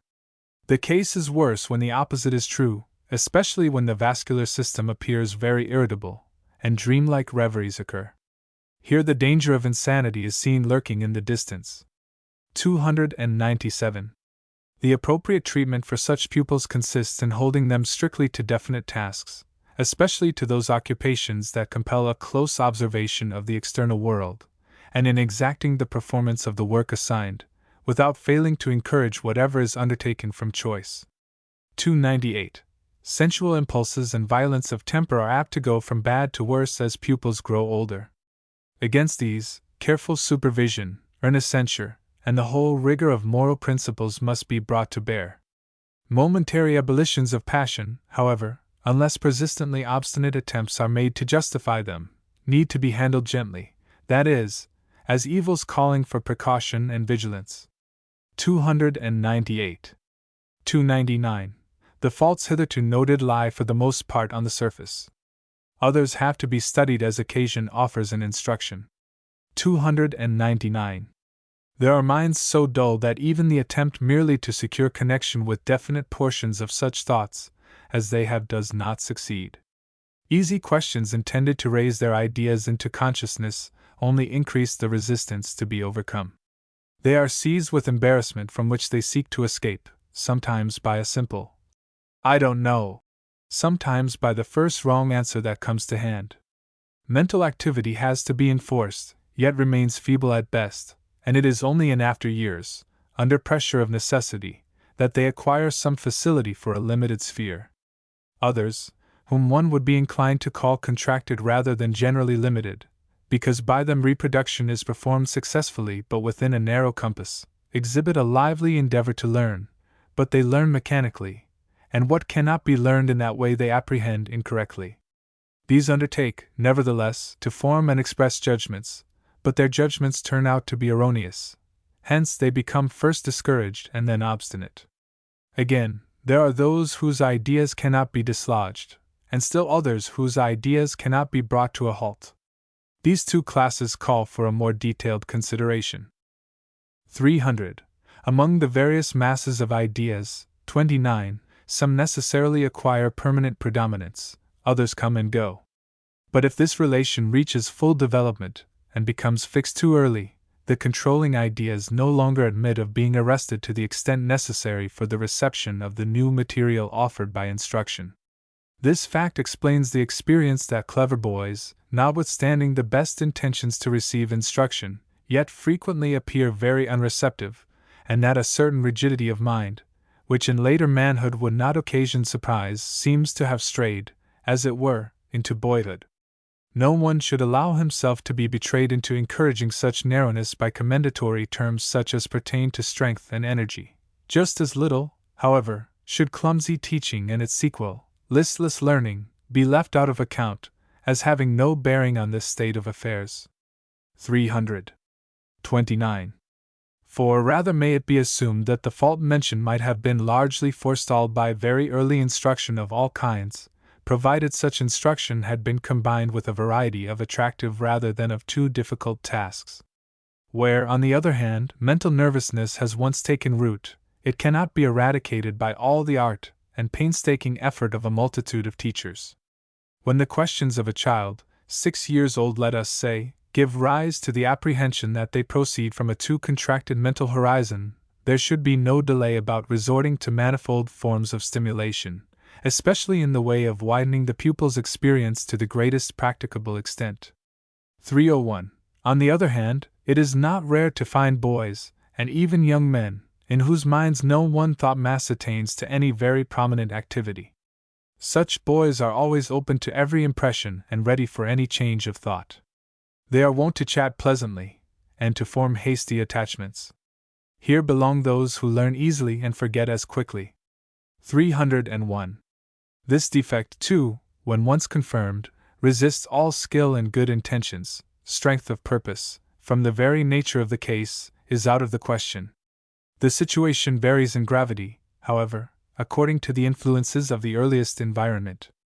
If these prove distracting, the fault mentioned assumes alarming proportions even in minds otherwise well endowed. But where some form or other of necessary respect has been steadily at work, the youth will raise himself to a higher plane than the boy gave promise of doing. Least of all, however, can the teacher allow himself to be betrayed into hoping for a future development of talent by superficial alertness, combined, it may be, with droll fancies, bold pranks, and the like. Talent reveals itself through persistent endeavor, sustained even under circumstances little favorable to it, and not until such endeavor clearly manifests itself is the thought of giving it support to be entertained. The two faults under discussion may indeed come to light only in the course of time. Nevertheless, they are inherent faults, and can be mitigated, to be sure, but not completely cured. 302. Far easier to deal with are the erratic movements of energetic characters capable of ardent enthusiasm. The mere thoroughness and many-sidedness of good instruction, which emphasizes and aims to effect rational connection and balance of mind, obviously supply the corrective. 302. 303. Originally it would have been easier to have prevented those faults which are due to the mismanagement, or to the omission of early government, instruction, or training. But with time, the difficulties of a cure grow in a very rapid ratio. In general, it is well to note that the teacher has every reason to congratulate himself, if, after early neglect, there appear under improved treatment some belated traces of those questions which belong to the 6th or 7th year of childhood. 213. 303. 213. Chapter 2: The Sources of Moral Weakness. Chapter 2: The Sources of Moral Weakness. The sources of moral weakness. 304. Under this head 5 main points come up for consideration. 304. Under 1. Tendencies of the child's will impulses. 2. Ethical judgments and their absence. 3. Formation of maxims. 4. Organization of maxims. 5. Application of organized maxims. 305. 1. Where training has not provided for occupation and for the distribution of time, we must always expect to encounter an activity which has no aim, and which forgets its own purposes. From such a state of affairs arise a craving for liberty averse to all control, and where several pupils are grouped together, contention, either for the possession of something or for the sake of showing off. Each wants to be first. Recognition of the just equality of all is deliberately refused. Mutual ill will entrenches itself and stealthily waits for an opportunity to break forth. Here is the fountainhead of many passions. Even those which spring from excessive sensuousness must be classed under this first head, in so far as they are promoted by lack of regulated activity. The havoc caused by passions is a pervading element in the discussion of all of the remaining topics. 305. 306. 2. It is true that education usually counteracts the tendency to indolence and to unruliness, not only by the use of the spur and the bridle, but also through guidance in the direction of the proprieties, giving rise to the thought, "What will others say?" It shows existing conditions as mirrored in the minds of others. But when these others are compelled to remain silent, or when the pupil is sure of their partiality, or is exposed to their errors of judgment, the effect is to vitiate rather than to arouse the ethical judgment. 306. Nevertheless, calling attention to the judgment of others, and not merely of particular individuals, is very much better than waiting for the spontaneous awakening of ethical judgment. In most cases the waiting would be in vain. Matters of ethical import are either too close to the ordinary human being, and so, of course, to the boy left entirely to himself, or they are too remote, i.e., either they have not as yet passed outside the pale of affection or aversion, or else they are already fading from the field of vision. In neither case can an ethical judgment be formed with success. At any rate, it will vanish before it can produce an effect. In order to reach those ethical judgments on which morality rests, the child must see will images, see them without the stirring of his own will impulse. These will images, moreover, must embrace relations, the single members of which are themselves wills, and the beholder is to keep such members equally in sight, until the estimate of value rises spontaneously within him. But such contemplation implies a keenness and calmness of apprehension not to be looked for in unruly children. Hence it may be inferred how necessary training is, serious, not to say severe, training. Unruliness must have been tamed and regular attention secured. The preliminary condition fulfilled, it is further essential that there shall be no lack of sufficiently distinct presentations of the foregoing will images. And even then the ethical judgment often matures so tardily that it has to be pronounced in the name of other persons higher in authority. 307. In this connection the instances of one-sidedness of ethical judgment must not be overlooked, such as occur when one of the practical ideas stands out more prominently than another, or when that which is outwardly proper rises above them all. 307. 308. 3. All desires persistently operative and productive of fluctuating states of emotional excitement, therefore rightly called passions, lead to experiential knowledge of the beneficial and the injurious. The beneficial suggests frequent repetition in the future, the injurious continued avoidance. Accordingly rules of life take shape, and the resolution always to observe them is made. In other words, maxims result. 308. From simple resolution to actual observance is still, to be sure, a far cry. But the claim for the universal validity of the rule, so that the individual may regard it as applicable to others as well as to himself, enters the mind far more directly by way of desires which point forward to similar cases in the future, than it does under the guidance of ethical judgments, whose universal element is abstracted from given single instances with difficulty. In fact, this difficulty is often so great that the ethical judgment itself may be missed in the search for the universal. 309. Now, the promptness and loyalty of obedience to the sum total of duties, once recognized as such and fixed through the maxims adopted, are passed upon by the moral judgment. Correct moral judgment, therefore, presupposes true insight into the value of will, which insight again can be obtained only through the ethical estimate as a whole. But in view of the circumstances pointed out a moment ago, we must expect to come upon maxims that are false or at least inaccurate. Under the latter head fall points of honor, social obligations, fear of ridicule. 309. 310.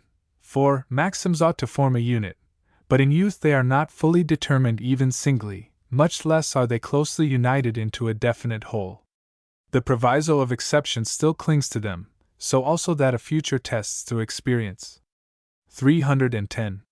The maxims arising out of the desires and pleasures can never be brought into perfect union with those springing from ethical judgments. Accordingly, the wrong subordination takes place, or, at all events, a contamination of the latter by the former. 311. 5. In the application of maxims more or less unified, the volition of the moment is apt to prove stronger than the previous resolves. Hence, man becomes only too prone to condone and fall in with discriminations between theory and practice. The consequence is a certain moral empiricism, which, if nothing else will do to justify its disregard of moral law, falls back upon pious feelings. Plans of action are formed without regard to maxims, but with the apparent compensation of another kind of morally regular life. 311. Such contempt of moral judgment gains ground and spreads ruin all the more, the farther the ethical judgments on which morality must rest fall short of the clearness that ought to mark them, and the cruder the pupil's knowledge is of the antithesis between them and maxims of utility or pleasure. 312. The natural aid to the formation and union of maxims is the system of practical philosophy itself. But the teaching of it involves difficulties. One of them is that such marked differences occur among young men in the relation of systematic exposition to the grade of culture which they have attained. For observations of this nature, religious instruction prior to confirmation provides an early opportunity. How such instruction is to be given is, of course, by no means immaterial, but, after all, the moral sentiments, which it gathers together and strengthens, must, in substance, already exist. 312. Again, if the end sought were more strictly scientific form for the moral sentiments, there would have to be ground for presuming that the student is able to appreciate that form and has acquired skill in the use of logical methods. The study of logic, together with appropriate exercises, would obviously be a necessary preliminary step. Prerequisites like these need to be borne in mind, especially in the case of lower schools and all other institutions that do not, as a rule, lead to the university. 313. Erroneous systems of ethics, moreover, might occasion the adoption of very absurd measures, concerning which, on account of the importance of the subject, at least something has to be said. Everything would be turned upside down, if, instead of bringing together and uniting maxims under the concept virtue, the attempt were made to deduce from some one formula of the categorical imperative a multiplicity of maxims, and from these, rather than from the original ethical judgments, the estimates of will values, the final undertaking being, perhaps, to divert the will itself by such operations. 313. On the contrary, the will must early have been given such direction by government and training, that its lines of tendency will of themselves coincide as nearly as possible with the paths disclosed later, when the pupil is being shown the way through ethical judgments. Those beginnings of evil noted above, 305, must not be permitted to appear at all, for their consequences usually prove ineradicable. But even so, it is not certain that a way can be hewn through the errors of others to truer judgments. When, however, both ends have been gained, experience and history and literature must next be called in order to show clearly the confusion into which the maxims based upon pleasure and passion plunge human beings. Not until now has the time come for more or less systematic lectures, or for the study of suitable classical writers. Lastly, there will still be need of frequent appeals to moral obedience, and it will be found necessary to reinforce these appeals by reflections of a religious character. 305. Chapter 3: The Effects of Training. Chapter 3: The Effects of Training. The Effects of Training. 314. 314. Training prevents passions in that it 1. Satisfies needs, 2. avoids opportunities for violent desires. 3. Provides employment. 4. Accustoms to order. 5. Demands reflection and responsibility. 1. Satisfies needs. 2. Avoids opportunities for violent desires. 3. Provides employment. 4. Accustoms to order. 5. Demands reflection and responsibility. Training influences the emotions in that it 1. Checks violent outbreaks, 2. Creates other emotions, 3. And supplements self-control. 1. Checks violent outbreaks. 2. Creates other emotions. 3. And supplements self-control. Training impresses the courtesies of life, counteracts bad manners. Consequently, 1. The deportment of individuals is made approximately uniform. 2. The number of possible points of social contact becomes much greater than where strife and contention rule. 3. While the development of one or the other individual is checked, the more important energies are not stifled, provided excess of severity be avoided. 1. The deportment of individuals is made approximately uniform. 2. The number of possible points of social contact becomes much greater than where strife and contention rule. 3. While the development of one or the other individual is checked, the more important energies are not stifled, provided excess of severity be avoided. Training makes cautions. For 1. It restricts foolhardiness. 2. It warns against dangers. 3. It punishes in order to make wiser. 4. It observes and accustoms the human being to the thought of being observed. 1. It restricts foolhardiness. 2. It warns against dangers. 3. It punishes in order to make wiser. 4. It observes and accustoms the human being to the thought of being observed. 3:15. Looked at as a whole, these obvious and familiar effects of training show at once that, generally speaking, its power to lessen evil is very great, and that it is capable of effectively acting upon the interrelations of various masses of ideas. But they suggest also the presence of danger. Training, by driving evil from the surface, may give rise to clandestine deeds. 315. 3:16. When this happens, the relations between teacher and pupils grow increasingly abnormal, since secret practices become general and concerted, and the pupils assume a studied behavior in the presence of the teacher. 316. The consequences are well known: inexorable severity in dealing with concealed offenses when discovered, great leniency in the case of open transgressions, recourse to the machinery of supervision, often even to secret watching, in order that the system of concealment may not get the better of education. 317. It lowers the dignity of the teacher to take part habitually in a competition between spy and concealers. He must not demand to know everything, although he ought not to allow his confidence to be victimized by clumsy or long-continued deception. 317. Such difficulties, however, only make it more intensely necessary that the foundation of education be laid during the earliest years, when supervision is still easy, and the heart is reached by formative influences with greater certainty than ever afterward, and that, if possible, families should not for any length of time lose sight of their own members. Ethical and moral judgments can be simulated, the finest maxims and principles may be learned by rote, piety may be put on as a cloak. Unmask the hypocrite, however, and turn him out, and forthwith he plays his game over again elsewhere. Nothing remains but recourse to severity which deters, and constant occupation under close supervision in another quarter, in order that he may get away from the hiding places of his misdeeds. Sometimes banishment is capable of bringing about improvement. 318. The will is most directly tractable in social relations, where it appears as common will. In infancy, the child, wholly devoted to his mother, is manageable through her. At a later period, training is surest of success when it promotes attachments among the young and carefully fosters the seeds of goodness. The social ideas, purified by teaching, must gradually be added. 318. 319. But as far back as boyhood, factions spring up and exclusive sets are formed, facts which the teacher cannot permit to elude his vigilance. 319.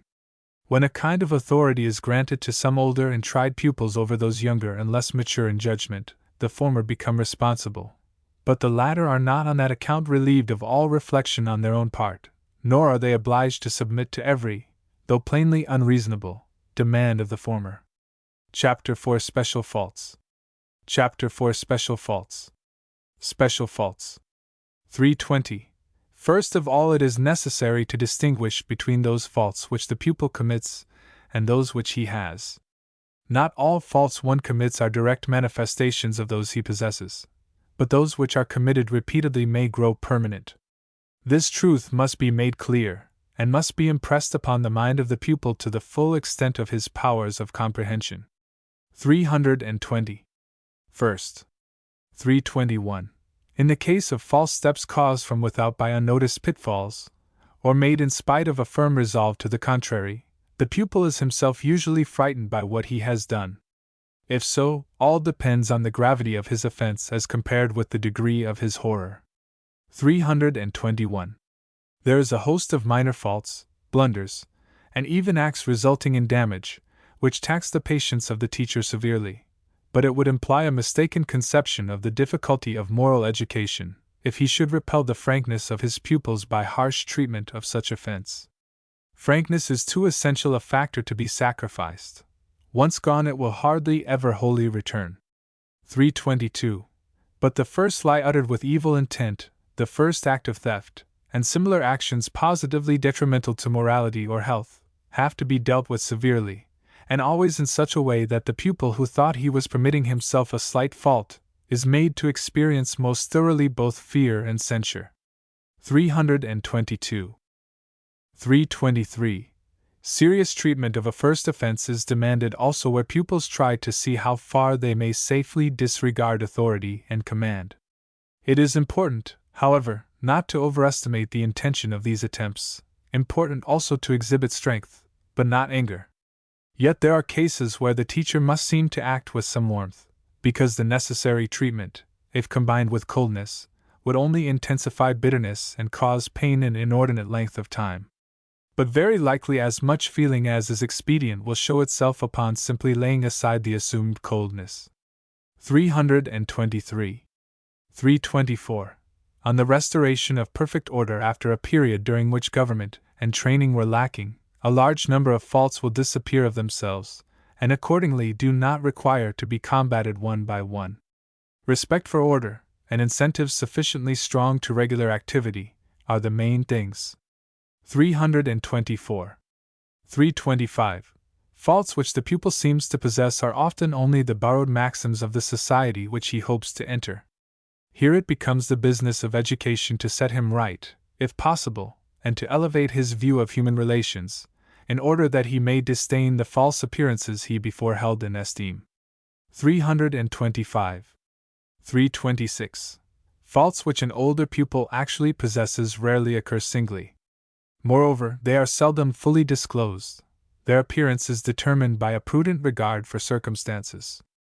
During the period of education, such faults can, indeed, be largely prevented from growing worse, but the radical improvement of those who are secretive from prudence is rarely to be thought of before they have become more prudent still, too proud for concealment, and more susceptible to the true estimate of moral values.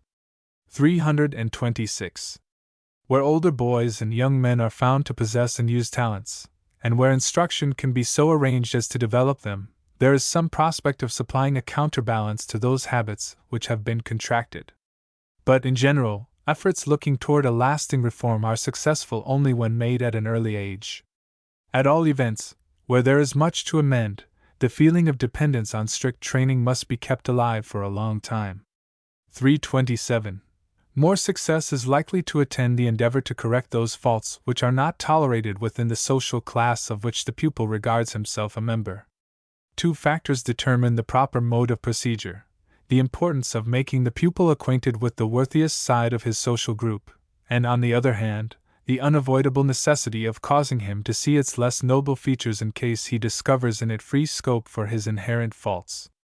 327. 328. Here the pupil's capacity for education, as well as the limits of that capacity, are brought home to the teacher.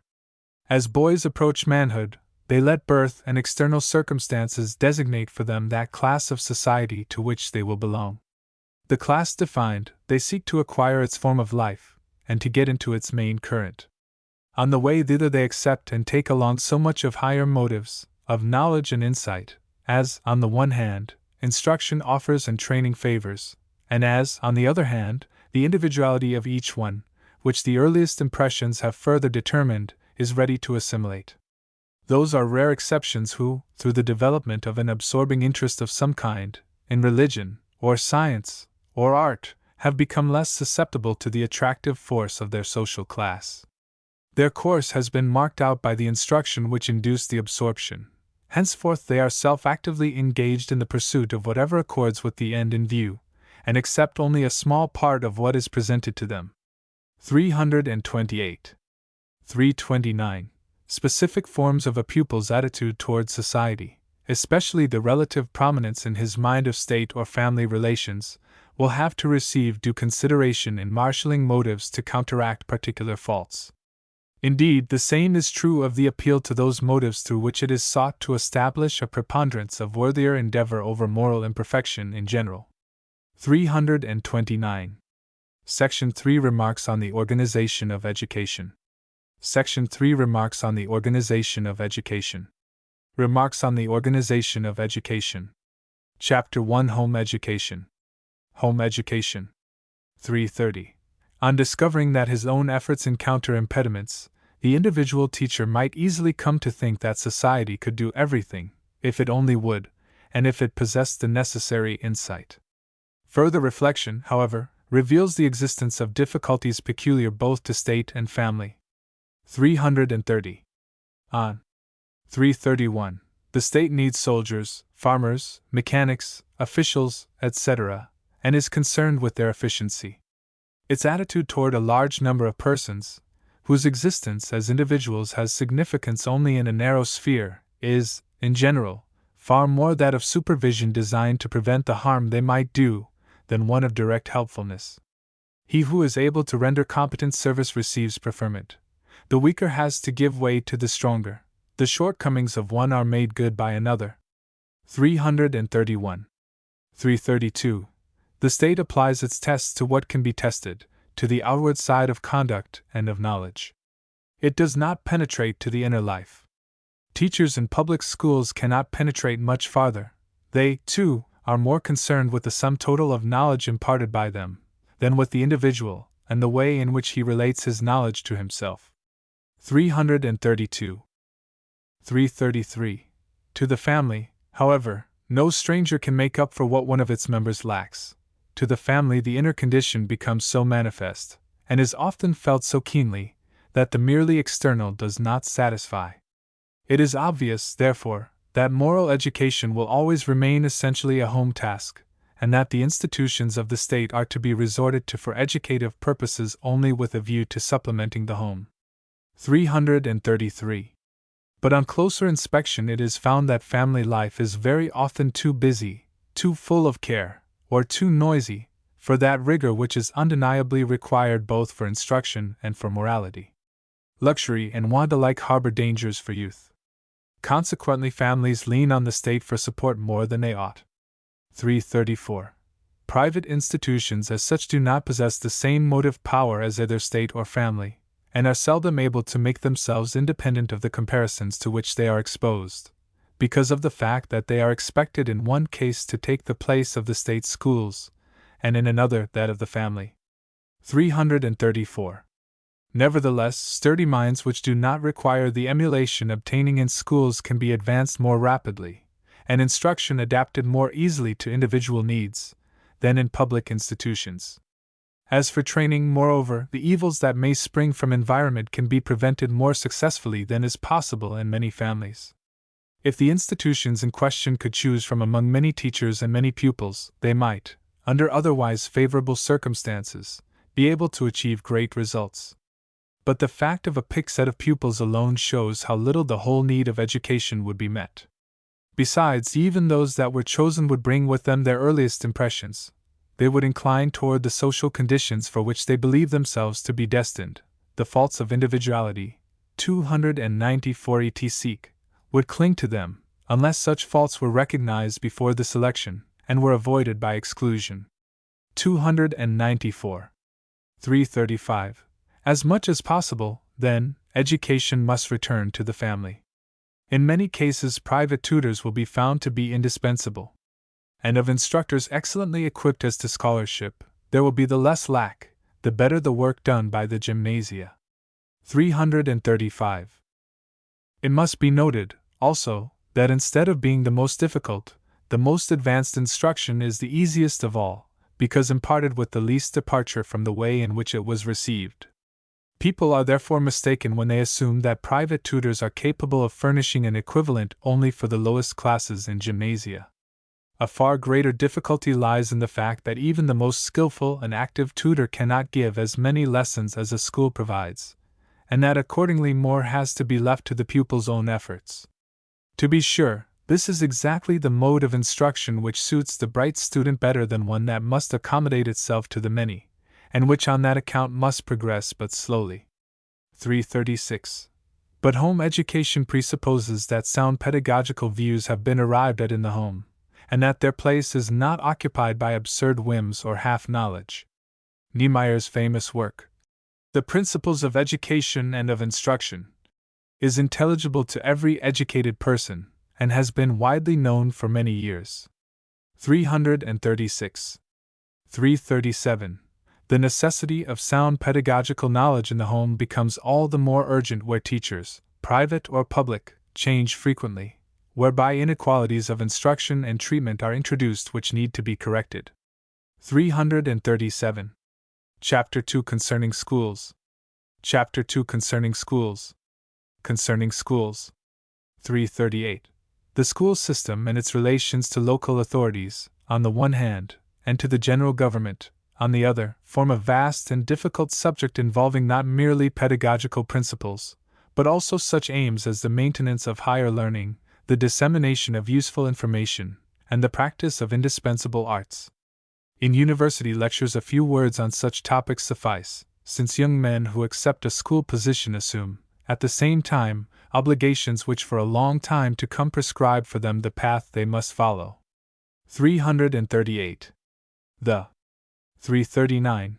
They must, in the first place, consider the character of the school in which they are to instruct. The school program provides them with information concerning the scope of the curriculum, the established relations of the branches of instruction to one another, and the various stages in each subject.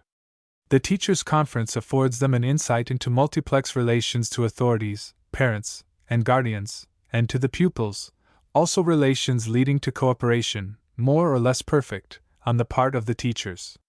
The whole of the educational effort directed upon younger, intermediate, and older pupils is presented in one view. It is known also where the pupils come from, with what kind of preparation, and where as a rule they go upon leaving the school. 339. 340.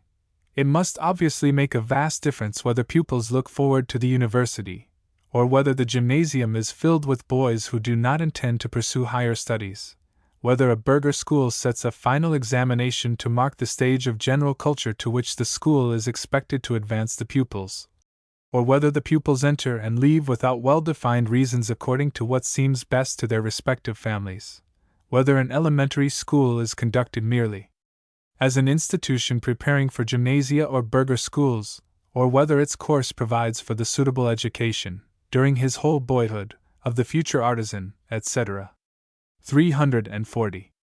The American school system possesses this great advantage over that of Germany. It has an educational ladder planted in every elementary school upon which any child from any social class may mount as high as his ambition incites, or his means and ability permit.